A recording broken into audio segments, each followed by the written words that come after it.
Punjabi radio USA ਸੁਣ ਰਹੇ ਸਾਰੇ ਹੀ ਮਾਣਯੋਗ ਅਤੇ ਸਤਿਕਾਰਤ ਸਰੋਤਿਆਂ ਨੂੰ ਪੰਜਾਬੀ ਰੇਡੀਓ USA ਦੀ ਟੀਮ ਅਤੇ ਮੇਰੇ ਰਾਜਕੁਲਬੀਰ ਸਿੰਘ ਵੱਲੋਂ ਆਪ ਜੀ ਨੂੰ ਬਹੁਤ ਪਿਆਰ ਸਤਿਕਾਰ ਸਹਿਤ ਦੋਨੋਂ ਜੋੜ ਕੇ ਨਿੱਘੀ ਜਿਹੀ ਸਤਿ ਸ੍ਰੀ ਅਕਾਲ ਸਭ ਨੂੰ ਜੀ ਆਇਆਂ ਨੂੰ ਆਖਦੇ ਹਾਂ। ਸੋ ਤੇ ਪ੍ਰੋਗਰਾਮ ਦੇ ਵਿੱਚ ਆਪ ਸਭ ਦਾ ਨਿੱਘਾ ਸਵਾਗਤ ਹੈ। ਪ੍ਰੋਗਰਾਮ ਲੈ ਕੇ ਹਾਜ਼ਰ ਹੋ ਚੁੱਕੇ ਹਾਂ ਜਿਸ ਦੇ ਵਿੱਚ ਆਪਾਂ ਜਿਹੜੇ ਜੀ ਗੱਲਾਂ ਬਾਤਾਂ ਕਰਾਂਗੇ ਖਬਰ ਤੇ ਨਜ਼ਰ ਪ੍ਰੋਗਰਾਮ ਦੇ ਵਿੱਚ ਪੰਜਾਬ ਭਾਰਤ ਦੀਆਂ ਕੁਛ ਅਹਿਮ ਜਿਹੜੀਆਂ ਖਬਰਾਂ ਉਸ ਦੇ ਉੱਤੇ ਜਿਹੜੀ ਆਪਾਂ ਗੱਲਬਾਤ ਕਰਦੇ ਹਾਂ। ਅਤੇ ਆਪਣੇ ਨਾਲ ਇਸ ਟਾਈਮ ਜੁੜ ਚੁੱਕੇ ਨੇ ਮਿੰਟੂ ਗੁਰਸਰੀਆ ਜੀ ਮਲੋਟ ਸਟੂਡੀਓਜ਼ ਤੋਂ। ਮਿੰਟੂ ਜੀ ਨਿੱਘੀ ਜੀ ਆਇਆਂ ਨੂੰ ਪਿਆਰ ਭਰੀ ਸਤਿ ਸ਼੍ਰੀ ਅਕਾਲ ਜੀ। ਜੀ ਸ਼ੁਕਰੀਆ ਜੀ ਸਾਰਿਆਂ ਨੂੰ ਸਤਿ ਸ਼੍ਰੀ ਅਕਾਲ।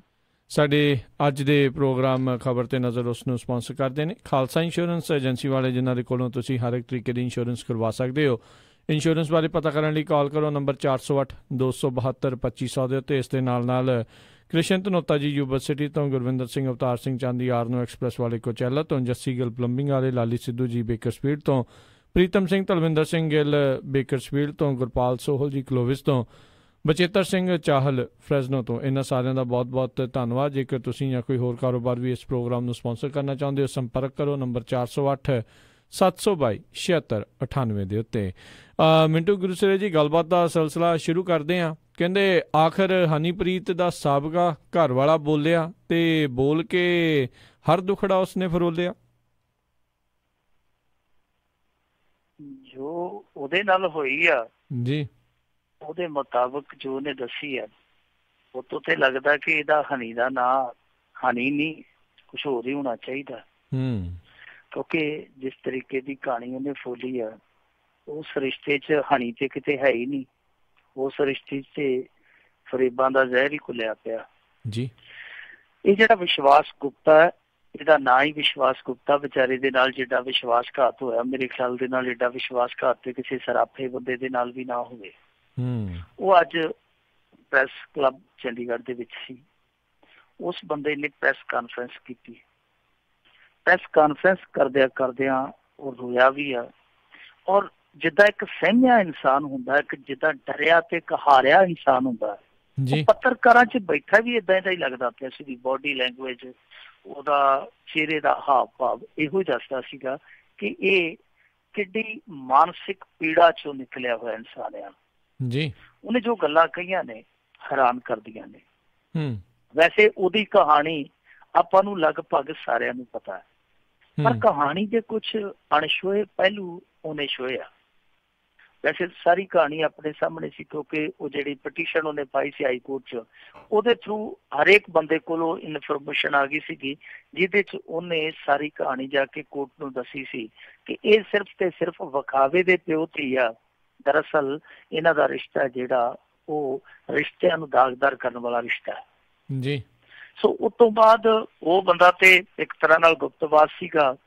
ਉਸ ਸਮੇਂ ਜਿਹੜੇ ਬੰਦੇ ਨੇ ਕੇਸ ਲੜਿਆ ਹਾਈ ਕੋਰਟ ਦੇ ਵਿੱਚ ਵਿਸ਼ਵਾਸ ਗੁਪਤਾ ਵੱਲੋਂ, ਉਸ ਵਕੀਲ ਨੇ ਆ ਕੇ ਬੈਠਾ ਦਿੱਤੀਆਂ ਸਨ ਟੈਲੀਵਿਜ਼ਨ ਚੈਨਲ ਤੇ ਸਭ ਕੁਝ ਸਾਫ਼ ਕਰ ਦਿੱਤਾ ਸੀ ਕਿ ਉਸ ਬੰਦੇ ਦਾ ਦਾਅਵਾ, ਉਹਨੇ ਕੋਰਟ ਦੇ ਸਾਹਮਣੇ ਆ ਕੇ ਗੱਲ ਕਹੀ ਹੈ ਕਿ ਮੈਂ ਇਹਨਾਂ ਨੂੰ ਦੋਵਾਂ ਨੂੰ ਰੰਗੇ ਹੱਥੀਂ ਫੜਿਆ ਹੋਇਆ ਜੀ। ਉਸ ਤੋਂ ਬਾਅਦ ਫਿਰ ਉਹਦੀ ਮਾਫੀ ਵਾਲਾ ਵੀਡੀਓ ਆਇਆ ਸਾਹਮਣੇ ਕਿ ਉਹ ਮਾਫੀ ਮੰਗਦਾ ਪਿਆ ਡੇਰਾ ਮੁਖੀ ਤੋਂ। ਇਹ ਸਭ ਗੱਲਾਂ ਆਈਆਂ, ਪਰ ਇਹਨਾਂ ਗੱਲਾਂ ਦੀਆਂ ਜੋ ਪਰਤਾਂ ਖੁੱਲਣੀਆਂ ਸੀ ਉਹ ਅੱਜ ਖੁੱਲੀਆਂ ਜੀ। ਉਸ ਬੰਦੇ ਨੇ ਇੱਕ ਤੇ ਬੜਾ ਹੈਰਾਨੀਜਨਕ ਇਹ ਖੁਲਾਸਾ ਕੀਤਾ ਕਿ ਮੈਨੂੰ ਜੇਲ੍ਹ ਦੇ ਵਿੱਚ ਹੀ ਇਸ ਬੰਦੇ ਨੇ ਮਰਵਾ ਦੇਣਾ ਸੀ। ਆਂਦਾ ਕਿ 10 ਲੱਖ ਰੁਪਈਆ ਮੇਰੀ ਸਪਾਰੀ ਲਈ ਦਿੱਤਾ ਗਿਆ ਸੀ ਤੇ ਬੰਦੇ ਅੱਗੇ ਪਟਿਆਲਾ ਜੇਲ੍ਹ 'ਚ ਤਿਆਰ ਸੀ, ਪਰ ਕਹਿੰਦਾ ਕਿ ਮੇਰੇ ਲਈ ਰੱਬ ਬਣ ਕੇ ਬੌੜਿਆ ਉੱਥੇ ਰਾਜੋਆਣਾ। ਕਹਿੰਦਾ ਜਦੋਂ ਮੈਂ ਜੇਲ੍ਹ ਦੇ ਵਿੱਚ ਗਿਆ, ਮੇਰੀ ਪਹਿਲੀ ਅਚਨਚੇਤੀ ਮੁਲਾਕਾਤ ਜਿਹੜੀ ਉਹ ਬਲਵੰਤ ਸਿੰਘ ਰਾਜੋਆਣਾ ਨਾਲ ਹੋ ਗਈ, ਕਿਉਂਕਿ ਆਪਦੇ ਵੱਲੋਂ ਤੇ ਉਹਨਾਂ ਨੇ ਖਤਰਨਾਕ ਬੈਰਕ 'ਚ ਪਾਇਆ ਸੀ ਮੈਨੂੰ, ਪਰ ਮੇਰੀ ਕਿਸਮਤ ਚੰਗੀ ਸੀ ਕਿ ਮੇਰੀ ਮੁਲਾਕਾਤ ਉਹਦੇ ਨਾਲ ਹੋ ਗਈ ਤੇ ਮੈਂ ਉਹਨੂੰ ਆਪਣੇ ਦਿਲ ਦੀ ਗੱਲ ਦੱਸੀ। ਕਿਉਂਕਿ ਮੈਂ ਤੇ ਰੋਂਦਾ ਜੇਲ੍ਹ 'ਚ ਦਾਖਲ ਹੋਇਆ, ਧਾਵਾਂ ਮਾਰਦਾ ਜੇਲ੍ਹ 'ਚ ਦਾਖਲ ਹੋਇਆ। ਉਹਨੇ ਕਿਹਾ ਕਾਕਾ ਕਿਉਂ ਰੋਣਾ, ਤੇ ਮੈਂ ਸਾਰੀ ਕਹਾਣੀ ਦੱਸੀ। ਉਹਨੇ ਕਿਹਾ ਤੂੰ ਸਹੀ ਟਿਕਾਣੇ ਤੇ ਆ ਗਿਆ, ਤੈਨੂੰ ਕੋਈ ਤੱਤੀ ਵਾਰ ਨਹੀਂ ਲੱਗਣ ਦਿੰਦਾ ਮੈਂ। ਤੇ ਕਹਿੰਦਾ ਕਿ ਮੇਰੇ ਲਈ ਤੇ ਉਹ ਆਦਮੀ ਫਰਿਸ਼ਤਾ ਹੈ, ਮੇਰੇ ਤੇ ਉਹ ਰੱਬ ਸਮਾਨ ਆ, ਲੋਕਾਂ ਲਈ ਜੋ ਮਰਜ਼ੀ ਹੋਵੇ। ਇੱਕ ਖੁਲਾਸਾ ਉਹਨੇ ਇਹ ਕੀਤਾ ਕਿ ਜੇਲ੍ਹ ਦੇ ਵਿੱਚ ਉਹਦੀ ਜਾਨ ਨੂੰ ਖਤਰਾ ਸੀ, ਔਰ ਉੱਥੇ ਉਹ ਖਤਰਾ ਟਾਲਿਆ ਬਲਵੰਤ ਸਿੰਘ ਰਾਜੋਆਣਾ ਨੇ ਜੀ। ਦੂਸਰਾ ਖੁਲਾਸਾ ਉਹਨੇ ਇਹ ਕੀਤਾ, ਕਹਿੰਦਾ ਕਿ ਜਦੋਂ ਮੇਰਾ ਵਿਆਹ ਹੋ ਗਿਆ, ਇਸ ਬੰਦੇ ਨੇ ਆਪ ਹੀ ਹੱਥੀਂ ਵਿਆਹ ਕੀਤਾ ਤੇ ਵਿਆਹ ਕਰਕੇ ਜਦੋਂ ਮੈਂ ਇਹਨੂੰ ਹਨੀਪ੍ਰੀਤ ਨੂੰ ਨਾਲ ਲਿਜਾਣ ਲੱਗਾ, ਨਾਲ ਖੜਨ ਲੱਗਾ, ਇਹਨੇ ਆਖਿਆ ਕਿ ਇੱਕ ਦਿਨ ਇੱਥੇ ਛੱਡ ਜਾ, ਧੀਆਂ ਜਿਹੜੀਆਂ ਹੁੰਦੀਆਂ ਉਹ ਅਕਸਰ ਇੱਕ ਦਿਨ ਬਾਪ ਦੇ ਘਰ ਰਹਿੰਦੀ ਆ ਤੇ ਇਹ ਆਪਣਾ ਘਰ ਛੱਡ ਕੇ ਚੱਲੀ ਆ, ਉਹ ਇੱਕ ਦਿਨ ਰਹਿ ਨਹੀਂ ਸਕਦੀ ਇੱਥੇ। ਕਹਿੰਦਾ ਮੈਂ ਛੱਡ ਦਿੱਤਾ। ਕਹਿੰਦਾ ਮੈਨੂੰ ਨਹੀਂ ਸੀ ਪਤਾ, ਪਰ ਉਸ ਤੋਂ ਬਾਅਦ ਅਸਲੀ ਗੇਮ ਸ਼ੁਰੂ ਹੋ ਗਈ। ਕਹਿੰਦਾ ਕਿ 6 ਕਪਲ ਸਾਹ ਸੀ।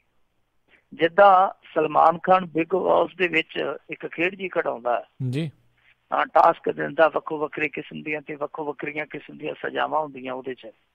ਕਹਿੰਦਾ ਕਿ ਇਸੇ ਤਰਜ਼ ਤੇ ਇਹਨੇ ਗੁਫਾ ਦੇ ਵਿੱਚ ਇੱਕ ਉਸੇ ਤਰ੍ਹਾਂ ਦਾ ਬਿਗ ਬੌਸ ਦਾ ਘਰ ਬਣਾ ਕੇ 6 ਕਪਲ ਜਿਹੜੇ ਸੀਗੇ ਉਹ ਚੁਣ ਕੇ ਵਿੱਚ ਉੱਥੇ ਛੱਡੇ ਉਸ ਘਰ ਦੇ ਵਿੱਚ।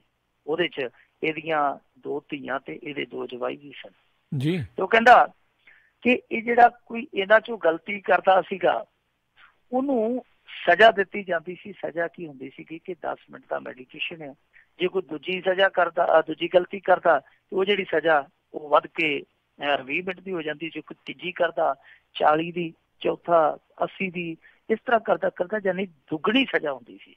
ਤੇ ਕਹਿੰਦਾ ਕਮਾਲ ਦੀ ਗੱਲ ਹੈ ਕਿ ਜਿੱਦਣ ਇਹ ਟਾਸਕ ਸ਼ੁਰੂ ਹੋਇਆ ਸਭ ਤੋਂ ਪਹਿਲੀ ਗਲਤੀ ਹਨੀਪ੍ਰੀਤ ਨੇ ਕੀਤੀ ਤੇ ਇੰਨੀਆਂ ਗਲਤੀਆਂ ਕੀਤੀਆਂ ਤੇ ਮੁੜ ਕੇ ਤੇ 24 ਘੰਟੇ ਰਹਿਣੀ ਉਹਦੇ ਕਮਰੇ ਚ ਲੱਗਦੀ ਜਾ ਕੇ, ਕਿਉਂਕਿ ਜਿਹੜੀ ਸਜ਼ਾ ਦਿੱਤੀ ਜਾਂਦੀ ਸੀ ਉਹ ਮਾਫੀ ਵਾਲੇ ਕਮਰੇ ਚ ਦਿੱਤੀ ਜਾਂਦੀ ਸੀ ਤੇ ਉਹਦੇ ਚ ਕੋਈ ਹੋਰ ਜਾ ਨਹੀਂ ਸੀ ਸਕਦਾ। ਕਹਿੰਦਾ ਕਿ 2 ਦਿਨ ਨਿਕਲੀ ਨਹੀਂ ਉੱਥੋਂ।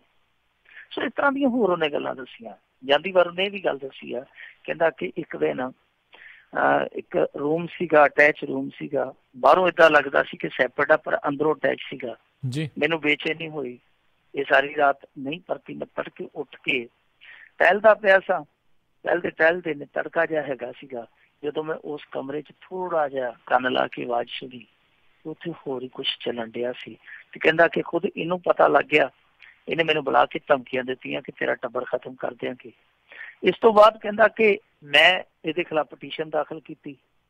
ਉਸ ਪਟੀਸ਼ਨ ਤੋਂ ਬਾਅਦ ਕਹਿੰਦਾ ਕਿ ਮੇਰੇ ਤੇ ਡੋਰੀ ਦਾ ਕੇਸ ਪਾਇਆ ਗਿਆ, ਦਾਜ ਦਾ ਕੇਸ ਪਾਇਆ ਗਿਆ। ਉਹ ਜੱਜ ਕੋਲ ਚੰਗੀ ਟੱਕਰ ਗਈ। ਕਹਿੰਦਾ ਬੀਬੀ ਉਹ ਚੰਗੀ ਸੀਗੀ, ਉਹਨੂੰ ਮੈਂ ਸਾਰੀ ਕਹਾਣੀ ਦੱਸੀ ਤੇ ਇਹਨੇ ਵੀ ਕਹਾਣੀ ਦੱਸੀ। ਉਹਨੇ ਤੇ ਰਾਜੀਨਾਮੇ ਲਈ ਸੱਦਿਆ ਸੀ। ਉਹਨੂੰ ਪਤਾ ਲੱਗ ਗਿਆ ਕਿ ਇਹ ਚਾਲੂ ਸ਼ੈ ਆ। ਉਹਨੇ ਮੈਨੂੰ ਕਿਹਾ ਕਿ ਕਾਕਾ ਤੈਨੂੰ ਕੁਛ ਨਹੀਂ ਹੁੰਦਾ, ਕੋਈ ਗੱਲ ਨਹੀਂ, ਪਰ ਇਹਨੇ ਤੈਨੂੰ ਜੇਲ੍ਹ ਵਿਖਾਉਣੀ ਆ। ਮੈਂ ਤਾਂ ਤੈਨੂੰ ਜ਼ਮਾਨਤ ਦੇ ਦੂੰਗੀ ਪਰ ਇਹਨੇ ਤੈਨੂੰ ਜੇਲ੍ਹ ਭੇਜਣਾ ਹੀ ਭੇਜਣਾ। ਕਹਿੰਦਾ ਉਹੀ ਗੱਲ ਹੋਈ। ਡੋਰੀ ਦੇ ਕੇਸ ਦੇ ਵਿੱਚੋਂ ਮੇਰੀ ਜ਼ਮਾਨਤ ਹੋ ਗਈ। ਬਾਅਦ ਦੇ ਵਿੱਚ ਚਲਾਕੀ ਦੇ ਨਾਲ ਕਹਿੰਦਾ ਕਿਉਂਕਿ ਸਾਡਾ ਸਾਰਾ ਬਿਜ਼ਨਸ ਇਹਨਾਂ ਨੇ ਵਿਕਾ ਕੇ ਸਾਡੀ ਸਾਰੀ ਇਨਵੈਸਟਮੈਂਟ ਸੀਗੀ ਜਿਹੜੀ ਉਹ ਡੇਰੇ ਚ ਕਰਾ ਤੇ ਇਸ ਤਰ੍ਹਾਂ ਮੈਂ ਆਈਸਕ੍ਰੀਮ ਦੀ ਇੱਕ ਫੈਕਟਰੀ ਚਲਾਉਂਦਾ ਸੀਗਾ। ਉਹਦੀ ਚੈੱਕ ਬੁੱਕ ਚੋਂ ਇੱਕ ਚੈੱਕ ਪਾੜ ਕੇ ਮੇਰੇ ਤੇ ਠੱਗੀ ਠੋਰੀ ਦਾ ਕੇਸ ਦਰਜ ਕਰ ਦਿੱਤਾ ਗਿਆ ਤੇ ਮੈਨੂੰ ਜੇਲ੍ਹ ਦੀ ਦਾਲ ਪਿਆ ਦਿੱਤੀ ਗਈ ਔਰ ਜੇਲ੍ਹ ਦੇ ਵਿੱਚ ਮਾਰਨ ਦਾ ਜਿਹੜਾ ਸੀ ਇਹ ਸਾਰਾ ਪਲਾਨ ਵੀ ਤਿਆਰ ਕੀਤਾ ਗਿਆ। ਇਹ ਤੋਂ ਇਲਾਵਾ ਉਹ ਅੱਗੇ ਕਹਿੰਦਾ ਕਿ ਦੇਖੋ ਜਦੋਂ ਮੈਂ ਬਾਹਰ ਆ ਗਿਆ ਫਿਰ ਮੈਂ ਆਪਣੇ ਜਿਹੜੇ ਜ਼ਰੂਰੀ ਕਾਗਜ਼ਾਤ ਸੀ ਡੇਰੇ ਚ ਚੁੱਕਣ ਗਿਆ। ਉਸ ਸਮੇਂ ਵੀ ਮੈਨੂੰ ਘੇਰਿਆ ਗਿਆ ਔਰ ਜਿਹੜੀ ਮਾਫੀ ਮੰਗਣ ਵਾਲੀ ਇਹਨੇ ਗੱਲ ਸਾਫ਼ ਕੀਤੀ। ਉਹ ਕਹਿੰਦਾ ਕਿ ਸਾਡੇ ਤੇ ਇੰਨਾ ਜ਼ਿਆਦਾ ਦਬਾਅ ਸੀ, ਸਾਡਾ ਸਾਰਾ ਕੁਛ ਬੰਦੂਕ ਦੀ ਨੋਕ ਤੇ ਡੇਰੇ ਵਾਲਿਆਂ ਨੇ ਆਪਣੇ ਨਾਮ ਕਰਾ ਲਿਆ ਸੀ ਔਰ ਅਸੀਂ ਕੇਸਾਂ ਚ ਫਸੇ, ਪੈਸਾ ਘਰੋਂ ਬੇਕਾਰ ਹੋਏ ਪੈਸਾ ਅਸੀਂ ਕਰਦੇ ਕੀ, ਕਿਉਂਕਿ ਸਾਨੂੰ ਕਿਹਾ ਗਿਆ ਸੀਗਾ ਕਿ ਜਾਂ ਤੇ ਤੁਸੀਂ ਮਾਫੀ ਮੰਗੋ ਲੋਕਾਂ ਦੇ ਸਾਹਮਣੇ, ਮਾਫੀ ਮੰਗੋ ਨਹੀਂ ਤੇ ਫਿਰ ਨਤੀਜੇ ਤੁਹਾਡੇ ਨਾਲ ਇਸ ਤੋਂ ਵੀ ਭਿਆਨਕ ਜਿਹੜੇ ਵਰਤਾਏ ਜਾਣਗੇ। ਕਹਿੰਦੇ ਫਿਰ ਅਸੀਂ ਮਰਦੇ ਕੀ ਨਾ ਕਰਦੇ। ਉਹ ਕਹਿੰਦਾ ਕਿ ਹੁਣ ਵੀ ਦੇਖੋ ਮੈਂ ਕਰਦਾ ਪਿਆ ਪ੍ਰੈਸ ਕਾਨਫਰੰਸ, ਕਹਿੰਦਾ ਹੋ ਸਕਦਾ ਹੈ ਕਿ ਦੂਜੀ ਪ੍ਰੈਸ ਕਾਨਫਰੰਸ ਮੈਂ ਨਾ ਕਰ ਸਕਾਂ। ਉਸ ਬੰਦੇ ਦਾ ਡਰ ਇੰਨਾ ਜ਼ਿਆਦਾ ਸੀ। ਕਹਿੰਦਾ ਕਿ ਹੋ ਸਕਦਾ ਦੂਜੀ ਵਾਰ ਮੈਂ ਤੁਹਾਡੇ ਮੁਖਾਤਬ ਨਾ ਹੋ ਸਕਾਂ, ਮੈਨੂੰ ਖਤਮ ਕਰ ਦਿੱਤਾ ਜਾਵੇ, ਪਰ ਮੇਰੀ ਜ਼ਮੀਰ ਤੇ ਬਹੁਤ ਵੱਡਾ ਬੋਝ ਸੀ, ਮੈਂ ਇਸ ਬੋਝ ਨੂੰ ਲਾਹੁਣ ਆਇਆ, ਇਸ ਕਰਕੇ ਮੈਂ ਅੱਜ ਤੁਹਾਡੇ ਰੂਬਰੂ ਹਰੇਕ ਸਵਾਲ ਦਾ ਜਵਾਬ ਦੇਣ ਆਇਆ। ਸੋ ਦੂਜੀ ਗੱਲ ਜਿਹੜੀ ਉਹਨੇ ਕਹੀ ਆ, ਉਹ ਕਹਿੰਦਾ ਕਿ ਮੈਂ ਝੂਠ ਬੋਲਾਂ, ਮੇਰੀ ਜ਼ਮੀਰ ਆਵਾਜ਼ ਨਹੀਂ ਦਿੰਦੀ ਝੂਠ ਬੋਲਣ ਦੀ। ਮੈਂ ਡੇਰੇ 'ਚ ਹਥਿਆਰ ਨਹੀਂ ਕਦੇ ਵੇਖੇ, ਪਰ ਇਹਦੀ ਗੱਡੀ ਦੇ ਵਿੱਚ ਹਥਿਆਰਾਂ ਵਾਲਾ ਬਕਸਾ ਇੱਕ ਪੱਕੇ ਤੌਰ ਤੇ ਹੁੰਦਾ ਸੀ ਤੇ ਜਦੋਂ ਇੱਕ ਗੱਡੀ 'ਚੋਂ ਉਤਰ ਕੇ ਕਦੇ ਦੂਜੀ ਗੱਡੀ 'ਚ ਹੋਣਾ ਹੁੰਦਾ ਸੀ ਤਾਂ ਸਭ ਤੋਂ ਪਹਿਲਾਂ ਉਹ ਬਕਸਾ ਰੱਖਿਆ ਜਾਂਦਾ ਸੀ। ਉਸ ਬਕਸੇ ਦੇ ਵਿੱਚ ਕੀ ਸੀਗਾ ਮੈਨੂੰ ਨਹੀਂ ਪਤਾ। ਨਾਲ ਇੱਕ ਉਹਨੇ ਹੋਰ ਬੜਾ ਵੱਡਾ ਖੁਲਾਸਾ ਕੀਤਾ। ਉਹ ਕਹਿੰਦਾ ਕਿ ਮੈਨੂੰ ਤੇ ਆਖ ਦਿੰਦਾ ਸੀਗਾ ਕਿ ਤੂੰ ਗੱਡੀ ਬਹੁਤ ਵਧੀਆ ਚਲਾਉਣਾ, ਗੱਡੀ ਡਰਾਈਵ ਕਰ। ਤੇ ਜਿਹੜਾ ਡਰਾਈਵਰ ਹੁੰਦਾ ਸੀਗਾ ਉਹਨੂੰ ਨਾ ਜਿਹੜੀ ਡਰਾਈਵਰ ਸੀਟ ਦੇ ਨਾਲ ਹੁੰਦੀ ਫਰੰਟ ਵਾਲੀ ਸੀਟ ਉਹਦੇ ਤੇ ਬਿਠਾ ਦਿੰਦਾ ਸੀ ਤੇ ਗੱਡੀ ਦੇ ਵਿੱਚ ਪਾਰਟੀਸ਼ਨ ਹੁੰਦੀ ਸੀ ਤੇ ਕਹਿੰਦਾ ਹੁੰਦਾ ਸੀਗਾ ਕਿ ਮੈਂ ਤੇ ਮੇਰੀ ਧੀ ਅਸੀਂ ਉਹ ਪਾਰਟੀਸ਼ਨ ਵਾਲੀ ਹਿੱਸੇ 'ਚ ਪਾਵਾਂਗੇ। ਇਹ ਸਾਰੀਆਂ ਗੱਲਾਂ ਉਹਨੇ ਜਿਹੜੀਆਂ ਦੱਸੀਆਂ ਨੇ ਉਹ ਹੈਰਾਨ ਇਸ ਕਰਕੇ ਕਰਦੀਆਂ ਕਿ ਇਸ ਰਿਸ਼ਤੇ ਨੂੰ ਕੀ ਸਮਝਿਆ ਜਾ ਰਿਹਾ ਸੀ, ਇਹ ਰਿਸ਼ਤਾ ਕੀ ਨਿਕਲਿਆ। ਔਰ ਕਮਾਲ ਦੀ ਗੱਲ ਤੇ ਇਹ ਆ ਕਿ ਅਜੇ ਹੀ ਇਹਨਾਂ ਦਾ ਇੱਕ ਜਿਹੜਾ ਨਵਾਂ ਤਰਜਮਾ ਨਿਯੁਕਤ ਹੋਇਆ ਸੰਦੀਪ ਮਿਸ਼ਰਾ, ਉਹਨੇ ਇੱਕ ਬਿਆਨ ਜਾਰੀ ਕਰਕੇ ਕਿਹਾ ਅਧਿਕਾਰਤ ਡੇਰੇ ਵੱਲੋਂ, ਉਹ ਆਂਦਾ ਕਿ ਦੇਖੋ ਜਿਹੜੀ ਹਨੀਪ੍ਰੀਤ ਆ ਉਹ 6 ਕਰੋੜ ਲੋਕਾਂ ਦੀ ਭੈਣ ਆ, ਯਾਨੀ ਜਿਹੜੇ 6 ਕਰੋੜ ਡੇਰੇ ਦੇ ਫਾਲੋਅਰ ਆ ਉਹ 6 ਕਰੋੜ ਲੋਕਾਂ ਦੀ ਭੈਣ ਆ। ਉਹਦੀ ਇੱਜ਼ਤ ਨੂੰ ਮੀਡੀਆ ਜਿਹੜਾ ਉਹ ਸੋਚ ਸਮਝ ਕੇ ਉਛਾਲੇ। ਤੇ ਦੂਜੀ ਗੱਲ ਉਹਨੇ ਕਹੀ ਆ, ਉਹ ਕਹਿੰਦਾ ਕਿ ਹਨੀਪ੍ਰੀਤ ਦੀ ਜਾਨ ਨੂੰ ਖਤਰਾ ਹੈ। ਇੱਕ ਤੇ 6 ਕਰੋੜ ਵਾਲਾ ਜਿਹੜਾ ਇਹ ਗਿਣਤ ਮਿਣਤ ਆ ਉਹ ਲੋਕਾਂ ਦੀ ਸਮਝ ਨਹੀਂ ਆਉਂਦਾ ਪਿਆ। ਅੱਜ ਤੋਂ 7-8 ਸਾਲ ਪਹਿਲਾਂ ਵੀ 6 ਕਰੋੜ, ਅੱਜ ਵੀ 6 ਕਰੋੜ, ਨਾ ਘਟਦਾ ਨਾ ਵੱਧਦਾ। ਜਦ ਕਿ ਜਿਹੜੀਆਂ ਖੁਫੀਆ ਏਜੰਸੀਆਂ ਉਹਨਾਂ ਨੇ ਅੱਜ ਇਹਨਾਂ ਦੀ ਗੱਲ ਨੂੰ ਰੱਦਿਆ। ਕੁਛ ਖੁਫੀਆ ਏਜੰਸੀਆਂ ਦੇ ਹਵਾਲੇ ਨਾਲ ਦਾਅਵਾ ਕੀਤਾ ਗਿਆ ਕਿ ਇਹਨਾਂ ਦੇ ਪੈਰੋਕਾਰਾਂ ਦੀ ਗਿਣਤੀ ਵੱਧ ਤੋਂ ਵੱਧ ਪੂਰੇ ਭਾਰਤ 'ਚ 30 ਲੱਖ ਦੇ ਪਾਸ ਆ, ਇਹ ਤੋਂ ਵੱਧ ਨਹੀਂ ਹੈ। ਔਰ ਇਹਦੇ 'ਚ 6 ਲੱਖ ਇਕੱਲੇ ਹਰਿਆਣੇ 'ਚ ਆ, ਬਾਕੀ ਰਾਜਸਥਾਨ ਔਰ ਪੰਜਾਬ 'ਚ ਆ। ਸੋ ਇਹ ਆંકੜਾ ਦਿੱਤਾ ਗਿਆ ਕਿ ਜੀ 6 ਕਰੋੜ ਸਾਡੇ ਫਾਲੋਅਰ ਹੈ ਤੇ ਹਨੀਪ੍ਰੀਤ ਹੈ ਜਿਹੜੀ ਉਹ 6 ਕਰੋੜ ਲੋਕਾਂ ਦੀ ਭੈਣ ਆ। ਹੁਣ 6 ਕਰੋੜ ਲੋਕ ਜਿਹੜੇ ਕਹੀ ਜਾਂਦੇ ਆ, ਉਹਨਾਂ 6 ਕਰੋੜਾਂ 'ਚੋਂ 6 ਕਰੋੜ ਦੇ ਲੋਕ ਉਹਨੂੰ ਭੈਣ ਮੰਨਦੇ ਜੇ ਨਹੀਂ ਮੰਨਦੇ ਸਾਨੂੰ ਨਹੀਂ ਪਤਾ। ਪਰ ਜਿਸ ਤਰੀਕੇ ਦੇ ਪਿਓ ਧੀ ਦਾ ਰਿਸ਼ਤਾ ਅੱਜ ਖੁਦ ਉਹਦੇ ਸਾਬਕਾ ਪਤੀ ਦੇ ਮੂੰਹੋਂ ਸੁਣਿਆ ਸੀ, ਉਹ ਤੋਂ ਤੇ ਇੱਕੋ ਹੀ ਸਮਝ ਆਉਂਦੀ ਆ ਕਿ ਇਹ ਲੋਕ ਉਹਨਾਂ ਲੋਕਾਂ ਦੇ ਕੋਲ ਜਾ ਕੇ ਮੋਕਸ਼ ਦੀ ਪ੍ਰਾਪਤੀ ਭਾਲਦੇ ਆ ਜਿਹੜੇ ਲੋਕ ਖੁਦ ਬੁਰਾਈਆਂ ਦੀਆਂ ਜੋਕਾਂ ਦੇ ਨਾਲ ਬਿਮਾਰ ਹੋਏ ਪਏ ਆ, ਜਿਹੜੇ ਲੋਕ ਖੁਦ ਕਈ ਕਿਸਮ ਦੀਆਂ ਚਰਿੱਤਰਹੀਣਤਾਵਾਂ, ਕਈ ਕਿਸਮ ਦੀਆਂ ਉਹ ਲੋਭ ਲਾਲਚਾਵਾਂ ਚੁੱਕੀ ਫਿਰਦੇ ਆ। ਇਹ ਲੋਕ ਉਹਨਾਂ ਤੋਂ ਜਾ ਕੇ ਸਿੱਧਾ ਲੈਂਦੇ ਫਿਰਦੇ ਆ ਜਿਹੜੇ ਅੱਜ ਤੱਕ ਆਪਣੇ ਆਪ ਨੂੰ ਸਾਧ ਨਹੀਂ ਸਕੇ। ਸੋ ਬਹੁਤ ਵੱਡੀ ਗੱਲ ਆ ਜੋ ਅੱਜ ਉਸ ਬੰਦੇ ਨੇ ਦੱਸੀ ਆ, ਕਿਉਂਕਿ ਕਿਸੇ ਦਾ ਜੀਅ ਨਹੀਂ ਕਰਦਾ ਜਦੋਂ ਉਹ ਇੰਟਰਵਿਊ ਦੇਣ ਡਿਆ ਸੀ, ਜਦੋਂ ਪ੍ਰੈਸ ਕਾਨਫਰੰਸ ਕਰਨ ਡਿਆ ਸੀ, ਉਸ ਲਾਈਵ ਪ੍ਰੈਸ ਕਾਨਫਰੰਸ ਦੇ ਥੱਲੇ ਜਿਹੜੇ ਲੋਕ ਕਮੈਂਟ ਕਰਦੇ ਪਏ ਸਨ, ਜੋ ਉਹਨੂੰ ਗੱਲਾਂ ਕਹੀਆਂ ਜਾ ਰਹੀਆਂ ਸੀ, ਮੇਰੇ ਖਿਆਲ ਦੇ ਨਾਲ ਕੋਈ ਖੁਸ਼ੀ ਇਹੋ ਜਿਹੀ ਜ਼ਲੀਲਤਾ ਮੇਰੇ ਖਿਆਲ ਦੇ ਨਾਲ ਕਦੇ ਵੀ ਆਪਣੇ ਆਪ ਤੇ ਉਹ ਲਾਗੂ ਨਹੀਂ ਕਰਾਏਗਾ ਜਿੰਨੀ ਜ਼ਲੀਲਤਾ ਉਹਨੂੰ ਚੱਲਣੀ ਪਈ ਆ। ਪਰ ਫਿਰ ਵੀ ਉਹ ਬੋਲਿਆ, ਪਤਾ ਨਹੀਂ ਕਿਹੜੇ ਦੁੱਖਾਂ ਦਾ ਮਾਰਿਆ ਬੋਲਿਆ, ਜੋ ਬੋਲਿਆ ਉਹਨੇ ਵਾਕਈ ਇਕੱਲਾ ਦੁੱਖ ਫੋਲਿਆ। ਜੇ ਇਹਨਾਂ ਗੱਲਾਂ 'ਚ ਸੱਚਾਈ ਆ ਫਿਰ ਮੇਰੇ ਖਿਆਲ ਦੇ ਨਾਲ ਸ਼ਰਧਾ ਔਰ ਸ਼ਰਧਾਲੂਆਂ ਨੂੰ ਦੁਬਾਰਾ ਸੋਚਣਾ ਚਾਹੀਦਾ। ਬਿਲਕੁਲ ਜੀ, ਬਿਲਕੁਲ। ਦੁੱਖ ਤਾਂ ਉਹਨੇ ਵਿਚਾਰੇ ਨੇ ਫੋਲਣੇ ਹੀ ਸੀਗੇ, ਕਰਦਾ ਕਹੀ ਜਾਂਦਾ ਸੀ, ਪਰ ਅੱਜ ਪ੍ਰੈਸ ਕਾਨਫਰੰਸ ਕਰਨ ਦਾ ਉਹਨੂੰ ਜਿਹੜਾ ਉਹ ਮੌਕਾ ਮਿਲ ਚੁੱਕਾ ਆ। ਤੇ ਮਿੰਟੂ ਗੁਰਸੇਲੇ ਜੀ, ਅਗਲੀ ਜਿਹੜੀ ਆਪਾਂ ਗੱਲ ਕਰਦੇ ਹਾਂ, ਰੋਹਿੰਗਿਆ ਸ਼ਰਨਾਰਥੀ ਨਹੀਂ ਨਜਾਇਜ਼ ਪ੍ਰਵਾਸੀ, ਇਹ ਬਿਆਨ ਆਇਆ ਆ ਰਾਜਨਾਥ ਸਿੰਘ ਦਾ। ਦੇਖੋ ਜੀ, ਇਹਨਾਂ ਦੇ ਕਹਿਣ ਦਾ ਮਤਲਬ ਹੈ ਕਿ ਸ਼ਰਨਾਰਥੀ ਨਹੀਂ ਆ, ਇਹ ਅਸਲ ਦੇ ਵਿੱਚ ਉਹ ਕਹਿੰਦੇ ਆ ਕਿ ਨਜਾਇਜ਼ ਪ੍ਰਵਾਸੀ ਆ। ਵੈਸੇ ਇਹ ਵੀ ਕਮਾਲ ਹੀ ਹੋਣ ਡਿਆ ਕਿ ਕਦੇ ਹਲਫਨਾਮੇ 'ਚ ਉਹ ਅੱਤਵਾਦੀ ਆ, ਕਦੇ ਉਹ ਹਲਫਨਾਮੇ 'ਚ ਦੇਸ਼ ਦੀ ਅੰਦਰੂਨੀ ਸੁਰੱਖਿਆ ਨੂੰ ਖਤਰਾ ਨੇ, ਕਦੇ ਉਹ ਬੋਧੀਆਂ ਦੇ ਦੁਸ਼ਮਣ ਨੇ, ਤੇ ਅੱਜ ਉਹ ਨਜਾਇਜ਼ ਪ੍ਰਵਾਸੀ ਨੇ। ਇਹਨਾਂ ਨੂੰ ਤੈਅ ਤੇ ਕਰ ਲੈਣਾ ਚਾਹੀਦਾ ਹੈ ਕਿ ਆਖਰ ਇਹ ਹੈ ਕੀ ਨੇ।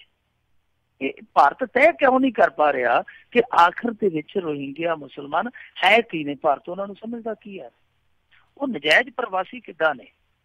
ਜੇ ਉਹ ਨਜਾਇਜ਼ ਪ੍ਰਵਾਸੀ ਨੇ ਤੇ ਸੁਪਰੀਮ ਕੋਰਟ ਨੇ ਉਹਨਾਂ ਦੀ ਪਟੀਸ਼ਨ ਕਿੱਦਾਂ ਮਨਜ਼ੂਰ ਕਰ ਲਈ ਜੀ? ਜੇ ਉਹਨਾਂ ਦੀ ਪਟੀਸ਼ਨ ਮਨਜ਼ੂਰ ਹੋਈ ਆ, ਉਹਦੇ ਤੇ ਸੁਣਵਾਈ ਚੱਲਦੀ ਪਈ ਆ, ਜੇ ਉਹ ਇਲੀਗਲ ਢੰਗ ਦੇ ਨਾਲ ਇੱਥੇ ਰਹਿ ਰਹੇ ਆ, ਫਿਰ ਉਹ ਕਿਉਂ ਪ੍ਰਵਾਨ ਕੀਤੀ ਗਈ? ਉਹ ਤੇ ਰੱਦ ਹੋ ਜਾਣੀ ਚਾਹੀਦੀ ਸੀ। ਅਸਲ ਦੇ ਵਿੱਚ ਉਹਨਾਂ ਦੇ ਕੋਲ ਜਿਹੜੇ UN ਦੇ ਸ਼ਨਾਖਤੀ ਪੱਤਰ ਆਈਡੈਂਟੀ ਕਾਰਡ ਨੇ, ਕੀ ਉਹ ਫਰਜ਼ੀ ਨੇ ਜਾਂ ਭਾਰਤ UN ਦੇ ਜਿਹੜੇ ਸ਼ਰਨਾਰਥੀਆਂ ਦੇ ਆਈਡੈਂਟੀ ਕਾਰਡ ਬਣੇ ਆ ਉਹਨਾਂ ਨੂੰ ਪ੍ਰਵਾਨਗੀ ਨਹੀਂ ਦਿੰਦਾ? ਇਹ ਬਹੁਤ ਵੱਡੇ ਸਵਾਲ ਆ। ਹੁਣ ਰਾਜਨਾਥ ਸਿੰਘ ਨੇ ਵੈਸੇ ਸਾਫ਼ ਕਰ ਦਿੱਤਾ, ਉਹ ਕਹਿੰਦਾ ਕਿ ਰੋਹਿੰਗਿਆ ਮੁਸਲਿਮ ਸ਼ਰਨਾਰਥੀ ਨਹੀਂ ਹੈ, ਇਹ ਅਵੈਧ ਢੰਗ ਦੇ ਨਾਲ ਯਾਨੀ ਨਜਾਇਜ਼ ਢੰਗ ਦੇ ਨਾਲ ਆਏ ਹੋਏ ਪ੍ਰਵਾਸੀ ਆ, ਇਹਨਾਂ ਤੋਂ ਦੇਸ਼ ਨੂੰ ਖਤਰਾ ਹੈ ਤੇ ਭਾਰਤ ਉਹਨਾਂ ਨੂੰ ਵਾਪਸ ਭੇਜ ਰਿਹਾ। ਕੁਛ ਲੋਕਾਂ ਨੂੰ ਇਸ ਗੱਲ ਤੇ ਇਤਰਾਜ਼ ਕਾਤੋਂ ਆ, ਜਦ ਕਿ ਉਹ ਕਹਿੰਦਾ ਕਿ ਬ੍ਰਹਮਾ ਵਾਲੇ ਇਹਨਾਂ ਨੂੰ ਵਾਪਸ ਲੈਣ ਨੂੰ ਤਿਆਰ ਆ ਜੀ। ਹੁਣ ਰਾਜਨਾਥ ਸਿੰਘ ਇਹ ਕਹਿੰਦੇ ਆ ਕਿ ਬ੍ਰਹਮਾ ਵਾਲੇ ਉਹਨਾਂ ਨੂੰ ਵਾਪਸ ਲੈਣ ਨੂੰ ਤਿਆਰ ਆ, ਤੇ ਜੇ ਵਾਪਸ ਲੈਣ ਨੂੰ ਤਿਆਰ ਆ ਤੇ ਬ੍ਰਹਮਾ ਵਾਲਿਆਂ ਨੇ ਇਹਨਾਂ ਨੂੰ ਕੁੱਟ ਕੇ ਕੱਢਿਆ ਕਾਤੋਂ ਆ?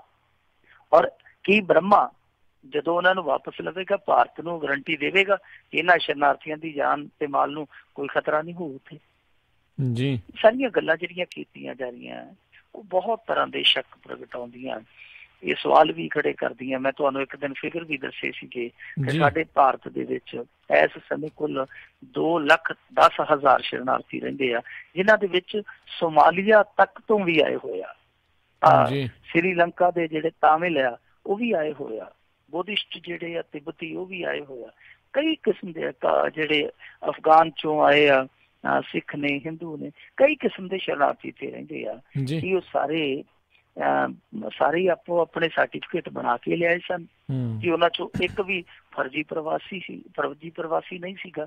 ਸੋ ਕਈ ਤਰ੍ਹਾਂ ਦੇ ਸਵਾਲ ਆ, ਪਰ ਇੱਕ ਸਵਾਲਾਂ ਚੋਂ ਸਵਾਲ ਇਹ ਆ ਕਿ ਜਿਹੜੀ ਇਹ ਬੇਰੁਖੀ ਰੋਹਿੰਗਿਆ ਮੁਸਲਮਾਨਾਂ ਪ੍ਰਤੀ ਦਿਖਾਈ ਜਾ ਰਹੀ ਹੈ, ਇਹ ਸਿਰਫ ਇਸ ਕਰਕੇ ਦਿਖਾਈ ਜਾ ਰਹੀ ਹੈ ਕਿ ਰੋਹਿੰਗਿਆ ਇਕੱਲੇ ਰੋਹਿੰਗਿਆ ਨਹੀਂ, ਉਹ ਰੋਹਿੰਗਿਆ ਨਾਲ ਮੁਸਲਮਾਨ ਵੀ ਆ। ਜੇ ਇਕੱਲੇ ਰੋਹਿੰਗਿਆ ਹੁੰਦੇ ਤੇ ਸ਼ਾਇਦ ਇੰਨੀ ਬੇਰੁਖੀ ਭਾਰਤ ਨਾ ਦਿਖਾਉਂਦਾ। ਜੀ ਜੀ ਬਿਲਕੁਲ, ਬੇਰੁਖੀ ਦਾ ਤੇ ਆਲਮ ਜਿਹੜਾ ਬਹੁਤਾ ਹੀ ਮਾੜਾ ਹੈ। ਆਪਾਂ ਦੇਖ ਰਹੇ ਹਾਂ ਵੀ ਇਨਸਾਨੀਅਤ ਕਿਤੇ ਨਾ ਕਿਤੇ ਜਿਹੜੀ ਉਹ ਮਰਦੀ ਜਾਂਦੀ, ਜਿੱਦਾਂ ਤੁਸੀਂ ਇਸ਼ਾਰਾ ਕਰ ਹੀ ਰਹੇ ਆ ਵੀ ਸ਼ਾਇਦ ਇੱਕ ਜਿਹੜੇ ਧਰਮ ਦੇ ਨਾਲ ਹੋਣ ਕਰਕੇ ਕੁਛ ਦੇਖਣਾ ਉਹਨਾਂ ਨੂੰ ਝੱਲਣਾ ਪੈ ਰਿਹਾ ਆ। ਅਗਲੀ ਜਿਹੜੀ ਆਪਾਂ ਮਿੰਟੂ ਜੀ ਗੱਲ ਕਰਦੇ ਹਾਂ, ਭਾਰਤ ਵਿੱਚ ਸਕੂਲੀ ਸਿਸਟਮ ਗੜਬੜਾਇਆ ਆ। ਇੱਕ ਹੋਰ ਸਕੂਲੀ ਬੱਚੇ ਨੇ ਕੀਤੀ ਖੁਦਕੁਸ਼ੀ। ਕੀ ਇਸ ਦੇ ਪਿੱਛੇ ਜਿਹੜਾ ਪੜ੍ਹਾਈ ਦਾ ਪ੍ਰੈਸ਼ਰ ਆ, ਬਲੂ ਵੇਲ ਜਿਹੜੀ ਇੱਕ ਗੇਮ ਆ ਉਹ ਆ, ਜਾਂ ਕੋਈ ਹੋਰ ਵੀ ਕਈ ਤਰੀਕੇ ਦੇ ਜਿਹੜੇ ਕਾਰਨ ਇਸ ਦੇ ਵਿੱਚ ਜੁੜੇ ਹੋਏ ਨੇ? ਦੇਖੋ, ਇਹ ਕਈ ਕਿਸਮ ਦੇ ਕਾਰਨ ਆ। ਇਹਦੇ ਚ ਬਲੂ ਵੇਲ ਗੇਮ ਦਾ ਤੇ ਕੋਈ ਸਰੋਕਾਰ ਨਹੀਂ ਹੈ ਜੀ। ਵੈਸੇ ਬਲੂ ਵੇਲ ਗੇਮ ਜਿਸ ਤਰੀਕੇ ਨਾਲ ਵੱਧਦੀ ਪਈ ਆ, ਉਹ ਇੱਕ ਆਪਣੇ ਵੱਖਰੇ ਕਿਸਮ ਦੀ ਨਾਲ ਮੁਸੀਬਤ ਲਈ ਫਿਰਦੀ ਹੈ, ਜਿਹਨੇ ਕਈ ਘਰਾਂ ਨੂੰ ਬਰਬਾਦ ਕੀਤਾ ਭਾਰਤ ਚ। ਪਰ ਜਿਹੜੀ ਆ ਸਮੱਸਿਆ, ਜਿੱਦਾਂ ਹੁਣ ਇਸ ਮੁੰਡੇ ਨੇ ਖੁਦ ਨੂੰ ਮੁਕਾ ਲਿਆ, ਔਰ ਮੁਕਾਇਆ ਵੀ ਕਦੋਂ, ਜਦੋਂ ਉਹਦੀ ਉਮਰ ਜਿਹੜੀ ਆ ਮਹਿਜ਼ 8-10 ਸਾਲ ਹੈ। 5ਵੀਂ ਦਾ ਸਟੂਡੈਂਟ ਕਿੰਨੇ ਕੁ ਸਾਲਾਂ ਦਾ ਹੋਊ? ਵੱਧ ਤੋਂ ਵੱਧ 10 ਸਾਲਾਂ ਦਾ ਹੋਊ ਜੀ। ਉਸ ਉਮਰ ਚ ਸੁਸਾਈਡ ਕਰਨਾ ਔਰ ਸੁਸਾਈਡ ਨੋਟ ਲਿਖ ਕੇ ਸੁਸਾਈਡ ਕਰਨਾ, ਇਹ ਬਹੁਤ ਹੈਰਾਨ ਕਰਦਾ। ਇਹ ਘਟਨਾ ਗੋਰਖਪੁਰ ਦੀ ਹੈ। ਉੱਥੇ ਕੋਈ ਸੈਂਟ ਐਂਥੋਨੀ ਸਕੂਲ ਆ, ਉਹਦਾ 5ਵੀਂ ਕਲਾਸ ਦਾ ਇੱਕ ਸਟੂਡੈਂਟ ਸੀ ਨਵਨੀਤ ਪ੍ਰਕਾਸ਼। ਉਹਨੇ ਬੁੱਧਵਾਰ ਜ਼ਹਿਰ ਖਾ ਕੇ ਖੁਦਕੁਸ਼ੀ ਕੀਤੀ ਹੈ। ਖੁਦਕੁਸ਼ੀ ਕਰਨ ਤੋਂ ਬਾਅਦ ਉਹਦੇ ਜਦੋਂ ਬੈਗ ਨੂੰ ਫਰੋਲਿਆ ਗਿਆ ਤੇ ਉਹਦੇ ਚੋਂ ਸੁਸਾਈਡ ਨੋਟ ਬਰਾਮਦ ਹੋਇਆ ਜੀ, ਔਰ ਉਹਦੇ ਚ ਉਹਨੇ ਆਪਣੀ ਮੌਤ ਦਾ ਜ਼ਿੰਮੇਵਾਰ ਜਿਹੜਾ ਸ਼ਖਸ ਦੱਸਿਆ, ਉਹ ਉਹਦੀ ਟੀਚਰ ਸੀ। ਉਹਦਾ ਨਾਮ ਸੀ ਭਾਵਨਾ ਰॉय। ਉਹਨੇ ਆਖਿਆ ਕਿ ਇਸ ਟੀਚਰ ਨੇ ਮੈਨੂੰ ਬਹੁਤ ਜਲੀਲ ਕੀਤਾ ਤੇ 15 ਤਰੀਕ ਨੂੰ ਮੇਰਾ ਐਗਜ਼ਾਮ ਸੀ ਤੇ ਉਦੋਂ ਇਸ ਮੈਮ ਨੇ ਮੈਨੂੰ 9:30 ਵਜੇ ਤੱਕ ਰਵਾਇਆ, ਨਾਲੇ ਖੜਾ ਕੀਤੀ ਰੱਖਿਆ, ਔਰ ਇਹ ਕਹਿੰਦਾ ਕਿ ਚਾਪਲੂਸਾਂ ਦੀਆਂ ਗੱਲਾਂ ਮੰਨਦੀ ਆ। ਮੇਰੇ ਤੇ ਖਾਸ ਤੌਰ ਤੇ ਜ਼ਿਆਦਾ ਇਹਦੀ ਲਾਗ ਡਾਟ ਸੀਗੀ, ਔਰ ਕਹਿੰਦਾ ਕਿ ਇਹਨੇ 3 ਪੀੜ੍ਹੀਆਂ ਤੱਕ ਮੈਨੂੰ ਲਗਾਤਾਰ ਖੜਾ ਕਰੀ ਰੱਖਿਆ ਤੇ ਅੱਜ ਫਿਰ ਮੈਂ ਇਸੇ ਗੱਲ ਤੋਂ ਅੱਕ ਕੇ ਸੋਚ ਲਿਆ ਕਿ ਮੈਂ ਮਰਨਾ ਹੀ ਮਰਨਾ। ਇੱਕ ਜਵਾਕ ਦੇਖ ਲਓ ਕਿੱਦਾਂ ਦੀਆਂ ਗੱਲਾਂ ਲਿਖਦਾ ਪਿਆ। ਉਹ ਕਹਿੰਦਾ ਕਿ ਇਹ ਚਾਪਲੂਸਾਂ ਦੀਆਂ ਗੱਲਾਂ ਮੰਨਦੀ ਆ ਜੀ। ਹੁਣ ਇਹੋ ਜਿਹੇ ਸ਼ਬਦ ਜਿਹੜੇ ਆ, ਉਹ ਇੱਕ ਸਧਾਰਨ ਬੱਚਾ ਏਡੀ ਛੋਟੀ ਉਮਰ ਚ ਕਿੱਦਾਂ ਆਬਜ਼ਰਵ ਕਰਦਾ, ਕਿੱਦਾਂ ਉਹ ਫਿਰ ਇਸ ਫੈਸਲੇ ਦੇ ਕਾਰਨ ਬਣਾਉਂਦਾ ਹੈ। ਤੇ ਮਰਨ ਤੋਂ ਪਹਿਲਾਂ ਉਹ ਝਰੀਟ ਕੇ ਜਾਂਦਾ ਹੈ ਕਿ ਇਸ ਮੈਡਮ ਨੂੰ ਆਪੇ ਕਾਨੂੰਨ ਨਿਬੜੇਗਾ। ਸੋ ਇਹ ਇੱਕ ਬਹੁਤ ਵੱਡੀ ਗੱਲ ਹੈ, ਸੋਚਣ ਵਿਚਾਰਨ ਵਾਲੀ ਗੱਲ ਆ ਕਿ ਕੀ ਸਾਡੇ ਜਿਹੜੇ ਬੱਚੇ ਆ ਉਹ ਅੱਜ 10 ਸਾਲ ਦੀ ਉਮਰ ਦੇ ਵਿੱਚ ਹੀ ਜਵਾਨ ਹੋਣ ਡਏ ਆ, ਜਾਂ 10 ਸਾਲ ਦੀ ਉਮਰ ਚ ਹੀ ਉਹ ਬੁੱਢਿਆਂ ਜਿੰਨਾ ਸੋਚਣ ਲੱਗ ਪਏ ਆ ਜੀ। ਇਹ ਬੜੀ ਸਾਡੇ ਲਈ ਗੰਭੀਰ, ਮੈਂ ਕਹੂੰਗਾ ਕਿ ਗੰਭੀਰ ਤੋਂ ਵੀ ਗੰਭੀਰ ਸਥਿਤੀ ਬਣਦੀ ਜਾ ਰਹੀ ਹੈ। ਕਿਉਂਕਿ ਤੁਹਾਨੂੰ ਪਤਾ ਹੋਣਾ ਹੈ, ਆ ਥੋੜੇ ਦਿਨਾਂ ਦੀ ਪਹਿਲਾਂ ਦੀ ਗੱਲ ਆ, ਮੱਧ ਪ੍ਰਦੇਸ਼ ਦੇ ਵਿੱਚ ਇਸੇ ਤਰ੍ਹਾਂ ਇੱਕ ਬੱਚੇ ਨੇ ਟੀਚਰ ਦੇ ਕੁੱਟੇ ਤੋਂ ਬਾਅਦ ਆ ਕੇ ਘਰ ਦੇ ਵਿੱਚ ਖੁਦ ਨੂੰ ਅੱਗ ਲਾ ਲਈ ਜੀ। ਇਹਦੇ ਦਰਮਿਆਨ ਹੀ ਉਸ ਘਟਨਾ ਤੇ ਆ ਜਿਹੜੀ ਘਟਨਾ ਘਟੀ ਆ ਯੂਪੀ ਵਾਲੀ, ਇਹਦੇ ਵਿੱਚ ਹੀ ਇੱਕ ਯੂਪੀ ਦਾ ਸਟੂਡੈਂਟ ਹੈ ਜਿਹੜਾ ਉਹ ਨਹਿਰ ਚ ਛਾਲ ਮਾਰ ਕੇ ਮਰ ਗਿਆ ਆ ਥੋੜੇ ਦਿਨਾਂ ਦੇ ਵਿੱਚ। ਆ ਤੀਸਰੀ ਘਟਨਾ ਯੂਪੀ ਤੇ ਮੱਧ ਪ੍ਰਦੇਸ਼ ਦੇ ਵਿੱਚੋਂ ਆ ਰਹੀ ਹੈ ਸਾਹਮਣੇ, ਔਰ ਚੌਥੀ ਵੀ ਅੱਜ ਆ ਜਾਣੀ ਸੀ। ਇੱਕ ਹੋਰ ਮੁੰਡਾ ਜਿਹੜਾ, ਉਹਨੂੰ ਵੀ ਟੀਚਰ ਨੇ ਬਹੁਤ ਕੁੱਟਿਆ, ਬਹੁਤ ਸੱਟਾਂ ਪੇਟਾਂ ਉਹਦੇ ਵੀ ਲੱਗੀਆਂ ਜੀ। ਇਹ ਕਿਉਂ ਹੋ ਰਿਹਾ ਸਭ ਕੁਛ? ਕਾਤੋਂ ਏਦਾਂ ਵਾਪਰਦਾ ਪਿਆ, ਸਮਝ ਤੋਂ ਪਰੇ ਦੀ ਗੱਲ ਆ। ਉੱਦਾਂ ਜੇ ਕੁੱਟਮਾਰ ਵਾਲੀ ਗੱਲ ਕਰੀਏ ਕਿ ਥੋੜ੍ਹੀ ਬਹੁਤ ਕੁੱਟਮਾਰ ਨਹੀਂ, ਬਹੁਤ ਸਾਰੀ ਕੁੱਟਮਾਰ ਹੈ ਜਿਹੜੀ ਉਹ ਅੱਗੇ ਸਰਕਾਰੀ ਸਕੂਲਾਂ 'ਚ ਟੀਚਰਾਂ ਹੱਥੋਂ ਸਟੂਡੈਂਟਾਂ ਦੀ ਹੁੰਦੀ ਸੀਗੀ, ਪਰ ਏਦਾਂ ਦੇ ਕੇਸ ਕਦੇ ਨਹੀਂ ਸੀ ਆਏ। ਕੋਈ ਰੇਅਰ ਕੇਸ ਏਦਾਂ ਦਾ ਹੁੰਦਾ ਸੀਗਾ ਕਿ ਅੱਗੋਂ ਕੁੱਟ ਖਾਣ ਵਾਲਾ ਵਿਦਿਆਰਥੀ ਹੈ ਜਿਹੜਾ ਉਹ ਕਦੇ ਕਦੇ ਵੀਰ ਜਾਂਦਾ ਸੀ, ਅੱਗੋਂ ਟੀਚਰ ਦੇ ਅੜ ਜਾਂਦਾ ਸੀਗਾ, ਮੈਨੂੰ ਮਾਰੀ ਨਾ, ਬੇਸ਼ੱਕ ਮੇਰਾ ਨਾਂ ਕੱਟ ਦੇ। ਉਹ ਕੋਈ ਵਿਰਲਾ ਕੇਸ ਹੁੰਦਾ ਸੀ, ਪਰ ਇੱਥੋਂ ਵੱਧ ਕੋਈ ਗੱਲ ਨਹੀਂ ਸੀ ਸੁਣੀ। ਹੁਣ ਤੁਸੀਂ ਆਪ ਹੀ ਅੰਦਾਜ਼ਾ ਲਾ ਲਓ ਕਿ 10 ਸਾਲ ਦਾ ਵਿਦਿਆਰਥੀ ਸੁਸਾਈਡ ਕਰਦਾ ਪਿਆ, ਆਤਮ ਹੱਤਿਆ ਕਰਦਾ ਪਿਆ। ਆਤਮ ਘਾਤ ਕਰਨ ਤੋਂ ਪਹਿਲਾਂ ਬਕਾਇਦਾ ਸੁਸਾਈਡ ਨੋਟ ਲਿਖਦਾ, ਤੇ ਸੁਸਾਈਡ ਨੋਟ ਦੀ ਜਿਹੜੀ ਭਾਸ਼ਾ, ਉਹ ਅੰਦਾਜ਼ ਹੈ, ਜਿਹੜੀ ਸ਼ੈਲੀ ਹੈ, ਉਹ ਇੱਕ ਮੈਚਿਓਰ ਸੋਚ ਵਾਲੇ ਬੰਦੇ ਦੀ ਤਰ੍ਹਾਂ ਹੈਰਾਨ ਕਰਦੀ ਹੈ। ਸੋ ਸਾਡੇ ਜਿਹੜੇ ਇੱਥੋਂ ਦੇ ਸਿੱਖਿਆ ਪ੍ਰਣਾਲੀ ਦੇ ਸੰਚਾਲਕ ਆ ਜਾਂ ਨੀਤੀ ਘੜੇ ਆ, ਉਹਨਾਂ ਨੂੰ ਦੁਬਾਰ ਤੋਂ ਸੋਚਣਾ ਪਊਗਾ ਕਿ ਸਾਡੇ ਢਾਂਚੇ ਦੇ ਵਿੱਚ ਕਮੀ ਕਿੱਥੇ ਆ।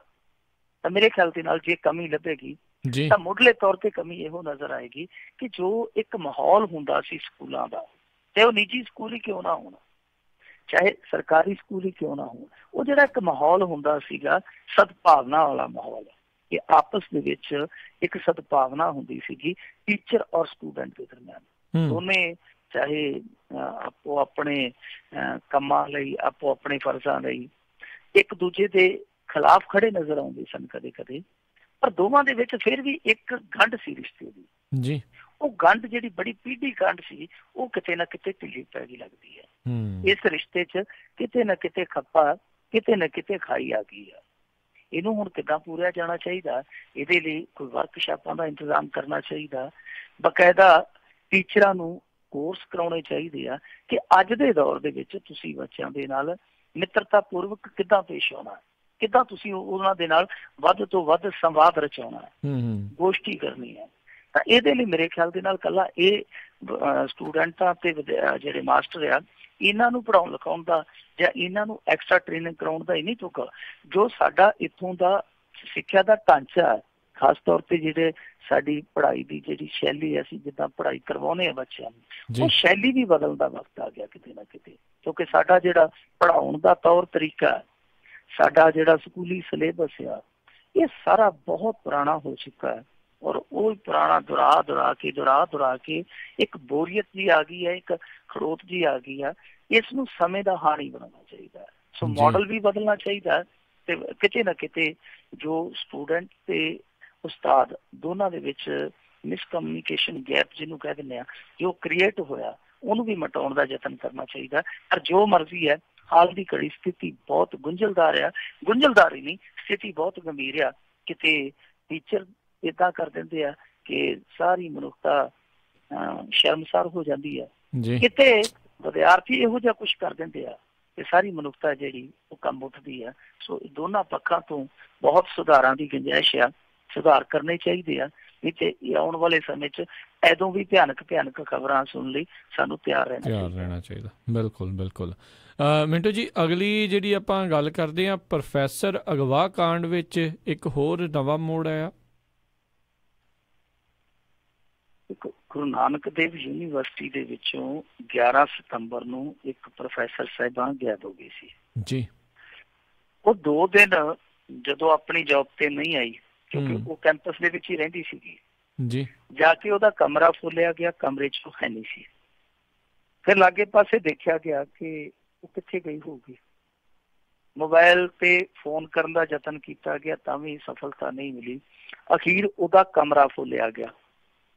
ਕਮਰਾ ਫੋਲਿਆ ਗਿਆ ਤਾਂ ਇੱਕ ਨੋਟ ਮਿਲਿਆ, ਛੋਟਾ ਜਿਹਾ ਰੁੱਕਾ ਮਿਲਿਆ, ਜਿਹਦੇ 'ਚ ਇੱਕ ਨੌਜਵਾਨ ਦਾ ਨਾਂ ਲਿਖਿਆ ਸੀਗਾ ਕਿ ਮੇਰਾ ਕੋਈ ਲੈਣ ਦੇਣ ਦਾ ਮਸਲਾ ਹੈ, ਮੈਂ ਉਹਦੇ ਕੋਲ ਚੱਲੀ ਹਾਂ, ਜੇ ਮੈਂ ਨਹੀਂ ਪਰਤਦੀ ਤੇ ਸਿੱਧੇ ਤੌਰ ਤੇ ਉਹ ਜ਼ਿੰਮੇਵਾਰ ਹੋਊਗਾ। ਇਸ ਤੋਂ ਬਾਅਦ ਦੱਸਦੇ ਆ ਕਿ ਜਿੰਨੀ ਕੋ ਪੁਲਿਸ ਦੀ ਇਨਵੈਸਟੀਗੇਸ਼ਨ ਸਾਹਮਣੇ ਆਈ ਹੈ ਕਿ ਇਸ ਬੀਬੀ ਨੂੰ ਉਸੇ ਹੀ ਮੁੰਡੇ ਦੇ ਨਾਲ ਸੁਭਾਨਪੁਰ ਦੇ ਹੋਟਲ 'ਚ ਦੇਖਿਆ ਗਿਆ CCTV ਫੁਟੇਜ ਦੇ ਰਾਹੀਂ। ਉਸ ਤੋਂ ਬਾਅਦ ਜਿਹੜਾ ਉਹ ਮੁੰਡਾ ਉਹ ਅੱਜ ਦੱਸਦੇ ਆ ਕਿ ਮਹਾਰਾਸ਼ਟਰ ਦਾ ਜਿਹੜਾ ਅਮਰੋਈ ਹੈ ਜ਼ਿਲ੍ਹਾ, ਉਹਦੇ ਵਿੱਚ ਇੱਕ ਛੋਟਾ ਜਿਹਾ ਹੋਟਲ ਕਹਿ ਲਓ, ਛੋਟਾ ਜਿਹਾ ਲੌਜ ਕਹਿ ਲਓ, ਉਹਦੇ 'ਚ ਮ੍ਰਿਤਕ ਪਾਇਆ ਗਿਆ। ਉਹਨੇ ਖੁਦਕੁਸ਼ੀ ਕਰ ਲਈ ਹੈ। ਉਹ ਉੱਥੇ ਚਲਾ ਗਿਆ ਭੱਜਦਾ ਭਜਾਉਂਦਾ, ਔਰ ਬਹੁਤ ਬੁਰੀ ਹਾਲਤ 'ਚ ਸੀਗਾ, ਕਿਉਂਕਿ ਉਹਦੀ ਜੇਬ 'ਚੋਂ ਸਿਰਫ 40 ਰੁਪਏ ਨਿਕਲੇ ਆ। ਤੇ ਉਸ ਲੌਜ ਦੇ ਵਿੱਚ ਵੀ ਜਾ ਕੇ ਉਹਨੇ ਇਹੋ ਗੱਲ ਕਹੀ ਆ ਕਿ ਮੇਰੇ ਮਿੱਤਰ ਆਉਂਦੇ ਆ, ਪੈਸੇ ਦਾ ਜਿਹੜਾ ਹਿਸਾਬ ਕਿਤਾਬ ਆ ਇੱਕ ਵਾਰੀ ਕਮਰਾ ਦੇ ਦਿਓ।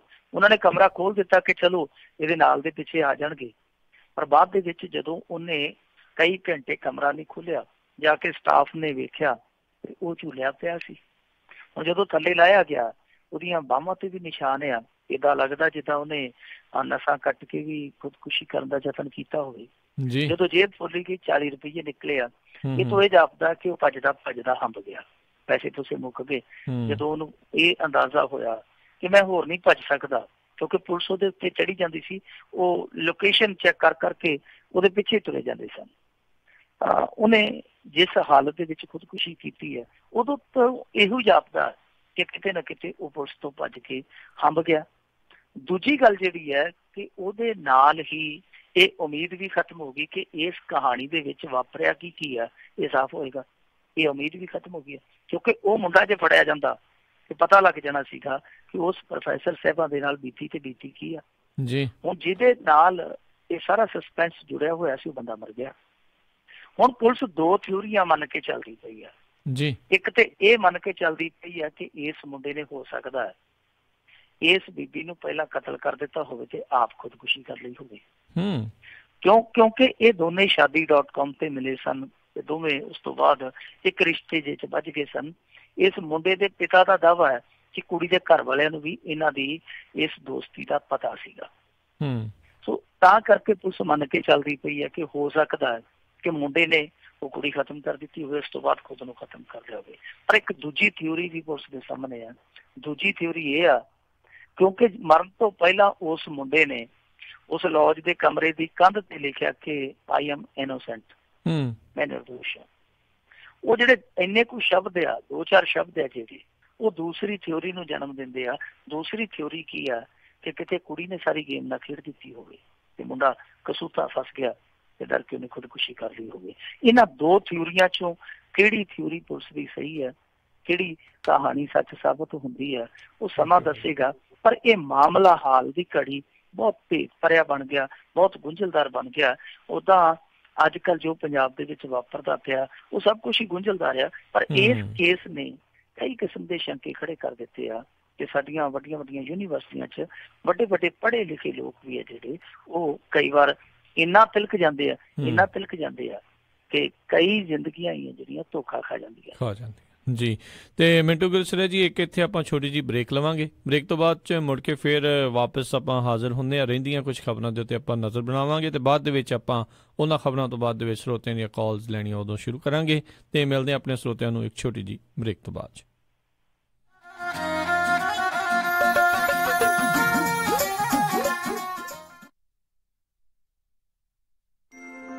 ਤੁਸੀਂ ਸੁਣ ਰਹੇ ਹੋ Punjabi radio USA, KWRU Fresno 1300 AM, KIID Sacramento 1470 AM ਅਤੇ KOBO Yuba City 1450 AM।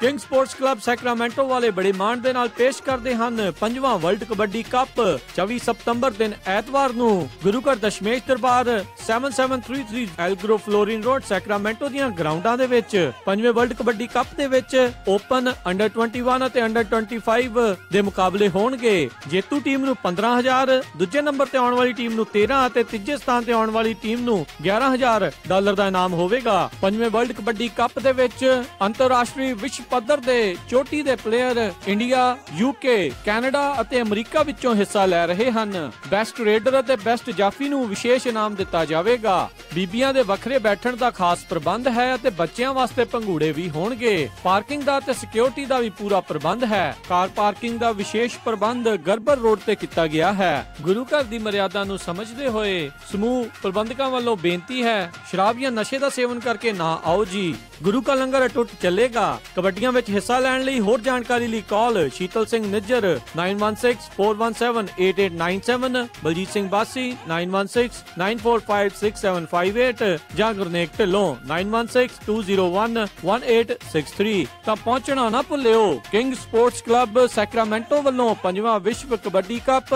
24 ਸਤੰਬਰ ਦਿਨ ਐਤਵਾਰ ਨੂੰ ਗੁਰਦੁਆਰਾ ਸਾਹਿਬ ਦਸ਼ਮੇਸ਼ ਦਰਬਾਰ ਦੀਆਂ ਗਰਾਊਂਡਸ ਵਿੱਚ।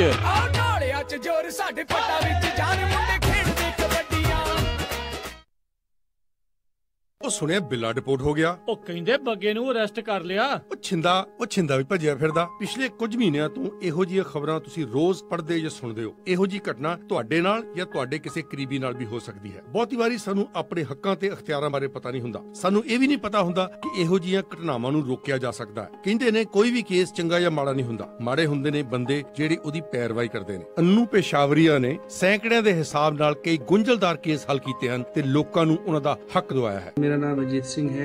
मेरा केस बहुत बुरी तरह खराब हो चुका था। मेरी माँ हमेशा मुझे पूछती थी कि अजीत तू कब लौटेगा। एक दिन मेरी माँ को ये बोल दिया कि माँ मेरा रास्ता देखना छोड़ दे। आज मेरा केस फाइनली अप्रूवल हुआ है। ਅੱਜ ਅੰਨੂ ਪੇਸ਼ਾਵਰੀਆ ਦੀ ਬਦੌਲਤ ਰਣਜੀਤ ਸਿੰਘ ਕੋਲੇ ਗ੍ਰੀਨ ਕਾਰਡ ਹੈ। ਫਰੀਮੌਂਟ ਤੇ ਸੀਐਟਲ ਤੋਂ ਬਾਅਦ ਹੁਣ ਅੰਨੂ ਪੇਸ਼ਾਵਰੀਆ ਦਾ ਆਫਿਸ ਸੈਕਰਾਮੈਂਟੋ ਵਿੱਚ ਵੀ ਖੁੱਲ ਚੁੱਕਾ ਹੈ। ਤੁਸੀਂ 916 760 7112 ਤੇ ਫੋਨ ਕਰਕੇ ਮੁਫਤ ਸਲਾਹ ਲੈ ਸਕਦੇ ਹੋ। Annu Peshawaria immigration law firm 9167607112।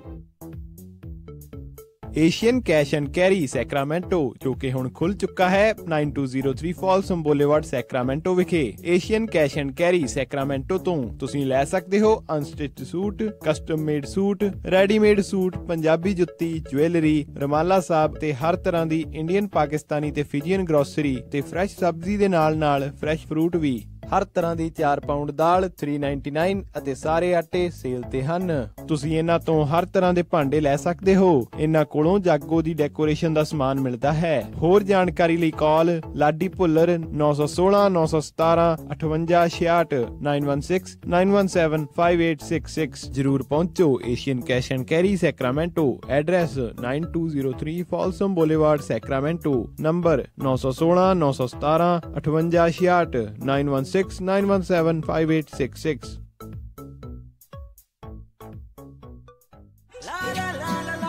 Iron entertainment ਬੜੇ ਮਾਣ ਦੇ ਨਾਲ ਪੇਸ਼ ਕਰਦੇ ਹਨ ਪੰਜਾਬ ਦੇ ਮਸ਼ਹੂਰ ਕਲਾਕਾਰ। ਆਪਣੇ ਅੰਦਾਜ਼ ਦੇ ਲਈ ਨੌਜਵਾਨਾਂ ਦੀ ਪਹਿਲੀ ਪਸੰਦ ਬੱਬੂ ਮਾਨ। ਚਿੱਟਾ ਚਾਦਰਾ ਜਿਪਸੀ ਕਾਲੀ ਸ਼ੌਂਕ ਸੋਹਣੀਏ ਯਾਰਾਂ ਦਾ।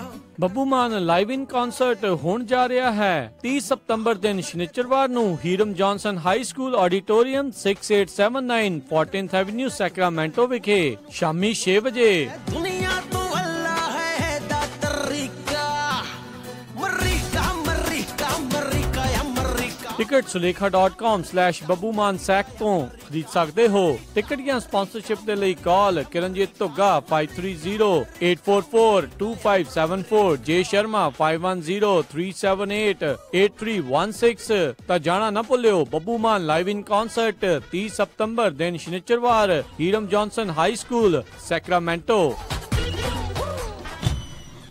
ਉਹ ਕਿੱਥੇ ਰਹਿ ਗਏ ਸੀ ਤੁਸੀਂ? ਮੈਂ ਕਾਦਾ ਉਡੀਕੀ ਜਾਣਾ ਤੁਹਾਨੂੰ। ਆ ਲਓ ਸਾਰਾ ਸਮਾਨ। ਇਹ ਇੰਨਾ ਸਾਰਾ ਸਮਾਨ?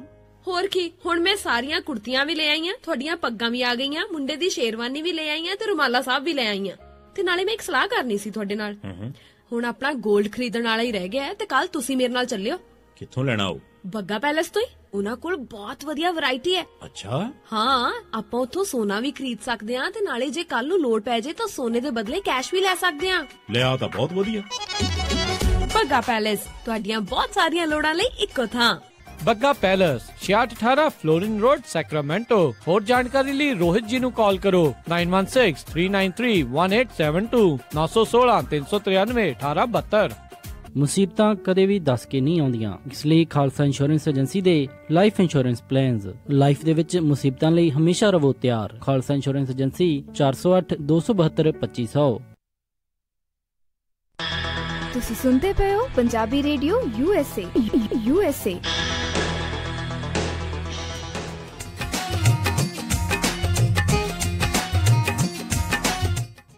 ਪੰਜਾਬੀ ਰੇਡੀਓ USA ਸੁਣ ਰਹੇ ਸਾਰੇ ਸਰੋਤਿਆਂ ਨੂੰ ਇੱਕ ਵਾਰੀ ਫੇਰ ਨਿੱਕੀ ਜੀ ਆਇਆਂ ਨੂੰ। ਸਭ ਦਾ ਸਵਾਗਤ ਹੈ ਸਰੋਤਿਓ ਪ੍ਰੋਗਰਾਮ ਖਬਰ ਤੇ ਨਜ਼ਰ ਦੇ ਵਿੱਚ, ਤੇ ਮੇਰੇ ਨਾਲ ਜੁੜੇ ਹੋਏ ਨੇ ਮਿੰਟੂ ਗੁਰੂਸਰੀਆ ਜੀ। ਮਿੰਟੂ ਜੀ, ਜੀ ਆਇਆਂ ਨੂੰ, ਸਵਾਗਤ ਹੈ ਜੀ ਇੱਕ ਵਾਰੀ ਫੇਰ।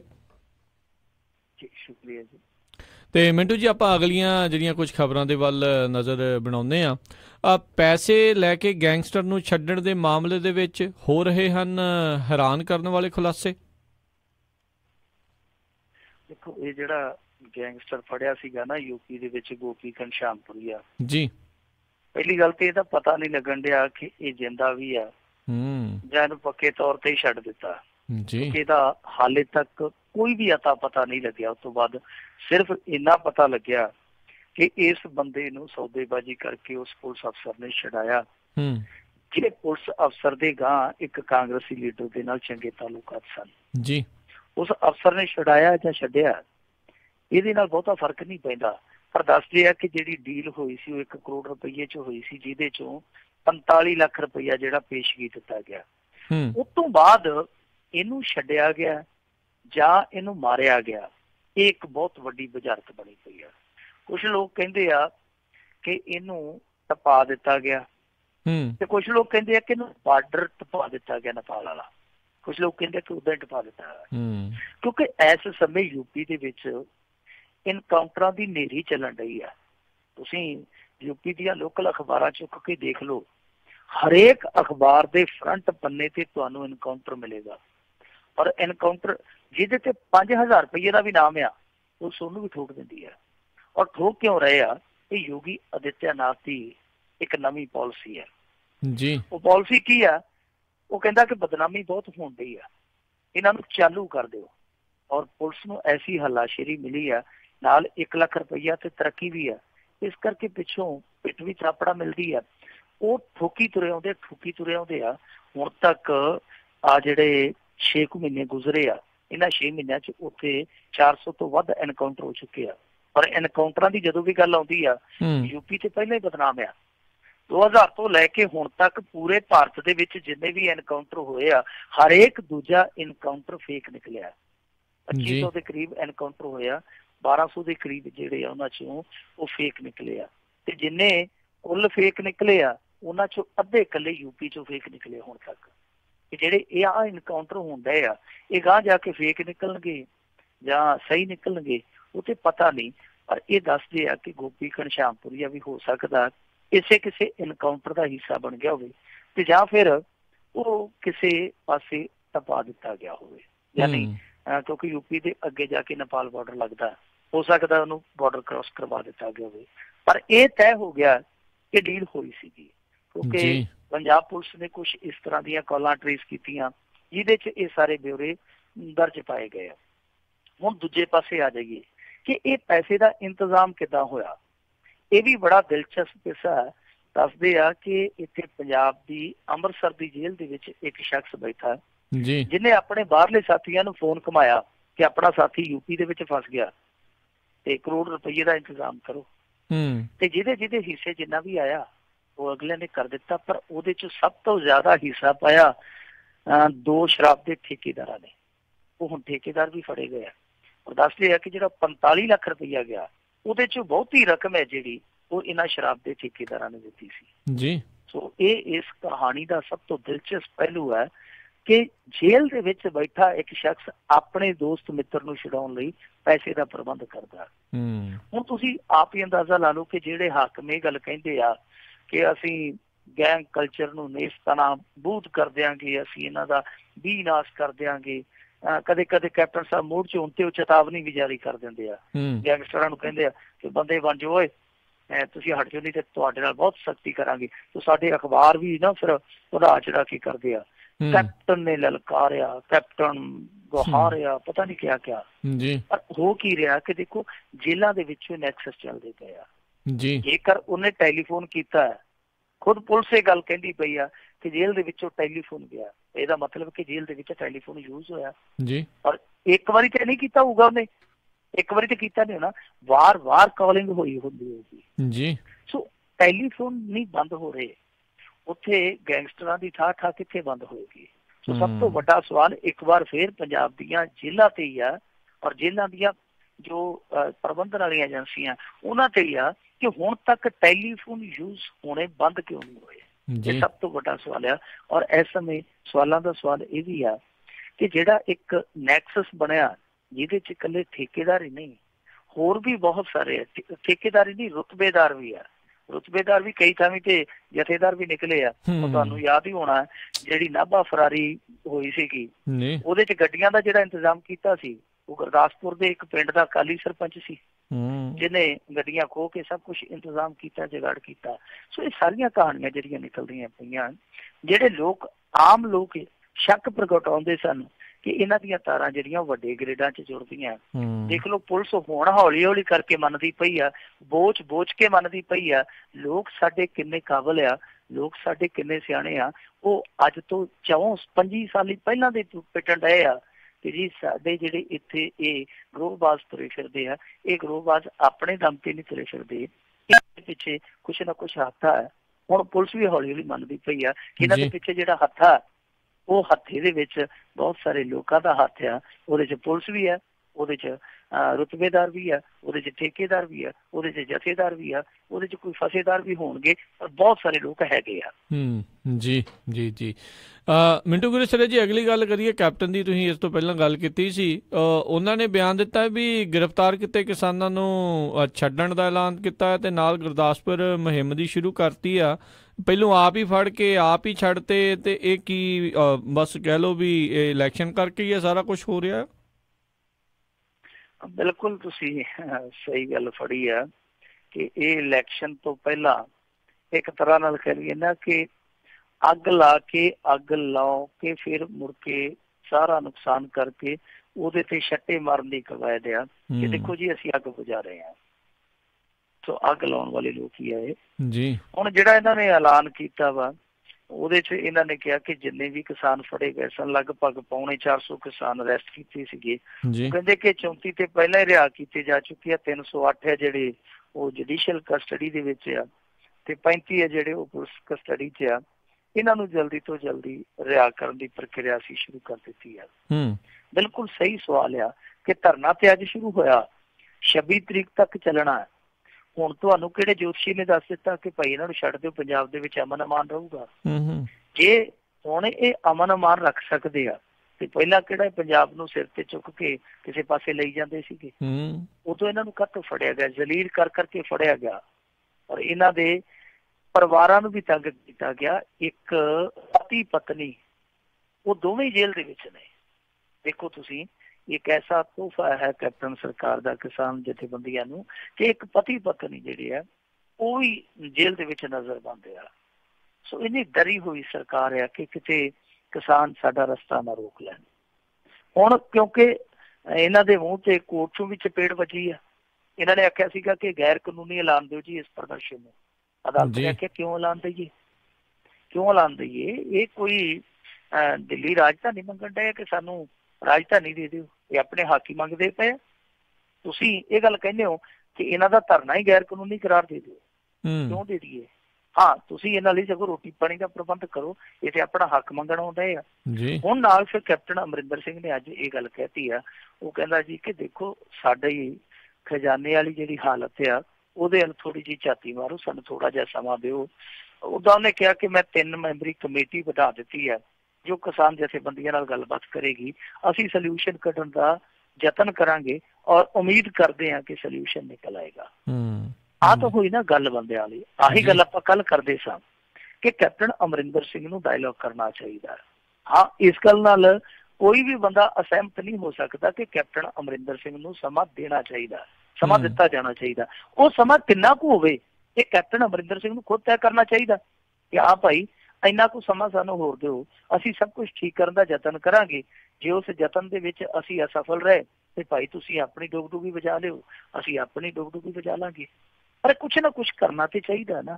ਜੇ ਹਾਂ ਕਮੇਟੀ ਹੁਣ ਬਣ ਗਈ ਆ, ਆਹੋ ਹੀ ਕਮੇਟੀ 4 ਦਿਨ ਪਹਿਲਾਂ ਬਣਾ ਦਿੱਤੀ ਗਈ ਹੁੰਦੀ ਤੇ ਸ਼ਾਇਦ ਧਰਨਾ ਲੱਗਦਾ ਹੀ ਨਾ, ਗੱਲਬਾਤ ਹੋ ਗਈ ਹੁੰਦੀ। ਸੋ ਇਹ ਕੈਪਟਨ ਅਮਰਿੰਦਰ ਸਿੰਘ ਨੂੰ ਥੋੜੀ ਜਿਹੀ ਪਾਲਿਸੀ ਚੇਂਜ ਕਰਨੀ ਪਊਗੀ। ਉਦਾਂ ਅੱਜ ਇਹਨਾਂ ਨੇ ਗੁਰਦਾਸਪੁਰ ਦੇ ਵਿੱਚ ਨਗਾਰਾ ਵਜਾ ਦਿੱਤਾ। ਉੱਥੇ ਅੱਜ ਖੂਬ ਰੌਣਕ ਮੇਲੇ ਲੱਗੇ ਆ। ਨਵਜੋਤ ਸਿੱਧੂ ਸਾਹਿਬ ਵੀ ਗਏ ਸੀਗੇ, ਰੈਲੀ ਵੀ ਰੱਖੀ ਸੀ ਇਹਨਾਂ ਨੇ। ਉਸ ਤੋਂ ਪਹਿਲਾਂ ਜਾਖੜ ਸਾਹਿਬ ਦੇ ਕਾਗਜ਼ ਭਰੇ ਆ ਤੇ ਕਾਗਜ਼ ਭਰਨ ਦੇ ਦੌਰਾਨ ਪਹਿਲਾਂ ਤੇ ਸਾਡੇ ਬਹੁਤੇ ਕਾਲੇ ਪੱਤਰਕਾਰ ਜਿਹੜੇ ਕਈਆਂ ਨੇ ਤੇ ਇਹ ਖਬਰ ਫਲੈਸ਼ ਵੀ ਕਰ ਦਿੱਤੀ ਕਿ ਜੀ ਬਾਜਵਾ ਫੈਮਿਲੀ ਗਈ ਨਹੀਂ, ਬਾਜਵਾ ਫੈਮਿਲੀ ਗਈ ਨਹੀਂ। ਪਰ ਫਤਿਹ ਜੰਗ ਬਾਜਵਾ ਜਿਹੜਾ ਪ੍ਰਤਾਪ ਸਿੰਘ ਬਾਜਵਾ ਦਾ ਭਰਾ ਉਹ ਨਾਲ ਸੀਗਾ ਕਾਗਜ਼ ਭਰਨ ਵੇਲੇ ਵੀ ਤੇ ਰੈਲੀ ਦੇ ਮੰਚ ਤੇ ਵੀ। ਹਾਂ, ਪ੍ਰਤਾਪ ਸਿੰਘ ਬਾਜਵਾ ਨਹੀਂ ਆਇਆ ਤੇ ਉਹਨੇ ਆਉਣਾ ਵੀ ਨਹੀਂ ਕਿਉਂਕਿ ਕੈਪਟਨ ਅਮਰਿੰਦਰ ਸਿੰਘ ਦੇ ਨਾਲ ਉਹਦੀ 751 ਰਹਿੰਦੀ ਆ। ਉਦਾਂ ਜਿਹੜਾ ਬਾਜਵਾ ਫੈਮਿਲੀ ਬਾਰੇ ਸ਼ੱਕ ਸੀਗਾ, ਇੱਕ ਸ਼ੰਕਾ ਸੀਗਾ, ਉਹ ਕੁਛ ਹੱਦ ਤੱਕ ਨਿਵਰਤ ਹੋ ਗਿਆ ਕਿ ਬਾਜਵਾ ਪਰਿਵਾਰ ਜਾਏਗਾ ਜ਼ਰੂਰ। ਦੂਜੀ ਜਿਹੜੀ ਗੱਲ ਹੈਗੀ ਆ ਦੂਜੇ ਪਾਸੇ ਕਿ ਅੱਜ ਜੋ ਕੁਝ ਵਾਪਰਿਆ ਉੱਥੇ ਇਹਨਾਂ ਨੇ ਰੈਲੀ ਕੀਤੀ। ਰੈਲੀ ਦਾ ਮਤਲਬ ਇਹ ਹੈ ਕਿ ਇਹਨਾਂ ਨੇ ਚੋਣ ਕੈਂਪੇਨ ਅੱਜ ਤੋਂ ਸ਼ੁਰੂ ਕਰ ਦਿੱਤੀ। ਰੈਲੀ ਇਹਨਾਂ ਦੀ ਰੌਣਕੀਲੀ ਸੀਗੀ। ਰੌਣਕੀਲੀ ਇਸ ਕਰਕੇ ਵੀ ਹੈ ਕਿਉਂਕਿ ਇਹ ਇਸ ਸਮੇਂ ਸੱਤਾਧਾਰੀ ਆ। ਕੈਪਟਨ ਅਮਰਿੰਦਰ ਸਿੰਘ ਨੇ ਕਾਫੀ ਟਕੋਰਾਂ ਕੀਤੀਆਂ। ਉਹ ਕਹਿੰਦਾ ਕਿ ਆ ਜਿਹੜਾ ਸਲਾਰੀਆ ਜਿਹਾ ਫਿਰਦਾ, ਇਹ ਕਹਿੰਦਾ ਮੇਰੇ ਕੋਲ ਵੀ ਆਇਆ ਸੀ ਮਹੀਨਾ ਕੁ ਪਹਿਲਾਂ, ਕਹਿੰਦਾ ਕੈਪਟਨ ਸਾਹਿਬ ਟਿਕਟ ਦੇ ਦਿਓ, ਮੈਂ ਤੁਹਾਡੇ ਨਾਲ ਜਾਣਾ। ਇਹਦਾ ਕੀ ਯਕੀਨ ਆ। ਔਰ ਦੂਜੀ ਗੱਲ ਉਹਨੇ ਆਖੀ ਆ ਕਿ ਇਹ ਤੇ ਜਾਖੜ ਨੂੰ ਕਹਿੰਦੇ, ਜਾਖੜ ਨੂੰ ਕਿ ਬਾਹਰ ਦਾ ਇਹ ਸਭ ਤੋਂ ਵੱਡਾ ਤੇ ਬਾਹਰ ਦਾ ਇਹ ਵਪਾਰੀ ਹੈ। ਔਰ ਨਾਲ ਉਹਨੇ ਇਹ ਵੀ ਕਿਹਾ ਕੈਪਟਨ ਨੇ, ਉਹ ਕਹਿੰਦਾ ਜਿਹਦੇ ਕੋਲ ਆਪਣਾ ਚਿੰਤਪੁਰਨੀ ਵਾਲਾ ਮੈਡੀਕਲ ਕਾਲਜ ਨਹੀਂ ਸੰਭਿਆ ਉਹ ਗੁਰਦਾਸਪੁਰ ਕੀ ਸਾਂਭ ਲੂ। ਇਸ ਕਰਕੇ ਇਸ ਬੰਦੇ ਨੂੰ ਮੂੰਹ ਨਾ ਲਾਇਓ। ਨਵਜੋਤ ਸਿੱਧੂ ਵੀ ਸੀ ਰੈਲੀ 'ਚ। ਉਹ ਤੁਹਾਨੂੰ ਪਤਾ ਉਹ ਥੋੜੀਆਂ ਜਿਹੀਆਂ ਅੱਜ ਕੱਲ ਗੱਲਾਂ ਜਿਹੜੀਆਂ ਚੁੱਕਵੀਆਂ ਕਰਦਾ। ਉਹਨੇ ਆਪਣੇ ਸਾਥੀਆਂ ਦੀ ਉੱਥੇ ਚੰਗੀ ਲੱਥੀ ਲਾਈ ਕੀਤੀ। ਕਿਸੇ ਨੂੰ ਸੱਦ ਕੇ ਸਟੇਜ ਤੇ ਸੱਦ ਕੇ ਉਹ ਕਿਸੇ ਦੀ ਟੋਟਣ ਜੀ ਨਿਕਲੀ ਸੀ ਅੱਧੀ ਕੋ, ਉਹਦੀ ਟੋਟਣ ਤੇ ਹੱਥ ਫੇਰ ਕੇ ਕਹਿੰਦਾ ਦੇਖੋ ਜੀ ਆ ਵਿਆਹ ਤੋਂ ਬਾਅਦ ਵੀ ਇਹਦੇ ਵਾਲ ਚੜ੍ਹਦੀ ਕਲਾ ਵਾਲੇ ਆ, ਠੋਕੋ ਤਾੜੀ। ਆ ਕਹਿੰਦਾ ਜੀ ਫਤਿਹ ਜੰਗ ਬਾਜਵਾ ਇਹ ਜਦੋਂ ਫਿਰ ਐ ਬੈਟਿੰਗ ਕਰਦਾ ਪਿਛਵਾੜੇ ਮਾਰ ਮਾਰ ਕੇ ਪਜਾਮੇ ਗਿੱਲੇ ਕਰ ਦਿੰਦਾ। ਪਤਾ ਨਹੀਂ ਐਵੇਂ ਬਥਵੀਆਂ ਜਿਹੀਆਂ ਮਰੀ ਜਾਂਦਾ, ਨਾਲ ਕਹੀ ਜਾਂਦਾ ਠੋਕੋ ਤਾਲੀ। ਉਹ ਇਸ ਤਰ੍ਹਾਂ ਦੇ ਭਾਸ਼ਣ ਕਰਕੇ ਆ ਸੂਰਮੇ ਆ, ਯੋਧੇ ਆ, ਇਹ ਜੰਗ ਜਿੱਤਣਗੇ, ਰਣ ਜਿੱਤਣਗੇ। ਪਰ ਜੋ ਅੱਜ ਦੀ ਤਰੀਕ ਦੇ ਵਿੱਚ ਉੱਥੇ ਸਿਆਸਤ ਚੱਲਣ ਰਹੀ ਹੈ ਉਹ ਸਿਆਸਤ ਉਹੀ ਤੁੱਕੇਬਾਜ਼ੀਆਂ ਵਾਲੀ ਹੈ, ਬੰਡਲਬਾਜ਼ੀਆਂ ਵਾਲੀ ਹੈ, ਲਿਫਾਫੇਬਾਜ਼ੀਆਂ ਵਾਲੀ ਹੈ। ਹਾਂ, ਇਹਦੇ ਵਿੱਚੋਂ ਇੱਕ ਚੀਜ਼ ਚੰਗੀ ਨਿਕਲੀ ਆ ਕਿ ਜਾਖੜ ਨੇ ਇਹਨਾਂ ਨੂੰ ਸਾਰਿਆਂ ਨੂੰ ਲਲਕਾਰਿਆ। ਉਹ ਕਹਿੰਦਾ ਕਿ ਸੁਖਬੀਰ ਵੀ ਆ ਜੇ ਤੇ ਭਗਵੰਤ ਮਾਨ ਵੀ ਆ ਜੇ, ਜਾਂ ਜਿਹੜਾ ਸਾਡਾ 6 ਮਹੀਨਿਆਂ ਵਾਲਾ ਕਾਰਜਕਾਲ ਆ ਇਹਦੇ ਤੇ ਅਸੀਂ ਖੁੱਲੀ ਬਹਿਸ ਕਰਨ ਨੂੰ ਤਿਆਰ ਆ। ਤੇ ਕਮਾਲ ਦੀ ਗੱਲ ਹੈ ਕਿ ਭਗਵੰਤ ਮਾਨ ਨੇ ਆਖਿਆ, ਉਹਨੇ ਆਖਿਆ ਕਿ ਅਸੀਂ ਸਵਾਗਤ ਕਰਦੇ ਹਾਂ ਤੁਹਾਡੀ ਇਸ ਲਲਕਾਰ ਦਾ ਤੇ ਅਸੀਂ ਸਹਿਮਤ ਹਾਂ, ਤੁਸੀਂ ਜਗ੍ਹਾ ਮਿੱਥੋ, ਅਸੀਂ ਤੁਹਾਡੀ ਜਗ੍ਹਾ ਤੇ ਆਉਂਦੇ, ਆਪਾਂ ਖੁੱਲੀ ਬਹਿਸ ਕਰ ਲੈਂਦੇ ਹਾਂ। ਹੁਣ ਲੋਕ ਸੁਖਬੀਰ ਸਿੰਘ ਬਾਦਲ ਵੱਲ ਕਹਿੰਦੇ ਆ ਕਿ ਬਾਦਲ ਵੀ ਇਸ ਬਹਿਸ ਦੇ ਵਿੱਚ ਹਿੱਸਾ ਲੈਣ ਨੂੰ ਤਿਆਰ ਹੋਊਗਾ। ਉਦਾਂ ਜੇ ਕਿਤੇ ਵਾਪਰ ਜਾਂਦਾ, ਵੈਸੇ ਪੰਜਾਬ ਦੀ ਰਾਜਨੀਤੀ 'ਚ ਵਾਪਰਨ ਦਾ ਬਹੁਤ ਘੱਟ ਇਮਕਾਨ ਆ, ਪਰ ਜੇ ਵਾਪਰ ਜਾਂਦਾ ਤਾਂ ਮੇਰੇ ਖਿਆਲ ਦੇ ਨਾਲ ਗੁਰਦਾਸਪੁਰ ਚੋਣ ਦੀ ਇੱਕ ਪ੍ਰਾਪਤੀ ਮੰਨੀ ਜਾ ਸਕਦੀ। ਜੀ ਬਿਲਕੁਲ। ਜੇ ਵਾਕਿਆ ਹੀ ਬੰਦਿਆਂ ਵਾਂਗ ਜਿਹੜੀ ਉਹ ਬਹਿਸ ਕਰਨ, ਇਹ ਵੀ ਨਾਲ ਜਿਹੜਾ ਕਹਿਣਾ ਜ਼ਰੂਰੀ ਹੋਊਗਾ। ਅਗਲੀ ਜਿਹੜੀ ਆਪਾਂ ਮਿੰਟੂ ਜੀ ਗੱਲ ਕਰੀਏ, ਇੱਕ ਵਿਦੇਸ਼ੀ ਰਾਜਦੂਤ ਦੇ ਹੱਥਾਂ 'ਚੋਂ ਮੋਬਾਈਲ ਖੋ ਕੇ ਕਹਿੰਦੇ ਲੈ ਗਏ। ਇਹ ਤੇ ਲੋੜੇ ਵਾਲੀ ਗੱਲ ਆ ਜੀ। ਇਹ ਰਾਜਦੂਤ ਹੀ ਵਿਚਾਰਾ ਲੁੱਟਿਆ ਗਿਆ, ਤੇ ਲੁੱਟਿਆ ਵੀ ਬੜੇ ਨਾ ਵਸਾਹ ਦੇ ਨਾਲ ਗਿਆ। ਅੱਛਾ ਜੀ। ਜਿਵੇਂ ਆਂਦੇ ਹੁੰਦੇ ਨਾ ਪੰਜਾਬੀ 'ਚ ਕਿ ਵਸਾਹਘਾਤ ਹੋ ਗਿਆ, ਸੋ ਉਹਦੇ ਨਾਲ ਵਸਾਹਘਾਤ ਹੀ ਹੋਇਆ।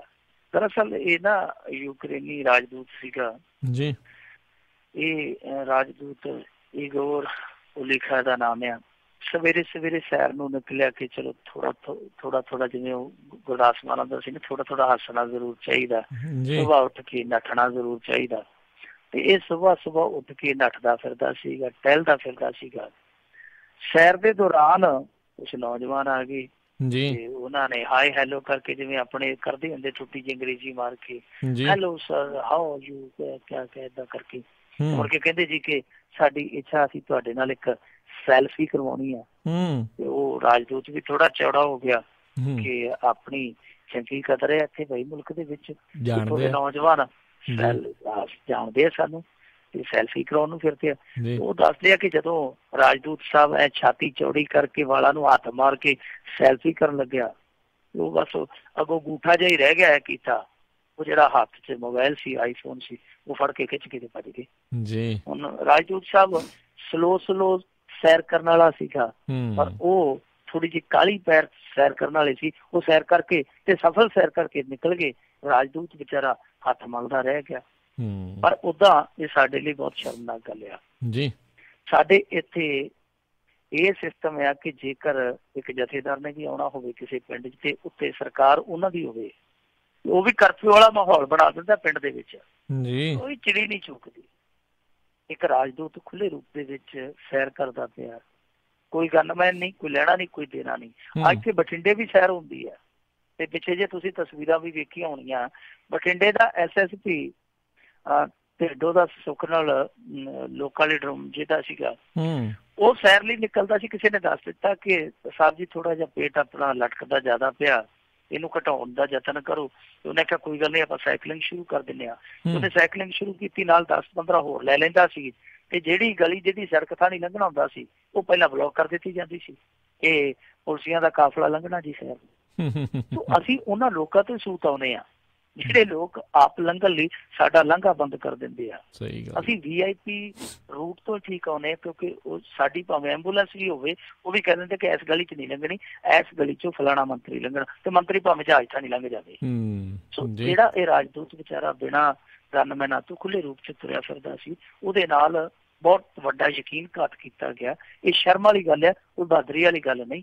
ਸੋ ਜਿਹੜੇ ਉਹ ਨੌਜਵਾਨ ਆ, ਕਿੰਨੇ ਕੁ ਦਾ ਉਹ ਮੋਬਾਈਲ ਕਿੰਨੇ ਕੁ ਦਿਨ ਉਹਦੇ ਨਾਲ ਕੱਟ ਲੈਣਗੇ, ਪਰ ਜੋ ਦਾਗ ਉਹ ਲਾ ਕੇ ਗਏ ਵਤਨ ਦੇ ਉੱਤੇ ਉਹ ਬਹੁਤ ਲੰਮੇ ਸਮੇਂ ਮਿਟਦਾ ਨਹੀਂ। ਜੀ ਬਿਲਕੁਲ ਬਿਲਕੁਲ। ਤੇ ਮਿੰਟੂ ਜੀ, ਆਪਾਂ ਹੁਣ ਆਪਣੇ ਸਰੋਤਿਆਂ ਦੀਆਂ ਕਾਲਸ ਜਿਹੜੀਆਂ ਲੈਣੀਆਂ ਸ਼ੁਰੂ ਕਰਾਂਗੇ। ਸਰੋਤਿਓ, ਤੁਸੀਂ ਵੀ ਜੇ ਕੋਈ ਸਵਾਲ ਪੁੱਛਣਾ ਚਾਹੁੰਦੇ ਹੋ ਤਾਂ ਕਾਲ ਕਰ ਸਕਦੇ ਹੋ। ਨੰਬਰ ਹੈਗਾ ਜੀ 408 272 5200 4082725200 ਦੇ ਉੱਤੇ ਕਾਲ ਕਰਕੇ ਤੁਸੀਂ ਆਪਣਾ ਸਵਾਲ ਜਿਹੜਾ ਜੀ ਪੁੱਛ ਸਕਦੇ ਹੋ। ਬੇਨਤੀ ਹੈ ਤੁਹਾਨੂੰ ਸਾਰਿਆਂ ਨੂੰ ਸਵਾਲ ਜਿਹੜਾ ਜੀ ਆਪਣਾ ਸੰਖੇਪ ਦੇ ਵਿੱਚ ਜਿਹੜਾ ਜੀ ਉਹ ਪੁੱਛਿਓ, ਅਤੇ ਇੱਕ ਸਵਾਲ ਪੁੱਛਿਓ ਤਾਂ ਜੋ ਆਪਾਂ ਵੱਧ ਤੋਂ ਵੱਧ ਜਿਹੜੀਆਂ ਕਾਲਸ ਆ, ਵੱਧ ਤੋਂ ਵੱਧ ਸਰੋਤਿਆਂ ਦੇ ਸਵਾਲ ਜਿਹੜੇ ਆ ਉਹ ਆਪਾਂ ਲੈ ਸਕੀਏ। ਅਤੇ ਮਿੰਟੂ ਜੀ, ਆਪਣੇ ਕਾਲਾਂ ਦਾ ਸਿਲਸਿਲਾ ਸ਼ੁਰੂ ਕਰਦੇ ਹਾਂ। ਨੰਬਰ ਮੈਂ ਦੱਸ ਦੇਵਾਂ 408 272 5200 4082725200। ਇਸ ਨੰਬਰ ਦੇ ਉੱਤੇ ਤੁਸੀਂ ਸਰੋਤਿਓ ਹੁਣ ਕਾਲ ਕਰ ਸਕਦੇ ਹੋ। ਆਪਣੇ ਅੱਜ ਦੇ ਪਹਿਲੇ ਕਾਲਰ ਜੁੜੇ ਨੇ ਆਪਣੇ ਨਾਲ ਨਰਿੰਦਰ ਸਿੰਘ ਜੀ, ਸਵਾਗਤ ਹੈ। ਸਤਿ ਸ਼੍ਰੀ ਅਕਾਲ। ਸਤਿ ਸ਼੍ਰੀ ਅਕਾਲ ਵੀਰਾਂ ਨੂੰ। ਸਤਿ ਸ਼੍ਰੀ ਅਕਾਲ ਜੀ। ਮਿੰਟੂ ਜੀ, ਮੇਰਾ ਸਵਾਲ ਥੋੜਾ ਜਿਹਾ ਪਰਸਨਲ ਹੈ, ਥੋੜਾ ਟਾਈਮ ਲਵਾਂਗਾ ਤੁਹਾਨੂੰ ਸਵਾਲ ਸਮਝਾਉਣ ਵਾਸਤੇ ਵੀ। ਮੇਰੇ ਤਾਇਆ ਜੀ ਸੀਗੇ ਸਰਦਾਰ ਸੰਤੋਖ ਸਿੰਘ ਖਾਲਸਾ, ਬਿਆਸ ਰਹਿੰਦੇ ਸੀਗੇ, ਤੇ 2002 ਚ ਪੂਰੇ ਹੋ ਗਏ। ਤੇ ਉਹਨਾਂ ਦਾ ਕੋਈ 96 ਦੇ ਵਿੱਚ ਮੇਰੇ ਤਾਏ ਦਾ ਮੁੰਡਾ ਸੀ, ਉਹ ਜਦੋਂ ਲਹਿਰ ਚੱਲੀ ਸੀ ਉਹਦਾ ਅੱਜ ਤੱਕ ਕੁਛ ਨਹੀਂ ਪਤਾ ਚੱਲਿਆ। ਚਲੋ ਇਹ ਗੱਲ ਬਾਅਦ ਦੀ ਹੈ। ਤੇ ਉਹਨਾਂ ਦੀ ਇੱਕ ਦੁਕਾਨ ਤੇ ਇੱਕ ਮਕਾਨ ਸੀ ਬਿਆਸ ਦੇ ਵਿੱਚ। 2002 ਚ ਪੂਰੇ ਹੋ ਗਏ। ਮੈਨੂੰ 2003 ਚ ਪਤਾ ਲੱਗਾ, ਕਿਉਂਕਿ ਮੈਂ ਹੀ ਟੇਕ ਕੇ ਕਰਦਾ ਸੀ। 2003 ਚ ਪਤਾ ਲੱਗਾ ਕਿ ਦੁਕਾਨ ਤੇ ਮਕਾਨ ਜਿਹੜਾ ਹੈ ਉਹ ਮੇਰੇ ਨਾਮ ਤੇ ਕਰਕੇ ਗਏ। 2005 ਚ ਅਸੀਂ ਗਏ, ਮੈਂ ਮੇਰੀ ਵਾਈਫ, ਤੇ ਉੱਥੇ ਜਿਹੜੀ ਦੁਕਾਨ ਸੀ ਉਹ ਕੋਈ ਅੰਦਰ ਦੁਕਾਨ ਸੀਗੀ ਕੈਸਟਾਂ ਕੁਸਟਾਂ ਦੀ, ਬਿਆਸ ਵਾਲੇ ਜੋ ਵੀ ਹੁੰਦਾ ਹੈ ਸਮਾਨ ਉਹਨਾਂ ਰੱਖਿਆ ਹੁੰਦਾ ਸੀਗਾ। ਤੇ ਮੈਂ ਉਸ ਹਿਸਾਬ ਨਾਲ ਗਿਆ ਕਿ ਮੈਂ ਦੁਕਾਨ ਖਾਲੀ ਕਰਾ ਕੇ, ਮਕਾਨ ਖਾਲੀ ਕਰਾ ਕੇ ਵੇਚ ਦੇਣਾ, ਮੈਂ ਰਾਹ ਸੁਣੀ ਕੁਝ ਨਹੀਂ ਰੱਖਣਾ ਉੱਥੇ। ਜਦੋਂ ਮੈਂ ਉੱਥੇ ਗਿਆ ਤੇ ਉਹ ਰਾਮ ਲਾਲ ਜੀ ਸੀ ਉੱਥੇ ਦੁਕਾਨ ਦੇ ਜੋ ਵੀ ਸੀਗੇ। ਭਾਈ ਸੁਣਦੇ ਪਏ ਭਾਜੀ? ਸੁਣਦੇ ਪਏ ਆ। ਗੱਲ ਇਹ ਆ ਨਰਿੰਦਰ ਜੀ, ਕਾਫੀ ਤੁਹਾਡਾ ਨਾ ਜਿੱਦਾਂ ਮੈਨੂੰ ਲੱਗਦਾ ਵਕੀਲੀ ਜਿਹੜਾ ਇਹ ਮਾਮਲਾ ਮੈਨੂੰ ਲੱਗਦਾ ਹੈ। ਮੇਰਾ ਵਕੀਲੀ ਮਾਮਲਾ ਨਹੀਂ ਹੈਗਾ ਭਾਜੀ, ਮੈਂ ਤਾਂ ਇਹ ਕਹਿੰਦਾ ਮੈਂ ਤੁਹਾਨੂੰ ਸਮਝਾਉਣ ਲੱਗਾ, ਮੈਨੂੰ ਵਕੀਲੀ ਮਾਮਲਾ ਕੋਈ ਨਹੀਂ ਹੈ। ਮੇਰਾ ਸਵਾਲ ਤੁਸੀਂ ਬਾਅਦ ਬਣਨਾ ਮੇਰਾ। ਚਲੋ ਮੈਂ ਸ਼ੋਰਟ 'ਚ ਗੱਲ ਕਰਦਾ। ਮੈਂ ਮੈਨੂੰ ਕਿਹਾ ਵੀ ਖਾਲੀ ਕਰ ਦਿਓ, ਤੇ ਉਹ ਕਹਿੰਦੇ ਕਿ ਠੀਕ ਹੈ ਜੀ, ਹੱਥ ਜੋੜ ਕੇ ਸਰਦਾਰ ਜੀ ਮੈਂ ਖਾਲੀ ਕਰ ਦਾਂਗਾ, ਮੈਨੂੰ 1 ਮਹੀਨਾ ਟਾਈਮ ਚਾਹੀਦਾ ਆ। ਤੇ ਮੈਨੂੰ ਕਿਹਾ ਜੇ ਤੁਸੀਂ ਨਹੀਂ ਖਾਲੀ ਕਰੋਗੇ ਤਾਂ ਮੈਂ ਕੋਰਟ ਜਾਵਾਂਗਾ। ਕਹਿੰਦੇ ਤੁਸੀਂ ਕੋਰਟ 'ਚ ਨਹੀਂ ਜਾਣਾ, ਪੈਸੇ ਕੋਈ ਨਹੀਂ ਤੁਸੀਂ ਖਰਚਦੇ, ਸਾਡੇ ਕੋਲ ਪੈਸੇ ਨਹੀਂ ਹੈਗੇ। ਕਿਉਂਕਿ ਉਸ ਟਾਈਮ ਦੇ ਵਿੱਚ ਬੜੀਆਂ ਦੁਕਾਨਾਂ ਚੱਲਦੀਆਂ ਸੀ, ਅੱਜ ਕੱਲ੍ਹ YouTube ਚੱਲ ਪਿਆ, ਕੈਸਟਾਂ ਕੁਸਟਾਂ ਦਾ ਕੰਮ ਖਤਮ ਹੋ ਗਿਆ। ਸੋ ਮੇਰਾ ਜਵਾਬ ਇਹ ਬਣਦਾ, ਮੇਰਾ ਸਵਾਲ ਇਹ ਬਣਦਾ ਆ ਕਿ ਜਿਹੜਾ ਬਾਬੇ ਬੜੇ ਰੌਲਾ ਪਾਉਂਦੇ ਆ ਕਿ ਮਿੱਟੂ ਜੀ, ਮੇਰਾ ਸਵਾਲ ਇਹ ਹੈ ਕਿ ਜਿਹੜਾ ਬਿਆਸ ਵਾਲਾ ਬਾਬਾ ਆ, ਇਹ ਵੀ ਚੱਕਰਾਂ 'ਚ ਕੋਈ ਹੈਗਾ ਆ ਕਿ ਚੰਗਾ ਬੰਦਾ, ਕਿੱਦਾਂ ਦਾ ਬੰਦਾ ਆ ਕਿ ਲੋਕੀ ਜਿਹਦੇ ਨਾਲ ਗੱਲ ਕਰੇ, ਮੈਂ ਤਾਂ ਸੈਟਿਸਫਾਈਡ ਹੋ ਗਿਆ, ਮੇਰੀ ਵਾਈਫ ਵੀ ਸੈਟਿਸਫਾਈਡ ਹੋ ਗਈ ਕਿ ਬੱਚੇ ਛੋਟੇ ਛੋਟੇ ਆ ਕਿ ਵੀ ਇਹਨਾਂ ਨੂੰ ਬਾਹਰ ਨਹੀਂ ਕੱਢਣਾ। ਅਸੀਂ ਉਹਨਾਂ ਦੇ ਨਾਮ ਤਾਂ ਨਹੀਂ ਕਰਾਇਆ ਸੀ, ਉਹ ਕਿਰਾਇਆ ਲੈ ਰਹੇ ਹਾਂ ਫਿਲਹਾਲ ਤੇ ਬੱਚੇ। ਤੁਹਾਡਾ ਕੀ ਨਜ਼ਰੀਆ ਹੈ ਕਿ ਇਹ ਕਿੱਦਾਂ ਦਾ ਬੰਦਾ ਆ? ਕਿਉਂਕਿ ਅਸੀਂ ਤੇ ਡੇਰਿਆਂ ਦੇ ਖਿਲਾਫ ਬਹੁਤ ਹੈਗੇ ਆ ਸਾਰੇ ਜਣੇ, ਇੱਥੇ ਤਾਂ ਬਿਲਕੁਲ ਹੀ ਖਿਲਾਫ ਹੈਗੇ ਆ। ਕੱਟੇ ਰਾਜਕੁਮਾਰ ਜੀ, ਕੱਟੇ ਮੈਨੂੰ ਸੁਣ ਲੈਂਦੇ ਜਵਾਬ। ਦੇਖੋ ਜੀ, ਮੈਨੂੰ ਪਰਸਨਲੀ ਤਾਂ ਪਤਾ ਨਹੀਂ ਇਹ ਬਾਬਾ ਕਿੱਦਾਂ ਦਾ, ਕਿਉਂਕਿ ਮੈਂ ਤੇ ਕਦੇ ਅੱਜ ਤੱਕ ਬਿਆਸ ਹੀ ਨਹੀਂ ਗਿਆ, ਨਾ ਹੀ ਮੈਂ ਉਹਨੂੰ ਵੇਖਿਆ। ਪਰ ਉਹਦਾ ਉਹ ਕਈ ਕਿਸਮ ਦੇ ਵਿਵਾਦਾਂ 'ਚ ਵੀ ਫਸਦਾ ਡੇਰਾ। ਉਹਦਾ ਇਹ ਵੀ ਕਹਿੰਦੇ ਆ ਕਿ ਉਹ ਡੇਰਾ ਜਿਹੜਾ ਰਾਜਨੀਤੀ ਤੋਂ ਦੂਰ ਰਹਿੰਦਾ। ਚੰਗੇ ਮਾੜੇ ਪੱਖ ਆ। ਥੋੜੇ ਦਿਨ ਪਹਿਲਾਂ ਵੀ ਇੱਕ ਜੋੜੇ ਨੇ, ਇੱਕ ਕਪਲ ਨੇ ਕਈ ਕਿਸਮ ਦੇ ਦੋਸ਼ ਲਾਏ ਆ ਉਸ ਡੇਰੇ ਤੇ। ਉਹਨਾਂ ਦੋਸ਼ਾਂ ਦੇ ਵਿੱਚ ਕੀ ਸੱਚਾਈ ਆ ਕੀ ਨਹੀਂ, ਉਹ ਤੇ ਚਲੋ ਉਹ ਜਾਣਨ, ਤੇ ਜਿਹੜੇ ਦੋਸ਼ ਲਾਉਂਦੇ ਆ ਉਹ ਜਾਣਨ। ਪਰ ਵੜੈਚਾ ਵਾਲਾ ਗੁਰਦੁਆਰਾ ਜਾਂ ਤੁਸੀਂ ਬਿਹਤਰ ਜਾਣਦੇ ਹੋ, ਪਰ ਪਰਸਨਲੀ ਮੈਂ ਨਹੀਂ ਜਾਣਦਾ। ਉਦਾਂ ਉਹ ਬਾਬਾ RSS ਵਾਲਿਆਂ ਨਾਲ ਵੀ ਮੀਟਿੰਗਾਂ ਕਰਾਉਂਦਾ ਤੇ ਜਾ ਕੇ ਸਿਮਰਨਜੀਤ ਸਿੰਘ ਮਾਨ ਹੋਰਾਂ ਨਾਲ ਵੀ ਮੀਟਿੰਗਾਂ ਕਰ ਲੈਂਦਾ। ਉਹਦਾ ਸਮਝ ਤੋਂ ਪਰੇ ਆ ਕਿ ਉਹਦਾ ਕੀ ਫਲਸਫਾ ਹੈ, ਕਿਉਂਕਿ ਉਹ ਉਹੀ ਦੱਸ ਸਕਦਾ ਜੋ ਬੰਦਾ ਉਹਦੇ ਨੇੜੇ ਰਹਿੰਦਾ। ਉਦਾਂ ਉਹ ਡੇਰਾ ਜਿਹੜਾ ਸਰਗਰਮ ਰਾਜਨੀਤੀ 'ਚ ਹਿੱਸਾ ਨਹੀਂ ਲੈਂਦਾ, ਬਹੁਤੇ ਵਿਵਾਦ ਵੀ ਨਹੀਂ ਉਹਦੇ ਨਾਲ ਜੁੜਦੇ। ਹਾਂ, ਪਰ ਸਮੇਂ ਦਰ ਸਮੇਂ ਕੋਈ ਨਾ ਕੋਈ ਇਹੋ ਜਿਹਾ ਰੌਲਾ, ਕੋਈ ਇਹੋ ਜਿਹਾ ਰਫਾ ਸੁਣਨ ਨੂੰ ਮਿਲ ਜਾਂਦਾ, ਕੋਈ ਜ਼ਮੀਨੀ ਕਬਜ਼ੇ ਦਾ, ਕੋਈ ਕੁਛ ਇਸ ਤਰ੍ਹਾਂ ਦੇ ਦੋਸ਼ ਵੀ ਲੱਗਦੇ ਆ। ਉਸ ਡੇਰੇ ਨੇ ਕਦੇ ਵੀ ਖੁੱਲੇ ਰੂਪ 'ਚ ਆ ਕੇ ਇਹਨਾਂ ਚੀਜ਼ਾਂ ਦਾ ਨਾ ਤੇ ਖੰਡਨ ਕੀਤਾ, ਨਾ ਕਦੇ ਇਹਨਾਂ ਨੂੰ ਚੀਜ਼ਾਂ ਨੂੰ ਸਵੀਕਾਰ ਕੀਤਾ। ਸੋ ਉਹਨਾਂ ਬਾਰੇ ਕੋਈ ਨਿੱਜੀ ਮੈਂ ਗੱਲ ਕਵਾਂ, ਮੇਰੇ ਖਿਆਲ ਦੇ ਨਾਲ ਚੰਗੀ ਗੱਲ ਨਹੀਂ ਹੋਏਗੀ ਮੇਰੇ ਲਈ, ਕਿਉਂਕਿ ਮੈਂ ਉਹਨਾਂ ਨੂੰ ਚੰਗੀ ਤਰ੍ਹਾਂ ਜਾਣਦਾ ਹੀ ਨਹੀਂ। ਆ ਜਿਹੜੇ ਮੈਂ ਰੌਲੇ ਰੱਪੇ ਤੁਹਾਨੂੰ ਦੱਸਦਾ, ਇਹ ਵੀ ਅਖਬਾਰਾਂ ਰਾਹੀਂ, ਇਹ ਵੀ ਵੱਖ-ਵੱਖ ਮੀਡੀਆ ਰਿਪੋਰਟਾਂ ਰਾਹੀਂ ਸਾਡੇ ਤੱਕ ਪਹੁੰਚਦਾ। ਜਿੱਦਾਂ ਵੜੈਚਾਂ ਵਾਲੀ ਜ਼ਮੀਨ ਦਾ ਰੌਲਾ, ਉਹ ਵੀ ਬਲਦੇਵ ਸਿੰਘ ਸਿਰਸਾ ਨੇ ਜਿਸ ਤਰੀਕੇ ਨਾਲ ਮਸਲਾ ਚੁੱਕਿਆ ਹੋਇਆ, ਰਿਪੋਰਟਾਂ ਆਉਂਦੀਆਂ, ਫਿਰ ਉਹ ਜੋ ਲੋਕੀ ਉੱਥੋਂ ਦੇ ਦੱਸਦੇ ਆ, ਵੀਡੀਓ ਪਾ ਕੇ ਦੱਸਦੇ ਆ, ਉਹ ਚੀਜ਼ਾਂ ਸਾਡੇ ਤੱਕ ਪਹੁੰਚਦੀਆਂ। ਡੇਰੇ ਦੇ ਅੰਦਰ ਕੀ ਹੁੰਦਾ ਔਰ ਉਹ ਬਾਬਾ ਡੇਰੇ ਦਾ ਸੰਚਾਲਨ ਕਿੱਦਾਂ ਕਰਦਾ ਹੈ, ਇਹ ਤੇ ਹੁਣ ਉਹੀ ਬੰਦਾ ਦੱਸ ਸਕਦਾ ਜੇ ਕੋਈ ਉਹਨਾਂ ਦੇ ਕਰੀਬੀ ਹੋਵੇ। ਮੈਨੂੰ ਉਸ ਡੇਰੇਦਾਰ ਬਾਰੇ ਕੋਈ ਬਹੁਤਾ ਇਲਮ ਨਹੀਂ ਹੈ, ਬਹੁਤਾ ਗਿਆਨ ਨਹੀਂ ਹੈ। ਜੀ ਅਗਲੇ ਕਾਲਰ ਆਪਾਂ ਗੱਲ ਕਰਦੇ ਹਾਂ ਜੀ, ਲక్ష్మణ ਸਿੰਘ ਜੋਹਲ ਜੀ, ਸਵਾਗਤ ਹੈ। ਸਤਿ ਸ਼੍ਰੀ ਅਕਾਲ। ਸਤਿ ਸ਼੍ਰੀ ਅਕਾਲ ਜੀ ਰਾਜਕਾਂਤ ਜੀ, ਸਤਿ ਸ਼੍ਰੀ ਅਕਾਲ ਮੈਂਟੂ ਗੁਰਤਰਾ ਜੀ। ਸਤਿ ਸ਼੍ਰੀ ਅਕਾਲ ਜੀ। ਸਤਿ ਸ਼੍ਰੀ ਅਕਾਲ ਜੀ। ਮੈਂਟੂ ਜੀ, ਮੇਰਾ ਜ਼ਿਲ੍ਹਾ ਜਲੰਧਰ, ਪਿੰਡ ਜੜਿਆਲਾ ਆ, ਤੇ ਮੈਂ ਆ ਪਰਸੋਂ ਦਾ ਅੱਗੇ ਦਾ ਫੋਨ ਸੁਣਦੇ ਹੀ, ਪਰਸੋਂ ਦਾ ਫੋਨ ਕਰਦਾ ਆ ਤਾਂ ਉੱਥੇ ਭੰਗੜੇ ਪੈਂਦੇ ਆ। 2 ਲੱਖ ਦੇ ਕਰਜ਼ੇ ਮਾਫ ਹੋ ਗਏ, ਸੁਣਦੇ ਦੀ ਗੱਲ 2 ਲੱਖ ਦੇ ਕਰਜ਼ੇ ਮਾਫ ਹੋ ਗਏ, ਇਹ ਸੱਚੀ ਹੋ ਗਿਆ ਕਿ ਵੋਟਾਂ ਕਰਕੇ ਡਰਾਮਾ ਆ ਜੀ? ਆਹ ਮੇਰਾ ਸਵਾਲ ਹੈ ਜੀ। ਥੈਂਕ ਯੂ ਜੀ। ਨਹੀਂ, ਕਰਜ਼ੇ ਤੇ 5-7 ਵਾਰੀ ਮਾਫ ਹੋ ਗਏ ਆ ਹੁਣ ਤੱਕ 2-2 ਲੱਖ ਦੇ। ਇਹ ਭੰਗੜੇ ਪਤਾ ਨਹੀਂ ਕਿਹੜੀ ਵਾਰੀ ਦੇ ਪਾਈ ਜਾਂਦੇ ਆ। ਇਹ ਤਾਂ ਜਦੋਂ ਦੀ ਸਰਕਾਰ ਬਣੀ 5-7 ਵਾਰੀ ਇਹਨਾਂ ਨੇ ਕਹਿ ਦਿੱਤਾ। ਹੁਣ ਵੀ ਦੇਖੋ ਕਰਜ਼ਾ ਮਾਫ ਵਾਲੀ ਜਿਹੜੀ ਰੱਟ ਆ ਨਾ, ਅੱਗੇ ਜਿਵੇਂ ਯੂਪੀ ਵੇਲੇ ਸਾਡੇ ਟੈਲੀਵਿਜ਼ਨ ਚੈਨਲਾਂ ਨੇ ਬੜੀ ਸ਼ਿੱਦਤ ਦੇ ਨਾਲ ਰੱਟ ਲਾਈ ਸੀ। ਤੁਹਾਨੂੰ ਯਾਦ ਹੋਣਾ ਜਿੱਦਾਂ ਯੋਗੀ ਆਦਿੱਤਿਆਨਾਥ ਨੇ ਐਲਾਨ ਕੀਤਾ ਸੀ, ਪੂਰੇ 2 ਦਿਨ ਇਹਨਾਂ ਨੇ ਉਹ ਜਿਹੜੇ ਜੋਤਸ਼ੀ ਹੁੰਦੇ ਆ ਨਾ, ਤੜਕੇ ਆਉਂਦੇ ਇਹਨਾਂ ਦੇ ਚੈਨਲਾਂ ਤੇ, ਜੋ ਮਣਕੇ ਮਾਲਾ ਜੀਆਂ ਵੇਚਦੇ ਆ, ਉਹਨਾਂ ਵਿਚਾਰਿਆਂ ਨੂੰ ਵੀ ਕਾਰੋਬਾਰ ਨਹੀਂ ਕਰਨ ਦਿੱਤਾ 2 ਦਿਨ। ਯੋਗੀ ਆਦਿੱਤਿਆਨਾਥ ਉਹੀ ਚੈਨਲ बार ये दिखाते देखे गए, आज ही इनका 1 पैसा कर्ज माफ किया, इनका 10 रुपया कर्जा माफ किया, यानी अपने मुंह ते आप ही चपेड़ा मारी जाते सी। क्योंकि उदों तत फट कही जाते सी, ये नहीं देखा कि इन्हां दे कोल फार्मूला की है, इन्हां ने किस तरह कर्जा माफ करना।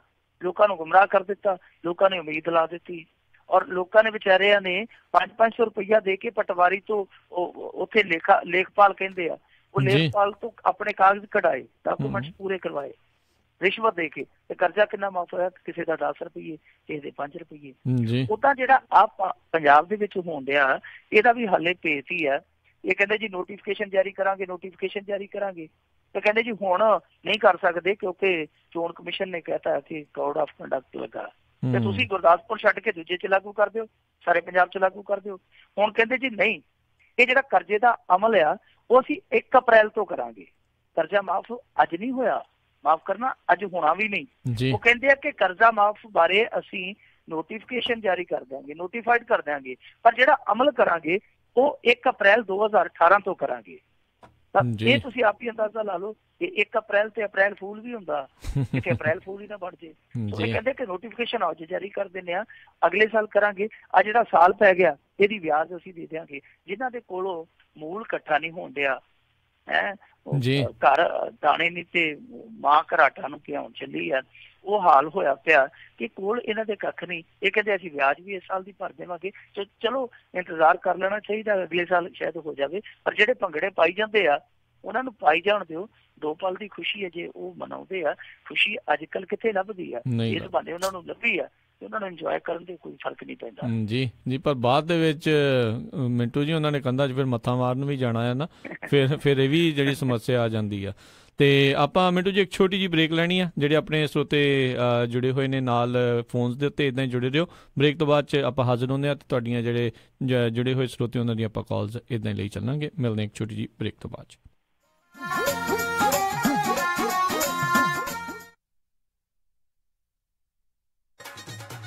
ਉਹ ਜੈਸਮੀਨ ਦੀ ਮੰਗਣੀ ਤਾਂ ਹੋ ਗਈ, ਹੁਣ ਜੀ ਕਰਦਾ ਪਰੀਆਂ ਵਾਂਗ ਵਿਆਹ ਕਰਾਂ ਆਪਣੀ ਧੀ ਦਾ। ਓਹੋ ਜੀ ਫਿਕਰ ਨਾ ਕਰੋ, ਤੁਹਾਡੀ ਪਰੀ ਦੇ ਸਾਰੇ ਚਾਅ ਪੂਰੇ ਕਰਾਂਗੇ। ਸੈਕਰਾਮੈਂਟੋ 'ਚ ਹੁਣ ਖੁੱਲ ਗਿਆ ਗ੍ਰੈਂਡ ਪਵੇਲੀਅਨ ਬੈਂਕੁਏਟ ਹਾਲ। 1000 ਤੋਂ ਵੱਧ ਗੈਸਟ ਦੀ ਕੈਪੈਸਿਟੀ ਤੇ 300 ਪੈਟੀਓ ਵਾਲਾ ਹਾਲ ਹੈ ਇੱਥੇ। ਓਏ ਵਾਹ! ਐ ਨਹੀਂ, ਇੱਥੇ ਮੰਡਪ ਦਾ ਵੀ ਖਾਸ ਪ੍ਰਬੰਧ ਹੈ। ਮੁੰਡੇ ਕੁੜੀ ਦੇ ਤਿਆਰ ਹੋਣ ਲਈ ਵਧੀਆ ਖੁੱਲੇ ਡੁੱਲੇ ਰੂਮ। ਜੋੜੀ ਦੀ ਐਂਟਰੀ ਸਪੈਸ਼ਲ ਪੌੜੀਆਂ ਤੋਂ ਹੁੰਦੀ ਹੈ, ਪਰੀ ਕਹਾਣੀਆਂ ਵਾਂਗ। ਬਿਲਕੁਲ ਨਵਾਂ ਸਜਿਆ ਹਾਲ, ਨਾਲ ਹੀ ਦੂਜੇ ਹਾਲ 'ਚ ਜਾਗੋ ਜਾਂ ਪਾਰਟੀ ਵੀ ਕਰ ਸਕਦੇ ਹੋ। 300 ਮਹਿਮਾਨਾਂ ਦੇ ਬੈਠਣ ਦਾ ਖਾਸ ਪ੍ਰਬੰਧ।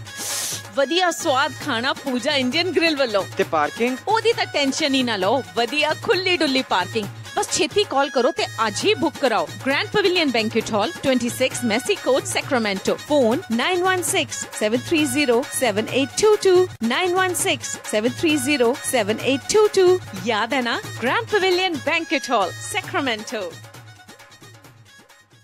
ਏ ਪੁੱਤਰਾ ਅੱਜ ਤਾਂ ਫਾਰਮੇਸੀ ਵਾਲਿਆਂ ਨੇ ਖੱਜਲ ਹੀ ਕਰਤਾ। ਦਵਾਈ ਲੈਣ ਗਿਆ ਸਾਂ, ਪਹਿਲਾਂ ਤਾਂ ਕਈ ਘੰਟੇ ਵੇਟ ਕਰਾਈ, ਫਿਰ ਬਾਅਦ ਚ ਪਤੰਦਰ ਕਹਿੰਦੇ ਤੁਹਾਡੇ ਵਾਲੀ ਇੰਸ਼ੋਰੈਂਸ ਹੀ ਨਹੀਂ ਲਈਦੀ। ਲੈ ਬਾਪੂ ਆ ਚੱਕਰ ਸੀ ਤਾਂ ਪਹਿਲਾਂ ਦੱਸ ਦੇ, ਤੁਹਾਨੂੰ ਕਿਤੇ ਜਾਣ ਦੀ ਜ਼ਰੂਰਤ ਹੀ ਨਹੀਂ ਸੀ ਪੈਣੀ, ਕਿਉਂਕਿ ਮੈਡੀਕੇਅਰ ਫਾਰਮੇਸੀ ਵਾਲੇ ਸੈਕਰਾਮੈਂਟੋ ਤੇ ਐਲਗਰੋਵੇਰੀਏ ਵਿੱਚ ਘਰੇ ਹੀ ਦਵਾਈ ਫ੍ਰੀ ਪਹੁੰਚਾ ਦਿੰਦੇ ਨੇ। ਮੈਡੀਕੇਅਰ ਫਾਰਮੇਸੀ ਸੈਕਰਾਮੈਂਟੋ ਹਰ ਤਰ੍ਹਾਂ ਦੀ ਇੰਸ਼ੋਰੈਂਸ ਜਿਵੇਂ Anthem Blue Cross, Health Net, Molina, Medicare, medical ਸਭ ਐਕਸੈਪਟ ਕਰਦੇ ਨੇ। ਅੱਛਾ ਫਿਰ ਮੈਂ ਆਪ ਦੇ ਡਾਕਟਰ ਕੋਲ ਜਾ ਕੇ ਫਾਰਮੇਸੀ ਚੇਂਜ ਕਰਵਾਉਣਾ ਆ। ਉਹ ਬਾਪੂ ਤੈਨੂੰ ਕਿਤੇ ਜਾਣ ਦੀ ਲੋੜ ਨਹੀਂ, ਬਸ ਮੈਡੀਕੇਅਰ ਵਾਲਿਆਂ ਨੂੰ ਕਾਲ ਕਰਨੀ ਆ ਤੇ ਉਹਨਾਂ ਨੇ ਆਪੇ ਹੀ ਫਾਰਮੇਸੀ ਟ੍ਰਾਂਸਫਰ ਕਰਵਾ ਦੇਣੀ ਆ। ਇੰਡੀਆ ਜਾਣ ਵੇਲੇ ਵੈਕਸੀਨਸ ਵੀ ਲਾਉਂਦੇ ਨੇ, ਆਫਟਰ ਆਵਰਸ ਸਰਵਿਸਿਜ਼ ਵੀ ਅਵੇਲੇਬਲ ਨੇ। ਇਹਨਾਂ ਦੇ ਫਾਰਮਾਸਿਸਟ ਪੰਜਾਬੀ ਬੋਲਦੇ ਨੇ। Open Monday to Saturday. Address 4241 Florin road, Sacramento. Call Prabhdeep Sidhu 916 706 2400 916 706 2400। Bagga jewellers Sacramento ਜੋ ਕਿ ਹੁਣ ਖੁੱਲ ਚੁੱਕਾ ਹੈ ਚਾਈਨਾ ਟਾਊਨ ਸੁਪਰਮਾਰਕੀਟ ਦੇ ਵਿੱਚ 6930 65th ਸਟਰੀਟ ਨੰਬਰ 115 ਸੈਕਰਾਮੈਂਟੋ ਵਿਖੇ। ਬੱਗਾ ਜੁਐਲਰਜ਼ ਸੈਕਰਾਮੈਂਟੋ ਵਾਲਿਆਂ ਤੋਂ ਪੂਰੇ ਹੀ ਸੈਕਰਾਮੈਂਟੋ ਦੇ ਵਿੱਚ ਸਭ ਤੋਂ ਸਸਤੇ ਰੇਟ ਦੇ ਉੱਤੇ ਸੋਨਾ ਤੇ ਲੋੜ ਪੈਣ ਦੇ ਉੱਤੇ ਸੋਨੇ ਦੇ ਬਦਲੇ ਕੈਸ਼ ਲੈ ਸਕਦੇ ਹੋ। ਨਵੇਂ ਤੋਂ ਨਵੇਂ ਡਿਜ਼ਾਈਨ, ਕਸਟਮ ਡਿਜ਼ਾਈਨ ਤੇ ਹੋਰ ਸੋਨੇ ਦੀ ਹਰ ਇੱਕ ਤਰੀਕੇ ਦੀ ਆਈਟਮ ਬੱਗਾ ਜੁਐਲਰਜ਼ ਤੋਂ ਲੈ ਸਕਦੇ ਹੋ। ਬੱਗਾ ਜੁਐਲਰਜ਼ ਤੋਂ ਵਿਆਹ ਸ਼ਾਦੀ, ਜਾਗੋ ਅਤੇ ਹੋਰ ਹਰ ਇੱਕ ਤਰੀਕੇ ਦੇ ਪ੍ਰੋਗਰਾਮ ਦੇ ਲਈ ਡੈਕੋਰੇਸ਼ਨ ਦਾ ਸਮਾਨ ਮਿਲਦਾ ਹੈ। ਹੋਰ ਕਿਸੇ ਵੀ ਤਰੀਕੇ ਦੀ ਜਾਣਕਾਰੀ ਲਈ ਕਾਲ ਕਰੋ Johnny 9169128842 916 912 8842। Bagga jewellers Sacramento 6930 65th street number 150 Sacramento Chinatown supermarket ਦੇ ਵਿੱਚ। Call Johnny 9169128842। Bagga jewellers Sacramento. ਮੈਂ ਕਹਿੰਦੀ ਆ ਜੀ ਮੁੰਡੇ ਦਾ ਆਪਾਂ ਵਿਆਹ ਤਾਂ ਧਰ ਲਿਆ, ਪਰ ਮੈਨੂੰ ਤਾਂ ਐ ਲੱਗਦਾ ਵੀ ਟੈਨਸ਼ਨਾਂ ਨੂੰ ਹੀ ਘਰ ਕਰ ਲਿਆ। ਹਰ ਕੋਈ ਪੁੱਛਦਾ ਵੀ ਕੋਈ ਹਾਲ ਹੁਲ ਬੁੱਕ ਕਰ ਲਿਆ ਕਿ ਨਹੀਂ ਕਰ ਲਿਆ। ਉਹ ਭਾਗਵਾਨ ਨੇ ਐਵੇਂ ਨਾ ਜਾ ਘਬਰਾਈ, ਫਲਮਿੰਗੋ ਪੈਲਸ ਵਾਲਿਆਂ ਨੂੰ ਦੇ ਆਇਆ ਸਾਈ ਬਈ 1200 ਤੇ 700 ਦੀ ਕਪੈਸਿਟੀ ਵਾਲੇ 2 ਹਾਲ ਨੇ ਸੈਕਰਾਮੈਂਟੋ ਚ। ਬਲੇਹੋ ਚ ਵੀ 500 ਦੀ ਕਪੈਸਿਟੀ ਵਾਲਾ ਇੱਕ ਹਾਲ ਹੈਗਾ ਨਾ। ਹਾਲ ਚ ਫੁੱਲ ਬੱਤੀਆਂ ਵੀ ਲਾਉਣੇ ਆ ਤੇ ਵਿਆਹ ਦੀ ਭਾਜੀ ਚ ਸ਼ੱਕਰਪਾਰੇ ਵੀ ਪਾਉਣੇ ਆ। ਉਹ ਭਾਗਵਾਨ ਨੇ ਤੂੰ ਦਿਲ ਚ ਜਮਾ ਨਾ ਰੱਖ ਸ਼ੱਕ, ਉਹ ਸਾਰਾ ਕੁਝ ਹੀ ਦਿੰਦੇ ਆ ਚੱਕ। ਜੀ ਹਾਂ, ਫਲੇਮਿੰਗੋ ਪੈਲੇਸ ਵਾਲਿਆਂ ਕੋਲ ਆਪਣਾ ਫੰਕਸ਼ਨ ਬੁੱਕ ਕਰਾਓ ਤੇ ਟੈਨਸ਼ਨ ਫ੍ਰੀ ਹੋ ਕੇ ਪ੍ਰਾਹੁਣਿਆਂ ਵਾਂਗੂ ਆਓ। ਉਹ ਦਿੰਦੇ ਨੇ ਪੂਰੇ ਕੈਲੀਫੋਰਨੀਆ ਚ ਕੇਟਰਿੰਗ ਦੀ ਸਰਵਿਸ, ਡੈਕੋਰੇਸ਼ਨ, ਡੀਜੇ, ਫੁੱਲ ਬਾਰ, ਭਾਜੀ ਤੇ ਮਠਿਆਈ ਦਾ ਪ੍ਰਬੰਧ ਵੀ ਕਰਦੇ ਨੇ। ਵਧੇਰੇ ਜਾਣਕਾਰੀ ਲਈ ਕਾਲ ਪੌਲ 5103258433 510 325 8433 916 334 6000 916 334 6000।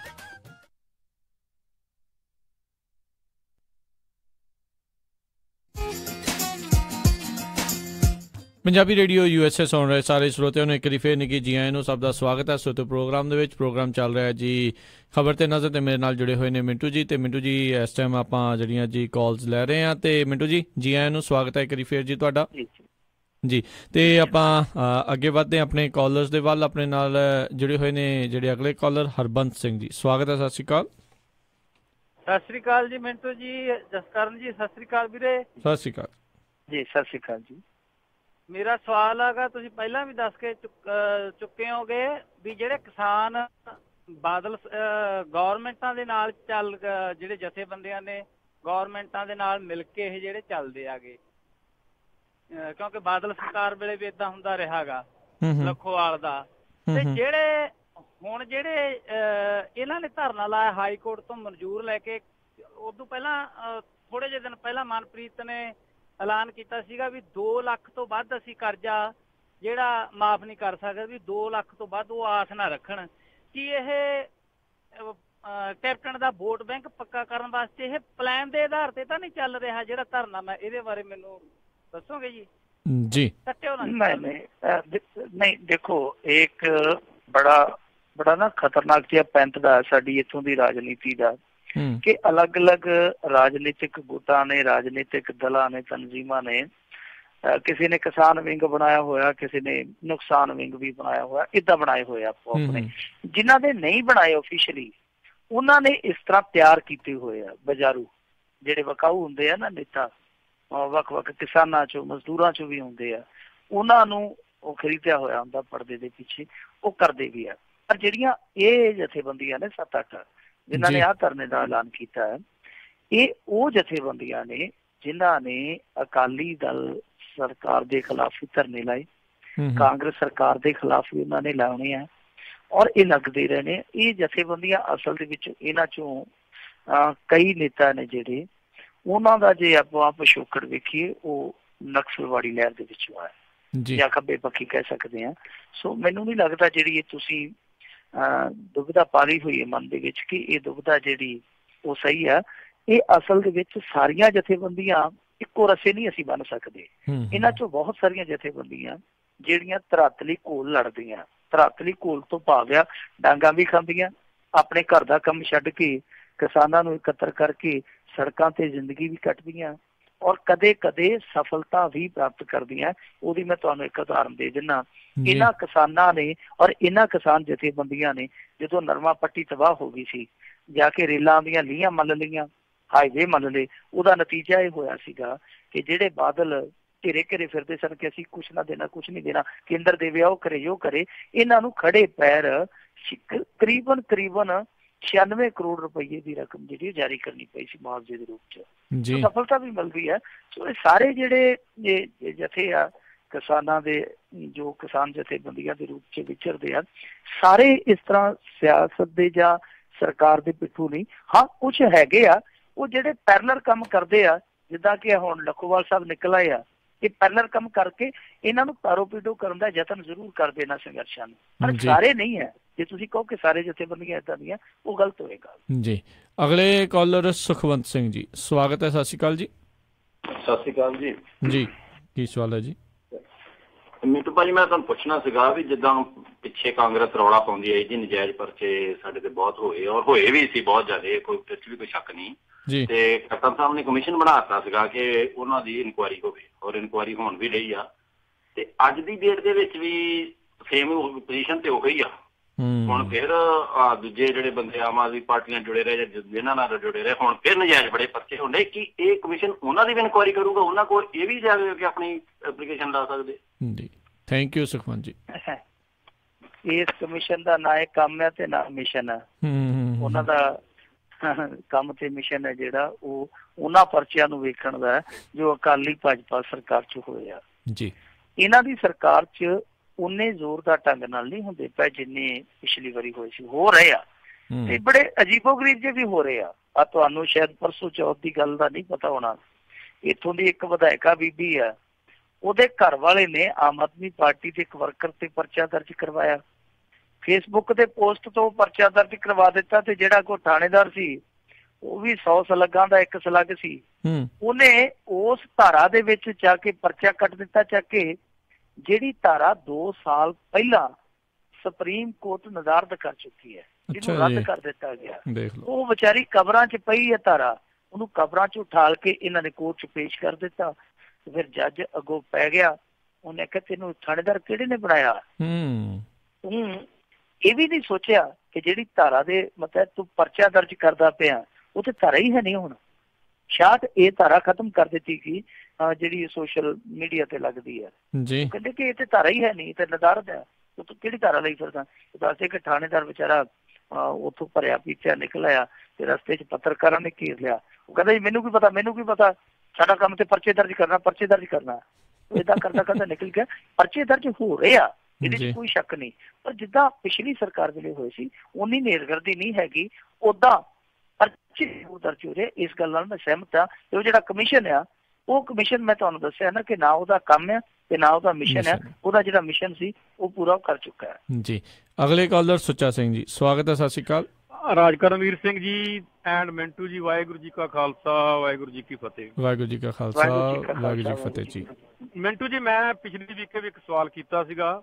ਇੱਕ ਮੰਤਰੀ ਆ ਜਿੱਦਾਂ ਸਾਧੂ ਸਿੰਘ ਧਰਮ ਖੋਤਾ ਜੀ ਉਹਨੂੰ ਕਹਿ ਲਓ, ਉਹ ਕੋਈ ਨਾ ਕੋਈ ਵਿਵਾਦਤ ਬਿਆਨ ਦਿੰਦਾ ਰਹਿੰਦਾ। ਹੁਣ ਉਹਨੇ ਫਿਰ ਕਿਸਾਨਾਂ ਬਾਰੇ ਬੜਾ ਭਰ ਕੇ ਬਿਆਨ ਵਿਵਾਦਤ ਦਿੱਤਾ ਕੀ ਗੱਲ ਕੈਪਟਨ ਇਹੋ ਜਿਹੇ ਬੰਦਿਆਂ ਨੂੰ ਰੱਸੀ ਨਹੀਂ ਪਾਣੀ ਚਾਹੀਦੀ ਕਿ ਇਹ ਇਕੱਲਾ ਹੀ ਆ? ਹੋਰ ਵੀ ਤੇ ਚਲੋ ਮਨਪ੍ਰੀਤ ਬਾਦਲ ਨੇ ਕੀ ਕਿਹਾ ਕਿਸਾਨਾਂ ਬਾਰੇ? ਕਹਿੰਦਾ ਵੀ ਤੁਸੀਂ ਆਪਣਾ ਖਿਆਲ ਕਰ ਲਓ, ਜੇ ਤੁਸੀਂ ਏਦਾਂ ਧਰਨੇ ਲਾਓਗੇ 70% ਕਹਿੰਦਾ ਸਾਡੇ ਨਾਲ ਨੇ ਤੇ 30% ਤੁਸੀਂ, ਤੇ ਫਿਰ ਕਾਨੂੰਨ ਦਾ ਤੁਹਾਨੂੰ ਪਤਾ ਹੀ ਹੈ ਵੀ ਕਾਨੂੰਨ ਕੀ ਕਰਦਾ, ਫਿਰ ਤੁਹਾਡੇ ਨਾਲ ਉਹ ਕੀ ਵੀ ਕੀਤਾ ਜਾ ਸਕਦਾ।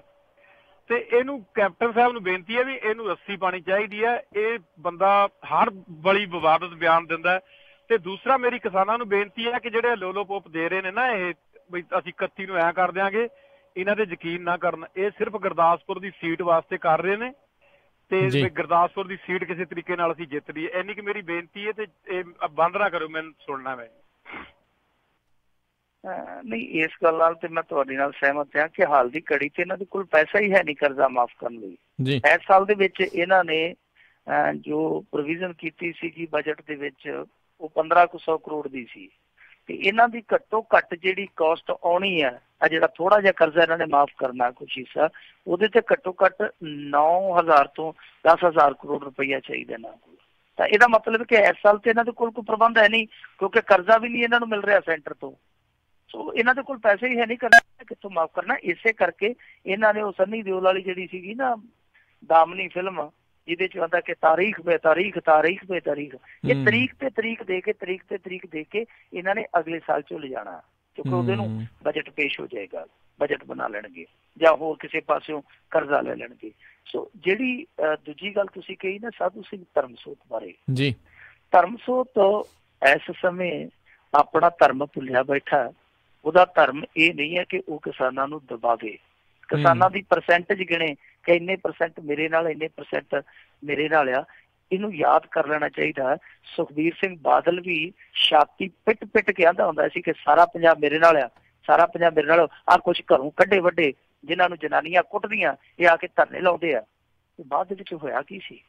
ਪਿੰਡਾਂ 'ਚ ਵੜਨ ਨੂੰ ਗਏ ਸੀ। ਤੁਹਾਨੂੰ ਯਾਦ ਹੈ ਨਾ ਕਿ ਸੁਖਬੀਰ ਸਿੰਘ ਬਾਦਲ ਦੇ ਖੁਦ ਕਾਫਲੇ ਤੇ ਰੋੜੇ ਮਾਰੇ ਗਏ ਸੀਗੇ। ਇਹੋ ਜਿਹੀ ਨੌਬਤ ਆ ਗਈ ਸੀ। ਇਹ ਸਭ ਕੁਛ ਉਹਨਾਂ ਨਾਲ ਹੋ ਰਿਹਾ ਸੀਗਾ ਜਿਹੜੇ ਲੋਕ ਕਹਿੰਦੇ ਸੀ ਕਿ ਸਾਰਾ ਪੰਜਾਬ ਸਾਡੇ ਨਾਲ ਆ। ਸੋ ਇਹਨੂੰ ਵੀ ਭੁਲੇਖਾ ਨਹੀਂ ਰੱਖਣਾ ਚਾਹੀਦਾ। ਜੇ ਤੁਹਾਡੇ ਨਾਲ ਅੱਜ 70% ਆ, ਜੇ ਤੁਸੀਂ ਏਦਾਂ ਹੀ ਚੱਲਦੇ ਰਹੇ ਤੇ ਆਹ ਹੀ ਤੁਹਾਡੀਆਂ ਕਰਤੂਤਾਂ ਰਹੀਆਂ, ਇਹ 70 ਦੇ 7 ਵੀ ਨਹੀਂ ਰਹਿਣੇ। ਜੇ 7 ਦੂਜੇ ਪਾਸੇ ਵੀ ਖੜ ਗਏ, ਭਾਵੇਂ ਤੁਹਾਡੇ ਨਾਲ 70 ਵੀ ਹੋਣ, ਤੇ ਫਿਰ ਤੁਹਾਡਾ ਹਾਲ ਵੀ ਇਹੋ ਜਿਹਾ ਹੀ ਹੋਊਗਾ। ਤੁਹਾਡੇ ਮਗਰ ਵੀ ਲੋਕਾਂ ਨੇ ਪਿੰਡਾਂ 'ਚ ਕੁੱਤੇ ਲਾ ਲਾ ਕੇ ਭਜਾਉਣਾ। ਇਹਦੇ ਤੋਂ ਪਹਿਲਾਂ ਇਹੋ ਜਿਹੀ ਨੌਬਤ ਆਵੇ, ਤੁਹਾਨੂੰ ਕਰਤੂਤਾਂ ਵੀ ਆਪਣੀਆਂ ਸੁਧਾਰਨੀਆਂ ਚਾਹੀਦੀਆਂ, ਤੁਹਾਨੂੰ ਆਪਣੇ ਕੰਮਕਾਜ ਵੀ ਸੁਧਾਰਨੇ ਚਾਹੀਦੇ ਆ। ਜੀ ਜੀ। ਅਗਲੀ ਜਿਹੜੀ ਆਪਾਂ ਗੱਲ ਕਰਦੇ ਹਾਂ ਜੀ ਅਜੈਬ ਸਿੰਘ ਹੁਣਾਂ ਦੇ ਨਾਲ। ਸਵਾਗਤ ਹੈ। ਸਤਿ ਸ਼੍ਰੀ ਅਕਾਲ ਜੀ। ਕੀ ਸਵਾਲ ਹੈ ਜੀ? ਸਤਿ ਸ਼੍ਰੀ ਅਕਾਲ ਜੀ ਦੋਨਾਂ ਵੀਰਾਂ ਨੂੰ। ਸਤਿ ਸ਼੍ਰੀ ਅਕਾਲ। ਸਤਿ ਸ਼੍ਰੀ ਅਕਾਲ ਜੀ। ਆਪਣੇ ਬੇਨਤੀ ਆ ਜੀ ਮਿੰਟੂ ਜੀ, ਭਾਈ ਆ ਜਿਹੜੀ ਕਾਲ ਸੀ ਤੁਹਾਡੀ ਗਈ ਅਜਮੇਰ ਸਿੰਘ ਲੱਖੋਵਾਲ ਨੂੰ, ਮੈਂ ਉੱਥੇ ਤੇ ਬੇਨਤੀ ਕਰਨੀ ਚਾਹੁੰਦਾ ਵੀ ਤੁਸੀਂ ਉਦੋਂ ਤਾਂ ਲਾਸਟ ਕੁਐਸਚਨ ਕੀਤਾ ਕਿ ਤੁਹਾਡੇ ਤੇ ਇਲਜ਼ਾਮ ਲੱਗਦਾ ਕਿ ਵਿਆਹ ਵਾਲਾ ਜਿਹੜਾ ਕੰਮ, ਉਹਨਾਂ ਨੇ ਕਿਹਾ ਮੈਂ ਜਵਾਬ ਨਹੀਂ ਦੇਣਾ ਹੁਣ ਹੋਰ ਕੋਈ, ਹੈ। ਪਰ ਗੱਲ ਇਹ ਆ ਕਿ ਇਹ ਉਸ ਵਿਆਹ ਦੇ ਵਿੱਚ ਸ਼ਾਮਲ ਸੀਗੇ, ਆਪ ਖੁਦ ਉਹਦਾ ਕੁਐਸਚਨ ਦਾ ਆਨਸਰ ਇਹਨੇ ਦੂਜੇ ਰੇਡੀਓ ਤੇ ਦਿੱਤਾ ਸੀ ਜੀ। ਉਹ ਮੇਰੇ ਮੁੰਡੇ ਨੂੰ ਪੁੱਛ ਲਓ ਜੀ, ਉਹ 'ਚ ਮੇਰਾ ਕੋਈ ਕਸੂਰ ਨਹੀਂ, ਉਹਨੇ ਖਰਚਾ ਕੀਤਾ ਪਰ ਮੈਂ ਇਹਦੇ ਵਿਰੋਧ 'ਚ ਆ। ਇਹ ਉਹਨਾਂ ਨੇ ਜੀ ਆਨਸਰ ਦਿੱਤਾ ਸੀ। ਦੂਜੀ ਗੱਲ ਇਹ ਜੀ, ਭਾਈ ਕਿਸਾਨ ਵੀਰਾਂ ਨੂੰ ਬੇਨਤੀ ਇਹ ਆ ਕਿ ਤੁਹਾਡੇ ਮਾਧਿਅਮ ਰਾਹੀਂ ਕਿ ਇਹਦੇ ਪਿੱਛੇ ਨਾ ਲੱਗੋ ਜੀ। ਦੇਖੋ 10 ਸਾਲ ਤੇ ਇਹ ਬੰਦਾ ਛੁਪਿਆ ਰਿਹਾ, ਹਨਾ, ਤੇ ਔਰ ਇਹਨੇ ਉਹ ਕੰਮ ਕੀਤੇ 10 ਸਾਲ ਕਿ ਜੋ ਬਾਦਲ ਨੇ ਕਿਹਾ। ਅੱਜ ਫਿਰ ਇਹ ਕਿਸਾਨਾਂ ਨੂੰ ਗੁੰਮਰਾਹ ਕਰ ਰਿਹਾ। ਸਾਡੇ ਕਿਸਾਨ ਵੀਰਾਂ ਨੂੰ ਵੀ ਚਾਹੀਦਾ ਜੀ ਇਸ ਬੰਦੇ ਤੋਂ ਬਚਣਾ ਚਾਹੀਦਾ। ਤੇ ਮਿੰਟੂ ਜੀ ਦੁਬਾਰਾ ਇਹਨਾਂ ਦੀ ਇੰਟਰਵਿਊ ਕਰੋ, ਇਹਨਾਂ ਨੂੰ ਵਧੀਆ ਵਧੀਆ ਸਖਤ ਕੁਐਸਚਨ ਕਰੋ ਜਿਹੜਾ ਕਿ ਇਹ ਨੰਗੇ ਹੋਣ ਤੇ ਕਿਸਾਨ ਇਹਨਾਂ ਦੇ ਪਿੱਛੋਂ ਹਟਣ ਜੀ, ਨਹੀਂ ਤਾਂ ਇਹ ਫੇਰ ਜੀ ਕਿਸਾਨਾਂ ਨੂੰ ਗੁੰਮਰਾਹ ਕਰਨਗੇ। ਤੇ ਇਸ ਕਰਕੇ ਥੈਂਕ ਯੂ ਜੀ। Thank you. ਤੇ ਬਾਅਦ ਗੱਲ ਇਹ ਆ ਮਿੰਟੂ ਜੀ, ਜੇ ਉਦੋਂ ਜਵਾਬ ਨਹੀਂ ਦਿੱਤਾ ਹੁਣ ਉਹਨਾਂ ਤੋਂ ਕੀ ਆਪਾਂ ਭਾਲਦੇ ਵੀ? ਨਹੀਂ, ਮੇਰਾ ਤਾਂ ਨਾਂ ਸੁਣ ਕੇ ਖਿੱਚ ਜਾਂਦਾ ਉਹ। ਫਿਰ ਤਾਂ ਜ਼ਰੂਰ ਟਰਾਈ ਕਰਾਂਗੇ ਇੱਕ ਅੱਧੀ ਵਾਰੀ ਵੀ ਕੀ ਕਹਿੰਦੇ ਨੇ ਬਾਅਦ ਚ। ਜੀ ਅਗਲੇ ਕਾਲਰ ਆਪਣੇ ਨਾਲ ਜੁੜੇ ਨੇ ਬਲਵਿੰਦਰ ਸਿੱਧੂ ਜੀ। ਸਵਾਗਤ ਹੈ। ਸਤਿ ਸ਼੍ਰੀ ਅਕਾਲ। ਸਤਿ ਸ਼੍ਰੀ ਅਕਾਲ ਜੀ। ਸਤਿ ਸ਼੍ਰੀ ਅਕਾਲ ਜੀ। ਮਿੰਟੂ ਜੀ ਮੇਰਾ ਸਵਾਲ ਤੁਹਾਨੂੰ ਇਹ ਹੈ ਵੀ ਜਿਹੜਾ ਇਹ ਰਹਿੰਗਾ ਮੁਸਲਮਾਨਾਂ ਦੀ ਗੱਲ ਕਰਦੇ ਨੇ, ਬਈ ਜੇ ਤਾਂ ਇਹ ਧੱਕੇ ਨਾਲ ਆਏ ਨੇ ਜੀ ਤਾਂ ਇਹ ਬਰਨ ਕਿਉਂ ਦਿੱਤੇ? ਜੇ ਰਹਿ ਨਾਲ ਆਏ ਨੇ ਤਾਂ ਇਹ ਖਤਰਾ ਕਿਉਂ ਹੋ ਗਏ? ਇਹਦੇ ਬਾਰੇ ਦੱਸੋ, ਤੁਹਾਡਾ ਕੀ ਵਿਚਾਰ ਹੈ? ਮੇਰਾ ਫੋਨ ਨਾ ਕੱਟਿਓ ਜੀ। ਨਹੀਂ ਦੇਖੋ, ਧੱਕੇ ਧੁੱਕੇ ਨਾਲ ਕੋਈ ਨਹੀਂ ਆਏ ਤੇ ਨਾ ਹੀ ਰਜ਼ਾਮੰਦਗੀ ਨਾਲ ਆਏ। ਇਹ ਥੋੜੇ ਥੋੜੇ ਕਰਕੇ ਪਹਿਲਾਂ ਬਹੁਤ ਲੰਮੇ ਸਮੇਂ ਤੋਂ ਆਉਂਦੇ ਪਏ ਰੋਹਿੰਗਿਆ ਮੁਸਲਮਾਨ। ਰੋਹਿੰਗਿਆ ਮੁਸਲਮਾਨ ਇਹ ਤਾਂ ਰੌਲਾ ਪਿਆ ਨਾ 24 ਅਗਸਤ ਤੋਂ ਬਾਅਦ ਜਦੋਂ ਇਹਨਾਂ ਦੇ ਇੱਕ ਜਿਹਾਦੀ ਗਰੁੱਪ ਨੇ ਹਮਲਾ ਕੀਤਾ, ਉਸ ਤੋਂ ਬਾਅਦ ਇਹਨਾਂ ਤੇ ਤਸ਼ੱਦਦ ਜ਼ਿਆਦਾ ਸ਼ੁਰੂ ਹੋਇਆ। ਪਰ ਰਾਜਕਰਮਵੀਰ ਸਿੰਘ ਜੀ, ਤੁਹਾਨੂੰ ਯਾਦ ਹੋਣਾ ਆਪਾਂ ਸ਼ਾਇਦ ਰੋਹਿੰਗਿਆ ਮੁਸਲਮਾਨਾਂ ਬਾਰੇ ਇਹ ਤੋਂ ਵੀ 8 ਮਹੀਨੇ 6 ਮਹੀਨੇ ਪਹਿਲਾਂ ਇੱਕ ਖਬਰ ਕੀਤੀ ਸੀਗੀ। ਜੀ ਉਦੋਂ ਵੀ ਰੌਲਾ ਪੈਂਦਾ ਸੀ ਕਿਉਂਕਿ ਉਦੋਂ ਥੋੜੇ ਜਿਹੇ ਆਏ ਸਨ, ਥੋੜੇ ਸੀਗੇ, ਉਦੋਂ 14,000 ਸੀਗੇ। ਉਦੋਂ ਕਿਰਨ ਰਜੀਜੂ ਨੇ ਅਸੈਂਬਲੀ 'ਚ ਇਹ ਗੱਲ ਆਖੀ ਸੀਗੀ ਕਿ ਅਸੀਂ ਰੋਹਿੰਗਿਆ ਮੁਸਲਮਾਨਾਂ ਨੂੰ ਪਹਿਲਾਂ ਤੇ ਵੈਰੀਫਾਈਡ ਕਰਨਾ, ਫਿਰ ਉਸ ਤੋਂ ਬਾਅਦ ਅਸੀਂ ਇਹਨਾਂ ਨੂੰ ਕੱਢ ਦੇਣਾ। ਉਦੋਂ ਵੀ UN ਨੂੰ ਇਹ ਗੱਲ ਚੁਭੀ ਸੀਗੀ, UN ਨੇ ਇਸ ਗੱਲ ਨੂੰ ਕੰਡੈਮ ਕੀਤਾ ਸੀਗਾ ਕਿ ਤੁਸੀਂ ਇਸ ਤਰ੍ਹਾਂ ਨਹੀਂ ਕਰ ਸਕਦੇ। ਤਾਂ ਇਹਦਾ ਮਤਲਬ ਆ ਕਿ ਇਹ ਹੁਣ ਨਹੀਂ ਆਏ। 6 ਮਹੀਨੇ ਪਹਿਲਾਂ ਵਾਲੇ 'ਚ ਮੈਨੂੰ ਯਾਦ ਹੈ ਨਾ, ਜਦੋਂ ਅਸੈਂਬਲੀ ਦਾ ਸੈਸ਼ਨ ਸੀ ਤੇ ਕਿਰਨ ਰਜੀਜੂ ਨੇ ਅਸੈਂਬਲੀ 'ਚ ਬਿਆਨ ਦਿੱਤਾ ਸੀਗਾ। ਸੋ ਇਹਦਾ ਮਤਲਬ ਇਹ ਆ ਕਿ ਇਹ ਇੱਕੇ ਵਾਰੀ ਹੁਣ ਨਹੀਂ ਆਏ, ਲੰਮੇ ਸਮੇਂ ਤੋਂ ਇੱਥੇ ਰਹਿ ਰਿਹਾ। ਹਾਂ, ਹੁਣ ਇਹਨਾਂ ਦੀ ਤਾਦਾਦ ਵੱਧ ਗਈ ਆ। ਔਰ ਦੂਜੀ ਗੱਲ ਹੈ, ਦੇਖੋ ਮਨੁੱਖੀ ਪੱਖ ਤੋਂ ਅਸੀਂ ਦੇਖੀ, ਮੈਂ ਜਿਵੇਂ ਤੁਹਾਨੂੰ ਅੱਗੇ ਫਿਗਰ ਦੱਸਿਆ ਕਿ ਸਾਡੇ ਕੋਲ ਲਗਭਗ 2.25 ਲੱਖ ਸ਼ਰਾਰਤੀ ਅੱਗੇ ਹੈ। ਤੇ ਜੇ ਅਸੀਂ ਵਕਤੀ ਤੌਰ ਤੇ ਇਹਨਾਂ ਨੂੰ ਠਾਰ ਦੇ ਦਈਏ, ਚਾਹੇ ਉਹ ਲੀਗਲ ਢੰਗ ਨਾਲ ਇਲੀਗਲ ਢੰਗ ਨਾਲ, ਇਹਨਾਂ ਦਾ ਬਾਇਓਮੈਟ੍ਰਿਕ ਡਾਟਾ ਲੈ ਲਿਆ ਜਾਵੇ, ਇਹਨਾਂ ਨੂੰ ਇੱਕ ਥਾਂ ਤੇ ਤੈਅ ਕਰ ਦਿੱਤਾ ਜਾਵੇ ਔਰ ਇਹਨਾਂ ਲਈ ਬਾਉਂਡਰੀ ਨਿਸ਼ਚਿਤ ਕਰ ਦਿੱਤੀ ਜਾਵੇ ਕਿ ਤੁਸੀਂ ਇੰਨੇ ਦਾਇਰੇ ਚੋਂ ਵੱਧ ਦੂਰ ਨਹੀਂ ਜਾ ਸਕਦੇ। ਹਾਂ, ਜਿਹੜੀਆਂ ਤੁਹਾਡੀਆਂ ਬੁਨਿਆਦੀ ਸਹੂਲਤਾਂ ਅਸੀਂ ਪੂਰੀਆਂ ਕਰਾਂਗੇ। ਤਾਂ ਵਕਤੀ ਤੌਰ ਤੇ ਜੇ ਅਸੀਂ ਇਹਨਾਂ ਨੂੰ ਸ਼ਰਨ ਦੇ ਵੀ ਦਈਏ ਤੇ ਕੀ ਆਖਰ ਚੱਲੀ ਆ। ਪਰ ਪਤਾ ਨਹੀਂ, ਮੈਂ ਜਿਵੇਂ ਅੱਗੇ ਕਹਿ ਰਿਹਾ ਕਿ ਇੱਕ ਪਤਾ ਨਹੀਂ ਜਾਂ ਤੇ ਕੋਈ ਲੁਕਵੀਂ ਤਾਕਤ ਆ ਜਿਹੜੀ ਭਾਰਤ ਨੂੰ ਏਦਾਂ ਮਜਬੂਰ ਕਰ ਰਹੀ ਹੈ, ਤੇ ਜਾਂ ਭਾਰਤ ਹੀ ਉਹ ਤਾਕਤ ਆ ਜਿਹੜਾ ਚਾਹੁੰਦਾ ਕਿ ਅਸੀਂ ਇਹਨਾਂ ਤੋਂ ਕੀ ਲੈਣਾ। ਮਨੁੱਖੀ ਪੱਖ ਦੇ ਭਾਵ ਤੋਂ ਸੋਚਦਾ ਹੀ ਨਹੀਂ ਪਿਆ। ਪਰ ਇਹ ਮਨੁੱਖੀ ਭਾਵ ਤੋਂ ਸੋਚਣ ਵਾਲੀ ਗੱਲ ਆ। ਸਾਨੂੰ ਇਹ ਵੀ ਸੋਚਣਾ ਚਾਹੀਦਾ ਕਿ ਰੋਹਿੰਗਿਆ ਮੁਸਲਮਾਨਾਂ ਦੀ ਥਾਂ ਤੇ ਜੇ ਰੋਹਿੰਗਿਆ ਹਿੰਦੂ ਆ ਜਾਂਦੇ ਤੇ ਕੀ ਇਸ ਤਰ੍ਹਾਂ ਅਸੀਂ ਉਹਨਾਂ ਦੇ ਡਾਂਗ ਚੱਕ ਕੇ ਮਗਰ ਪੈ ਜਾਂਦੇ। ਬਿਲਕੁਲ ਉਹੀ ਗੱਲ। ਅਗਲੇ ਕਾਲਰ ਆਪਣੇ ਨਾਲ ਜੁੜੇ ਨੇ ਮਨਜੀਤ ਕੌਰ ਜੀ, ਸਵਾਗਤ ਹੈ। ਸਤਿ ਸ਼੍ਰੀ ਅਕਾਲ। ਹਾਂਜੀ, ਸਤਿ ਸ਼੍ਰੀ ਅਕਾਲ ਜੀ। ਸਤਿ ਸ਼੍ਰੀ ਅਕਾਲ ਜੀ। ਮੇਰਾ ਸਵਾਲ ਜਰਾ ਥੋੜਾ ਜਿਹਾ ਹਟਵਾਵੇਂ ਵੀ ਸਿੱਖਾਂ ਆਪਣੇ ਸਿੱਖ ਕਮਿਊਨਿਟੀ ਦੇ ਨਾਲ ਹੈ। ਹਰਿਆਣੇ ਵਿੱਚ ਫਤਿਆਬਾਦ ਵਿੱਚ ਇਹ ਪ੍ਰਿੰਕਾ ਤਨੇਜਾ ਜਿਹੜਾ ਇਹਦਾ ਜਨਮ ਹੋਇਆ ਸੀ, ਇਹਦਾ ਪਿਓ ਦਾ ਨਾਂ ਹੈ ਰਾਮ ਆਨੰਦ ਤਨੇਜਾ ਤੇ ਇਹਦਾ ਵਿਆਹ ਹੋਇਆ ਹਿੰਦੂ ਪਰਿਵਾਰ 'ਚ ਜੰਮੀ ਤੇ ਹਿੰਦੂ ਪਰਿਵਾਰ 'ਚ ਇਹਦਾ ਵਿਆਹ ਹੋਇਆ ਵਿਸ਼ਵਾਸ ਗੁਪਤਾ ਨਾਲ ਤੇ ਉਹਦੇ ਪਿਤਾ ਦਾ ਨਾਂ ਸੀ ਮਹਿੰਦਰਪਾਲ ਗੁਪਤਾ। ਉਹ ਅੱਜ ਹਨੀਪ੍ਰੀਤ ਜਿਹੜਾ ਸਿੱਖ ਬੀਬੀਆਂ ਦੇ ਨਾਂ ਨੇ ਤੇ ਉਹਦੇ ਨਾਲ ਅੱਜ ਉਹ ਮੀਡੀਆ ਵਾਲੇ ਉਹਨੂੰ ਲਏ ਨੇ ਉਛਾਲਣ। ਤੇ ਬਾਕੀ ਦੇਖੋ ਹੁਣ ਜੇ ਕੋਈ ਚੰਗਾ ਕੰਮ ਕਰਦਾ ਤੇ ਉਹ ਸਿੱਖਾਂ ਦਾ ਕੋਈ ਨਹੀਂ ਆਂਦਾ ਵੀ ਇਹ ਸਿੱਖਾਂ ਨੇ ਕੀਤਾ, ਕਿ ਜਿਹੜੇ ਹੁਣ ਮਾੜੇ ਕੰਮ ਕਰਦੇ ਨੇ ਉਹਦੇ 'ਚ ਨਾਂ ਬਦਲ ਕੇ ਤੇ ਸਿੱਖਾਂ ਨੂੰ ਬਦਨਾਮ ਕੀਤਾ ਜਾਂਦਾ। ਇਹਦਾ ਨਾਂ ਹੈ ਪ੍ਰਿੰਕਾ ਚੋਪੜਾ ਤੇ ਮੈਂ ਪ੍ਰੈਸ ਵਾਲਿਆਂ ਨੂੰ ਇਹ ਕਹਿਣਾ ਚਾਹੁੰਦੀ ਹਾਂ ਵੀ ਇਹਨੂੰ ਪ੍ਰਿੰਕਾ ਚੋਪੜਾ ਇੱਕ ਪ੍ਰਿੰਕਾ ਤੁਸੀਂ ਤਨੇਜਾ ਬੋਲਿਆ ਕਰੋ ਤੇ ਜਾਂ ਫਿਰ ਇਹਨੂੰ ਉਹਦੇ ਪਿਓ ਉਹਦੇ ਘਰ ਵਾਲੇ ਦੇ ਨਾਂ ਦੇ ਨਾਲ ਜਾਂ ਜਾਤ ਦੇ ਨਾਲ ਪ੍ਰਿੰਕਾ ਗੁਪਤਾ ਬੋਲਿਆ ਕਰੋ। ਤੇ ਬਾਕੀ ਜਿਹੜੀ ਇਹ ਹਨੀਪ੍ਰੀਤ ਧੀ ਆਂਦੇ ਉਹਦੀ ਝੂਠੇ ਸਾਧ ਦੀ, ਇਹਨੂੰ ਆਖਿਆ ਕਰੋ ਉਹਦੀ ਰਖੇਲ। ਇਹੋ ਜੀ ਮੇਰੀ ਬੇਨਤੀ ਹੈ ਤੁਹਾਨੂੰ, ਤੇ ਥੋੜੀ ਮਿਹਰਬਾਨੀ ਕਰੋ ਸਿੱਖਾਂ ਤੇ ਸਿੱਖਾਂ ਨੂੰ ਅੱਗੇ ਬਥੇਰੀਆਂ ਬਦਨਾਮੀਆਂ ਲੱਗੀਆਂ ਨੇ, ਇਹ ਨਾਵਾਂ ਨਾਲ ਵੀ ਸਿੱਖ ਬਦਨਾਮ ਹੋ ਰਹੇ ਨੇ। ਜੀ ਥੈਂਕ ਯੂ ਮਨਜੀਤ ਕੌਰ। ਨਹੀਂ ਬੀਬੀ ਜੀ, ਇਹਦੇ ਚ ਸਿੱਖ ਵਾਲਾ ਕਿਹੜਾ ਨਾਂ ਆ ਗਿਆ ਹਨੀਪ੍ਰੀਤ? ਮੈਨੂੰ ਤੇ ਲੱਗਦਾ ਨੀਗਾ ਕਿ ਸਾਡੇ ਕਿਸੇ ਬੱਚੇ ਤੋਂ ਇਲਾਵਾ ਕਿਸੇ ਦਾ ਨਾਂ ਹੋਵੇ, ਤੇ ਨਾ ਹੀ ਇਹਦੇ ਨਾਲ ਕੋਈ ਕੌਰ ਲਾਇਆ ਜਾਂਦਾ, ਨਾ ਕੋਈ ਇਹਦੇ ਨਾਲ ਕੋਈ ਹੋਰ ਗੋਤ ਜੋੜਿਆ ਜਾਂਦਾ। ਸਿੱਖਾਂ ਵਾਲਾ ਇਹਦੇ ਚ ਕਿੱਥੇ ਮਸਲਾ ਆ ਗਿਆ, ਮੈਨੂੰ ਤੇ ਸਮਝ ਨਹੀਂ ਆਈ। ਔਰ ਦੂਜੀ ਗੱਲ ਆ ਇਹ ਤੇ ਆਪਣੇ ਆਪ ਦੇ ਵਿੱਚ ਹੀ ਸਾਨੂੰ ਕਹਿਣ ਦੀ ਜ਼ਰੂਰਤ ਹੀ ਨਹੀਂ, ਇਹ ਰਿਸ਼ਤਾ ਤੇ ਆਪਣੇ ਆਪ ਦੇ ਵਿੱਚ ਹੀ ਇੱਕ ਲਾਂਤ ਬਣਿਆ ਪਿਆ। ਬਿਲਕੁਲ ਸਿੱਕੜ ਦੇ ਵਿੱਚ ਛਟੀ ਮਾਰ ਕੇ ਕੀ ਲੈਣਾ। ਪਰ ਸਿੱਖਾਂ ਵਾਲਾ ਜਿਹੜਾ ਤੁਸੀਂ ਕਹਿੰਦੇ ਹੋ, ਮੈਨੂੰ ਨਹੀਂ ਸਮਝ ਆਈ ਕਿ ਇਹਦੇ ਵਿੱਚ ਸਿੱਖਾਂ ਦਾ ਮਸਲਾ ਕਿੱਥੇ ਜੁੜ ਗਿਆ। ਸੋ ਅਸੀਂ ਇੰਨੇ ਵੀ ਜ਼ਿਆਦਾ ਗੰਭੀਰ ਨਾ ਹੋਈਏ ਕਿ ਹਰੇਕ ਗੱਲ ਨੂੰ ਅਸੀਂ ਸਿੱਖੀ ਨਾਲ ਜੋੜ ਦਈਏ ਜਾਂ ਸਿੱਖਾਂ ਨਾਲ ਜੋੜ ਦਈਏ। ਦਰਅਸਲ ਹਨੀਪ੍ਰੀਤ ਨਾਂ ਆ ਜਿਹੜਾ ਉਹਦਾ ਚੇਂਜ ਕੀਤਾ ਹੋਇਆ ਨਾਂ ਆ। ਪ੍ਰਿਯੰਕਾ ਤਨੇਜਾ ਸਾਰੇ ਹਿੰਦੁਸਤਾਨ ਨੂੰ ਪਤਾ ਹੈ, ਪਰ ਉਹਦਾ ਬਾਅਦ ਚ ਠੀਕ ਉਸੇ ਤਰ੍ਹਾਂ ਨਾਂ ਬਦਲ ਕੇ ਕਰ ਦਿੱਤਾ ਗਿਆ ਹਨੀਪ੍ਰੀਤ। ਜਿੱਦਾਂ ਇਸ ਗੁਰਮੀਤ ਸਿੰਘ ਦਾ ਪਹਿਲਾਂ ਗੁਰਮੀਤ ਰਾਮ ਰਹੀਮ ਬਣਿਆ, ਫਿਰ ਗੁਰਮੀਤ ਇੰਸਾ ਬਣਿਆ, ਫਿਰ ਸੈਂਟ MSG ਪਤਾ ਨਹੀਂ ਕੀ ਲੱਗਿਆ, ਹੁਣ ਤੇ ਨਾਲ ਉਹਦੇ ਡਾਕਟਰ ਵੀ ਲੱਗਿਆ ਜਾਂਦਾ, ਹੁਣ ਤੇ ਨਾਲ ਕੈਦੀ ਨੰਬਰ ਫਲਾਣਾ ਵੀ ਲੱਗਿਆ ਜਾਂਦਾ। ਸੋ ਨਾਂ ਜਿਹੜੇ ਉਹ ਇਹਨਾਂ ਨੇ ਆਪ ਹੀ ਬਦਲੇ ਆ, ਕਿਸੇ ਨੇ ਕੋਈ ਨਾਂ ਨਹੀਂ ਧਰਿਆ ਇਹਨਾਂ ਦਾ। ਜੀ ਅਗਲੇ ਕਾਲਰ ਦਲਜੀਤ ਸਿੰਘ, ਸਵਾਗਤ ਹੈ। ਸਤਿ ਸ਼੍ਰੀ ਅਕਾਲ। ਸਤਿ ਸ਼੍ਰੀ ਅਕਾਲ ਜੀ ਦੋਨਾਂ ਵੀਰਿਆਂ ਨੂੰ। ਸਤਿ ਸ਼੍ਰੀ ਅਕਾਲ ਜੀ। ਬਾਈ ਜੀ ਮੇਰਾ ਸਵਾਲ ਆ ਕਿ ਜਿਹੜਾ ਆਪਣਾ ਬਰਗਾੜੀ ਕਤਲੇਆਮ ਹੋਇਆ ਸੀਗਾ ਉਹਦਾ ਵੀਡੀਓ ਵੀ ਆਪਣੇ ਸਾਹਮਣੇ ਆ ਗਿਆ ਸਾਰਿਆਂ ਦੇ, ਤੇ ਉਹ ਕੇਸ ਦੇ ਵਿੱਚ ਕੀ ਬਣਿਆ? ਕਾਫੀ ਚਿਰ ਹੋ ਗਿਆ, ਸੁਣਿਆ ਨਹੀਂ ਜੀ, ਤੇ ਵੀਰੇ ਕੱਟੇ ਹੋਣਾ ਮੈਂ ਸੁਣਨਾ ਜੀ ਜ਼ਰੂਰ। ਦੇਖੋ ਉਹਦੇ 'ਚ ਇਹਨਾਂ ਨੇ ਨਵਾਂ ਕਮਿਸ਼ਨ ਬਿਠਾ ਲਿਆ ਮੇਰੇ ਖਿਆਲ ਦੇ ਨਾਲ, ਕਿਉਂਕਿ ਜਿਹੜਾ ਪੁਰਾਣਾ ਕਮਿਸ਼ਨ ਸੀ ਜੋਰਾ ਸਿੰਘ ਕਮਿਸ਼ਨ ਜੀ, ਉਹ ਤੇ ਤੁਹਾਨੂੰ ਪਤਾ ਹੀ ਹੈ ਕਿ ਉਹਦੀ ਰਿਪੋਰਟ ਹਾਲੇ ਤੱਕ ਜਨਤਕ ਨਹੀਂ ਹੋਈ, ਸਰਕਾਰ ਬਦਲ ਗਈ ਜੀ, ਔਰ ਉਸ ਕਮਿਸ਼ਨ ਨੇ ਜਿੱਦਾਂ ਕੰਮ ਕੀਤਾ 1 ਮਹੀਨੇ ਦੇ ਅੰਦਰ ਅੰਦਰ ਰਿਪੋਰਟ ਦੇਣੀ ਸੀ, ਉਹ ਸਾਲ ਤੋਂ ਵੀ ਵੱਧ ਲੈ ਗਿਆ। ਔਰ ਜੋ ਰਿਪੋਰਟ ਆਈ ਉਹਦੇ ਪ੍ਰਤੀ ਉਹ ਬਾਦਲ ਪਰਿਵਾਰ ਦੀ ਇੰਨੀ ਕੁ ਸੰਜੀਦਗੀ ਸੀ ਕਿ ਜਿੱਦਾਂ ਰਿਪੋਰਟ ਉਹਨੇ ਆ ਕੇ ਦੇਣੀ ਸੀ ਸੈਕਟਰੀਏਟ ਦੇ ਵਿੱਚ, ਕੋਈ ਉਹਦੇ ਕੋਲ ਰਿਪੋਰਟ ਫੜਨ ਨਹੀਂ ਸੀ ਜਾਂਦਾ। ਇੱਕ ਸਧਾਰਨ ਸੈਕਟਰੀ ਪੱਧਰ ਦਾ ਜਾ ਕੇ ਅਫਸਰ ਉਹਦੇ ਕੋਲ ਰਿਪੋਰਟ ਲੈ ਕੇ ਆਇਆ ਸੀਗਾ, ਤੇ ਜਿਹੜੀ ਆਈ ਰਿਪੋਰਟ ਉਸ ਰਿਪੋਰਟ ਨੂੰ ਅੱਜ ਤੱਕ ਜਨਤਕ ਨਹੀਂ ਕੀਤਾ ਗਿਆ। ਪਰ ਜਿਹੜੀ ਕੈਪਟਨ ਸਰਕਾਰ ਸੀ ਇਹਨੇ ਉਸ ਸਾਰੀ ਇਨਕੁਆਇਰੀ ਨੂੰ ਰੱਦ ਕਰ ਦਿੱਤਾ ਸੀ। ਨਵੇਂ ਸਿਰੇ ਤੋਂ ਇਹਨਾਂ ਨੇ ਕਮਿਸ਼ਨ ਬਿਠਾ ਲਿਆ, ਉਹ ਕਮਿਸ਼ਨ ਆਪਦਾ ਕੰਮ ਕਰੀ ਜਾਂਦਾ। ਪਰ ਜਿਹੜੀਆਂ ਵੀਡੀਓ ਤੁਸੀਂ ਕਹਿੰਦੇ ਹੋ ਉਹ ਵੀਡੀਓ ਤੇ ਬਹੁਤ ਪਹਿਲਾਂ ਆ ਗਈਆਂ ਸਨ, ਜਿੱਦਾਂ ਨਾ ਉਹ ਸਭ ਕੁਝ ਵਾਪਰਿਆ ਸੀ ਉਹ ਤੇ ਦੂਜੇ ਚੌਥੇ ਦਿਨ ਹੀ ਆ ਗਈਆਂ ਸੀਗੀਆਂ। ਵੀਡੀਓ ਬਹੁਤ ਲੰਮੇ ਸਮੇਂ ਤੋਂ ਆਈਆਂ।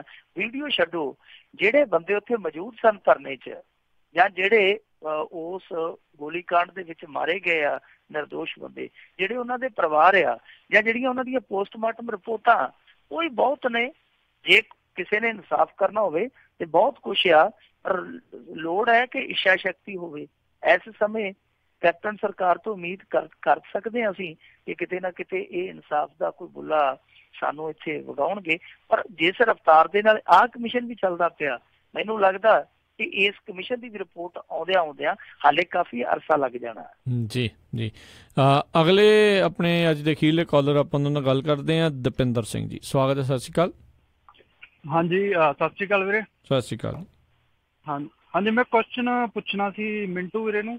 ਪੁੱਛੋ ਜੀ। ਉਹ ਨਾਰਥ ਕੋਰੀਆ ਬਾਰੇ ਵੀ ਜੇ ਇਹ ਵਾਰ ਤੇ ਜਾਂਦੇ ਯੂਐਸ ਨਾਲ, ਇਹਦੇ ਚ ਇੰਡੀਆ ਦਾ ਕੀ ਰੋਲ ਹੋਊਗਾ ਜੀ? ਤੇ ਕਿਉਂਕਿ ਰਸ਼ੀਆ ਬੈਕ ਕਰਦਾ ਨਾਰਥ ਕੋਰੀਆ ਨੂੰ, ਚਾਈਨਾ ਨਾਲ ਉਹਨਾਂ ਦਾ ਇੰਪੋਰਟ ਦਾ ਕੰਮ ਆ। ਜੀ ਥੈਂਕ ਯੂ ਦਪਿੰਦਰ ਜੀ। ਦੇਖੋ ਪਹਿਲੀ ਗੱਲ ਤੇ ਮੇਰੇ ਖਿਆਲ ਦੇ ਨਾਲ ਇੰਡੀਆ ਨਹੀਂ ਜਾਏਗਾ, ਜਿਹੜਾ ਮੇਰਾ ਜ਼ਿਆਤੀ ਨਜ਼ਰੀਆ। ਜੇ ਜਾਏਗਾ ਤਾਂ ਅਮਰੀਕਾ ਪੱਖੀ, ਉਹ ਤੇ ਆਪਾਂ ਨੂੰ ਪਤਾ ਹੀ ਹੈ। ਬਾਕੀ ਜਿਹੜੀ ਨਾਰਥ ਕੋਰੀਆ ਵਾਲੀ ਵਾਰ ਹੋਏਗੀ ਨਾ, ਉਹ ਵਰਲਡ ਵਾਰ ਹੀ ਮੰਨ ਕੇ ਚੱਲੋ, ਕਿਉਂਕਿ ਜਿਹੜਾ ਇਹ ਕਿਮ ਯੁੰਗ ਉਨ ਬੈਠਾ, ਇਹ ਕਿਮ ਯੁੰਗ ਉਨ ਦਾ ਜਿਹੜਾ ਦਾਦਾ ਸੀਗਾ ਉਹ ਬਿਠਾ ਲਿਆ ਹੀ ਰਸ਼ੀਆ ਵਾਲਿਆਂ ਸੀਗਾ। ਇਹਦੀ ਹਿਸਟਰੀ ਇਹ ਹੈ ਸ਼ਾਰਟ ਦੇ ਵਿੱਚ ਮੈਂ ਤੁਹਾਨੂੰ ਦੱਸ ਦਿੰਦਾ ਕਿ ਜਿੱਦਾਂ ਭਾਰਤ ਤੇ ਪਾਕਿਸਤਾਨ ਇੱਕ ਸੀਗਾ, 1910 ਤੱਕ ਕੋਰੀਆ ਇੱਕੋ ਹੀ ਸੀ ਜੀ। ਬਾਅਦ ਦੇ ਵਿੱਚ ਜਦੋਂ ਜਾਪਾਨੀਆਂ ਨੇ ਇੱਥੇ ਆ ਕੇ ਕਬਜ਼ਾ ਕਰ ਲਿਆ ਤੇ 1945 ਤੱਕ ਉਹ ਕਬਜ਼ਾ ਰਿਹਾ। ਵਰਲਡ ਵਾਰ ਦੇ ਵਿੱਚ ਜਦੋਂ ਜਾਪਾਨ ਹਾਰ ਗਿਆ, ਫਿਰ ਭੁੱਖੇ ਸ਼ੇਰ ਵਾਂਗੂ ਅਮਰੀਕਾ ਉਹਦੀਆਂ ਬਸਤੀਆਂ ਤੇ ਟੁੱਟ ਪਿਆ, ਤੇ ਇੱਕ ਪਾਸੋਂ ਫਿਰ ਰਸ਼ੀਆ ਵੀ ਟੁੱਟ ਪਿਆ, ਕਿਉਂਕਿ ਉਹ ਵੀ ਬਘਿਆੜ ਵਾਲਾ ਕੰਮ ਹੀ ਸੀ ਉਹਦਾ ਵੀ। ਇੱਥੇ ਆ ਕੇ ਇਹ ਦੋਵੇਂ ਫੌਜਾਂ ਤੁਰ ਪਈਆਂ। ਜਿਹੜੀ 39 ਪੈਰਲਰ ਲਾਈਨ ਆ, ਉੱਥੇ ਆ ਕੇ ਫੌਜਾਂ ਖੜ ਗਈਆਂ ਸਨ ਜੀ। ਉੱਥੇ ਆ ਕੇ ਇੱਕ ਸਹਿਮਤੀ ਬਣ ਗਈ ਕਿ ਜਿੰਨਾ ਕੁ ਇਲਾਕਾ ਜਿਹੜਾ ਉਹ ਅਮਰੀਕਾ ਨੇ ਮੱਲ ਲਿਆ ਉਹ ਉਹਨਾਂ ਨੂੰ ਮੁਬਾਰਕ, ਜਿੰਨਾ ਕੁ ਰਸ਼ੀਆ ਨੇ ਮੱਲ ਲਿਆ ਉਹਨਾਂ ਨੂੰ ਮੁਬਾਰਕ। ਤੇ 39 ਪੈਰਲਰ ਲਾਈਨ ਸੀਗੀ ਜਿਹੜੀ, ਉਹ ਬਣ ਗਿਆ ਬਾਰਡਰ। ਫਿਰ ਹੋਇਆ ਕਿ ਸਾਊਥ ਕੋਰੀਆ ਜਿਹੜਾ ਅੱਜ ਦਾ, ਉਹਦੇ ਚ ਇਹਨਾਂ ਨੇ ਆਪਣੇ ਚਟਪੂੰਜੀਏ ਜੇ ਬਿਠਾਲ ਦਿੱਤੇ ਅਮਰੀਕਾ ਵਾਲਿਆਂ ਨੇ, ਸਾਮਰਾਜ ਪੱਖੀ। ਔਰ ਇੱਧਰ ਜਿਹੜੇ ਰਸ਼ੀਅਨ ਸੀਗੇ, ਇਹਨਾਂ ਦਾ ਇੱਕ ਕਾਮਰੇਡ ਸੀਗਾ, ਉਹ ਰਸ਼ੀਆ ਦੇ ਵਿੱਚ ਹੀ ਰਹਿੰਦਾ ਰਿਹਾ, ਕਿਮ ਯੁੰਗ ਉਨ ਦਾ ਜਿਹੜਾ ਦਾਦਾ ਸੀਗਾ, ਉਹਨੂੰ ਇਹਨਾਂ ਨੇ ਇੱਥੇ ਬਿਠਾਲ ਦਿੱਤਾ। ਦੋਨਾਂ ਦੀਆਂ ਜਿਹੜੀਆਂ ਸਰਕਾਰਾਂ ਸੀ ਉਹ ਚੱਲਣ ਲੱਗ ਗਈਆਂ। ਇੱਕ ਕਮਿਊਨਿਸਟ ਵਿਚਾਰਧਾਰਾ ਵਾਲੀ ਸੀ, ਦੂਜੀ ਪੂੰਜੀਪਤੀਆਂ ਵਾਲੀ ਸੀ। ਚੱਲਦਾ ਹੈ ਕੰਮ। 1985 ਚ ਇਹ ਤੁਹਾਨੂੰ ਪਤਾ ਹੀ ਹੈ ਕਿ ਇਹ ਥੋੜੇ ਜਿਹੇ ਹੋ ਗਏ ਡਾਇਵਰਟ ਉਦਯੋਗ ਨੂੰ, ਸਾਊਥ ਕੋਰੀਆ ਵਾਲੇ ਇਹ ਅੱਗੇ ਨਿਕਲ ਗਏ। ਜਿਹੜੇ ਨਾਰਥ ਕੋਰੀਆ ਵਾਲੇ ਸੀਗੇ ਉਹਨਾਂ ਨੂੰ ਰਸ਼ੀਆ ਹਥਿਆਰਾਂ ਪੱਖੋਂ ਮਜ਼ਬੂਤ ਕਰਦਾ ਗਿਆ, ਉਹ ਪੈਸੇ ਪੱਖੋਂ ਹੁੰਦੇ ਗਏ। ਤੇ ਇੱਕ ਵੇਲਾ ਇਹ ਆ ਗਿਆ ਕਿ ਨਾਰਥ ਕੋਰੀਆ ਨੂੰ ਲੱਗਾ ਕਿ ਜੇ ਅਸੀਂ ਹੋਰ ਮਜ਼ਬੂਤ ਨਾ ਹੋਏ ਸਾਨੂੰ ਰਗੜ ਦੇਣਗੇ, ਕਿਉਂਕਿ ਸਾਡੇ ਸਰਾਣੇ ਅਮਰੀਕਾ ਹੀ ਬੈਠਾ ਇੱਕ ਤਰ੍ਹਾਂ ਨਾਲ ਸਾਊਥ ਕੋਰੀਆ ਦੇ ਰੂਪ ਚ। ਉਹਨਾਂ ਨੇ ਹਥਿਆਰਾਂ ਵਾਲੇ ਪਾਸੇ ਉਹਨਾਂ ਨੇ ਯੂਚੀ ਪਾਲਿਸੀ ਲਿਆਂਦੀ। ਯੂਚੀ ਪਾਲਿਸੀ ਦਾ ਮਤਲਬ ਇਹ ਸੀ ਕਿ ਅਸੀਂ ਕਿਸੇ ਦੇ ਨਾਲ ਕੋਈ ਵਪਾਰਕ ਸੰਬੰਧ ਨਹੀਂ ਰੱਖਣੇ, ਕੋਈ ਕਿਸੇ ਨਾਲ ਨਿਰਭਰਤਾ ਨਹੀਂ ਰੱਖਣੀ, ਕੋਈ ਰਿਸ਼ਤੇਦਾਰੀ ਨਹੀਂ, ਕੋਈ ਲੈਣਾ ਨਹੀਂ, ਕੋਈ ਦੇਣਾ ਨਹੀਂ, ਸਭ ਕੁਛ ਆਪ ਹੀ ਕਰਨਾ। ਤਾਂ ਯੂਚੀ ਪਾਲਿਸੀ ਦਾ ਹੀ ਹਿੱਸਾ ਆ ਕਿ ਉਹਨਾਂ ਦੀ ਸੀਕ੍ਰੇਸੀ ਆ। ਅੱਜ ਤੱਕ ਉਹਨਾਂ ਦੇ ਦੇਸ਼ ਕੀ ਹੁੰਦਾ ਕਿਸੇ ਨੂੰ ਪਤਾ ਨਹੀਂ। ਪਰ ਇਹਦੇ ਚ ਇੱਕ ਪੰਗਾ ਹੋਰ ਵੀ ਆ। ਇਹਦੇ ਚ ਇੱਕ ਪੰਗਾ ਹੈ ਕਿ ਜਿਹੜਾ ਚਾਈਨਾ ਉਹ ਇੱਕ ਟ੍ਰੀਟੀ ਚ ਬੱਧਾ ਹੋਇਆ ਜੀ ਜੀ ਉਹ ਟ੍ਰੀਟੀ ਕੀ ਹੈ ਕਿ ਜੇ ਨਾਰਥ ਕੋਰੀਆ ਜਾਂ ਚਾਈਨਾ ਇਹਨਾਂ ਦੋਨਾਂ 'ਚ ਕੋਈ ਕਿਸੇ ਹਮਲੇ ਦਾ ਸ਼ਿਕਾਰ ਹੁੰਦਾ ਤੇ ਦੂਜਾ ਦੇਸ਼ ਆਪਣੇ ਆਪ ਲੱਗ ਜਾਊਗਾ। ਰਸ਼ੀਆ ਨੇ ਤੇ ਗਵਰਨਮੈਂਟ ਬਤਾਈ ਆ, ਜਦੋਂ ਇਹ ਦੋ ਪਾਵਰਾਂ ਸਿੱਧੇ ਰੂਪ ਦੇ ਵਿੱਚ ਨਾਰਥ ਕੋਰੀਆ ਨਾਲ ਖੜੀਆਂ ਤਾਂ ਫਿਰ ਇਹਦਾ ਸਿੱਧਾ ਹੀ ਇੱਕ ਮਤਲਬ ਨਿਕਲਦਾ, ਅਰਥ ਨਿਕਲਦਾ ਤੇ ਵਰਲਡ ਵਾਰ ਤੇ ਫਿਰ ਤਿਆਰ ਆ। ਉਹਦੇ 'ਚ ਭਾਰਤ ਚਾਹ ਕੇ ਵੀ ਪਿੱਛੇ ਨਹੀਂ ਰਹੇਗਾ, ਪਰ ਹਾਂ ਭਾਰਤ ਮੇਰੇ ਖਿਆਲ ਦੇ ਨਾਲ ਮੋਹਰੇ ਵੀ ਨਹੀਂ ਲੱਗੇਗਾ, ਲਾੜਾ ਵੀ ਨਹੀਂ ਬਣੇਗਾ ਪਰ ਪਿੱਛੇ ਵੀ ਨਹੀਂ ਰਹੇਗਾ। ਜੀ ਬਿਲਕੁਲ। ਬਾਕੀ ਤੇ ਚਲੋ ਭਾਰਤ ਨੇ ਕੀ ਕਰਨਾ ਉਹ ਤਾਂ ਉੱਥੋਂ ਦੇ ਲੋਕਾਂ ਨੇ ਦੇਖਣਾ ਜਿੱਥੇ ਰਹਿੰਦੇ ਆ ਆਪਾਂ ਹੁਣ, ਤੇ ਫਿਰ ਡਰਾਫਟ ਇੱਥੋਂ ਹੀ ਹੋਣੇ ਆ, ਤਬਾਹ ਹੋ ਜਾਣਾ, ਬਿਲਕੁਲ ਤਬਾਹ ਹੋ ਜਾਏਗਾ ਸਭ ਕੁਝ। ਜੀ ਜੀ, ਉਮੀਦ ਕਰਦੇ ਹਾਂ ਵੀ ਇਦਾਂ ਦੀ ਚੀਜ਼ ਜਿਹੜੀ ਉਹ ਨਾ ਹੀ ਵਾਪਰੇ। ਤੇ ਮਿੰਟੂ ਗੁਰਸਲੇ ਜੀ ਬਹੁਤ ਬਹੁਤ ਤੁਹਾਡਾ ਧੰਨਵਾਦ ਕਰਦੇ ਹਾਂ, ਤੁਸੀਂ ਸਾਡੇ ਨਾਲ ਜੁੜੇ, ਸਵਾਲਾਂ ਦੇ ਜਵਾਬ ਦਿੱਤੇ, ਸਰੋਤਿਆਂ ਦੇ ਸਵਾਲਾਂ ਦੇ ਜਵਾਬ ਵੀ ਜਿਹੜੇ ਉਹ ਤੁਸੀਂ ਦਿੱਤੇ। ਤੇ ਅਗਲੇ ਬੁਲੇਟਿਨ ਤੱਕ ਲਈ ਤੁਹਾਡਾ ਬਹੁਤ ਬਹੁਤ ਧੰਨਵਾਦ, ਬਹੁਤ ਮਿਹਰਬਾਨੀ। ਸਤਿ ਸ਼੍ਰੀ ਅਕਾਲ। ਤੇ ਸਰੋਤਿਓ, ਇੱਥੇ ਹੀ ਸਾਡਾ ਅੱਜ ਦਾ ਇਹ ਪ੍ਰੋਗਰਾਮ ਦਾ ਸਮਾਂ ਸਮਾਪਤ ਹੈ। ਮਿਲਾਂਗੇ ਅਗਲੇ ਬੁਲੇਟਿਨ ਦੇ ਵਿੱਚ, ਉਦੋਂ ਤੱਕ ਲਈ ਮੈਨੂੰ ਰਾਜਕਨਵੀਰ ਸਿੰਘ ਨੂੰ ਇਜਾਜ਼ਤ ਦਿਓ। ਮੇਰੇ ਵੱਲੋਂ ਵੀ ਤੁਹਾਨੂੰ ਸਾਰਿਆਂ ਨੂੰ ਬਹੁਤ ਪਿਆਰ ਸਤਿਕਾਰ ਹੈ, ਦੋਨੋਂ ਜੋੜ ਕੇ ਨਿੱਘੀ ਜਿਹੀ ਸਤਿ ਸ਼੍ਰੀ ਅਕਾਲ। ਜਿੰਦੇ ਵਾਸਤੇ ਰਹੋ, ਹੱਸਦੇ ਖੇਲਦੇ ਰਹੋ, ਸੁਣਦੇ ਰਹੋ ਪੰਜਾਬੀ ਰੇਡੀਓ USA।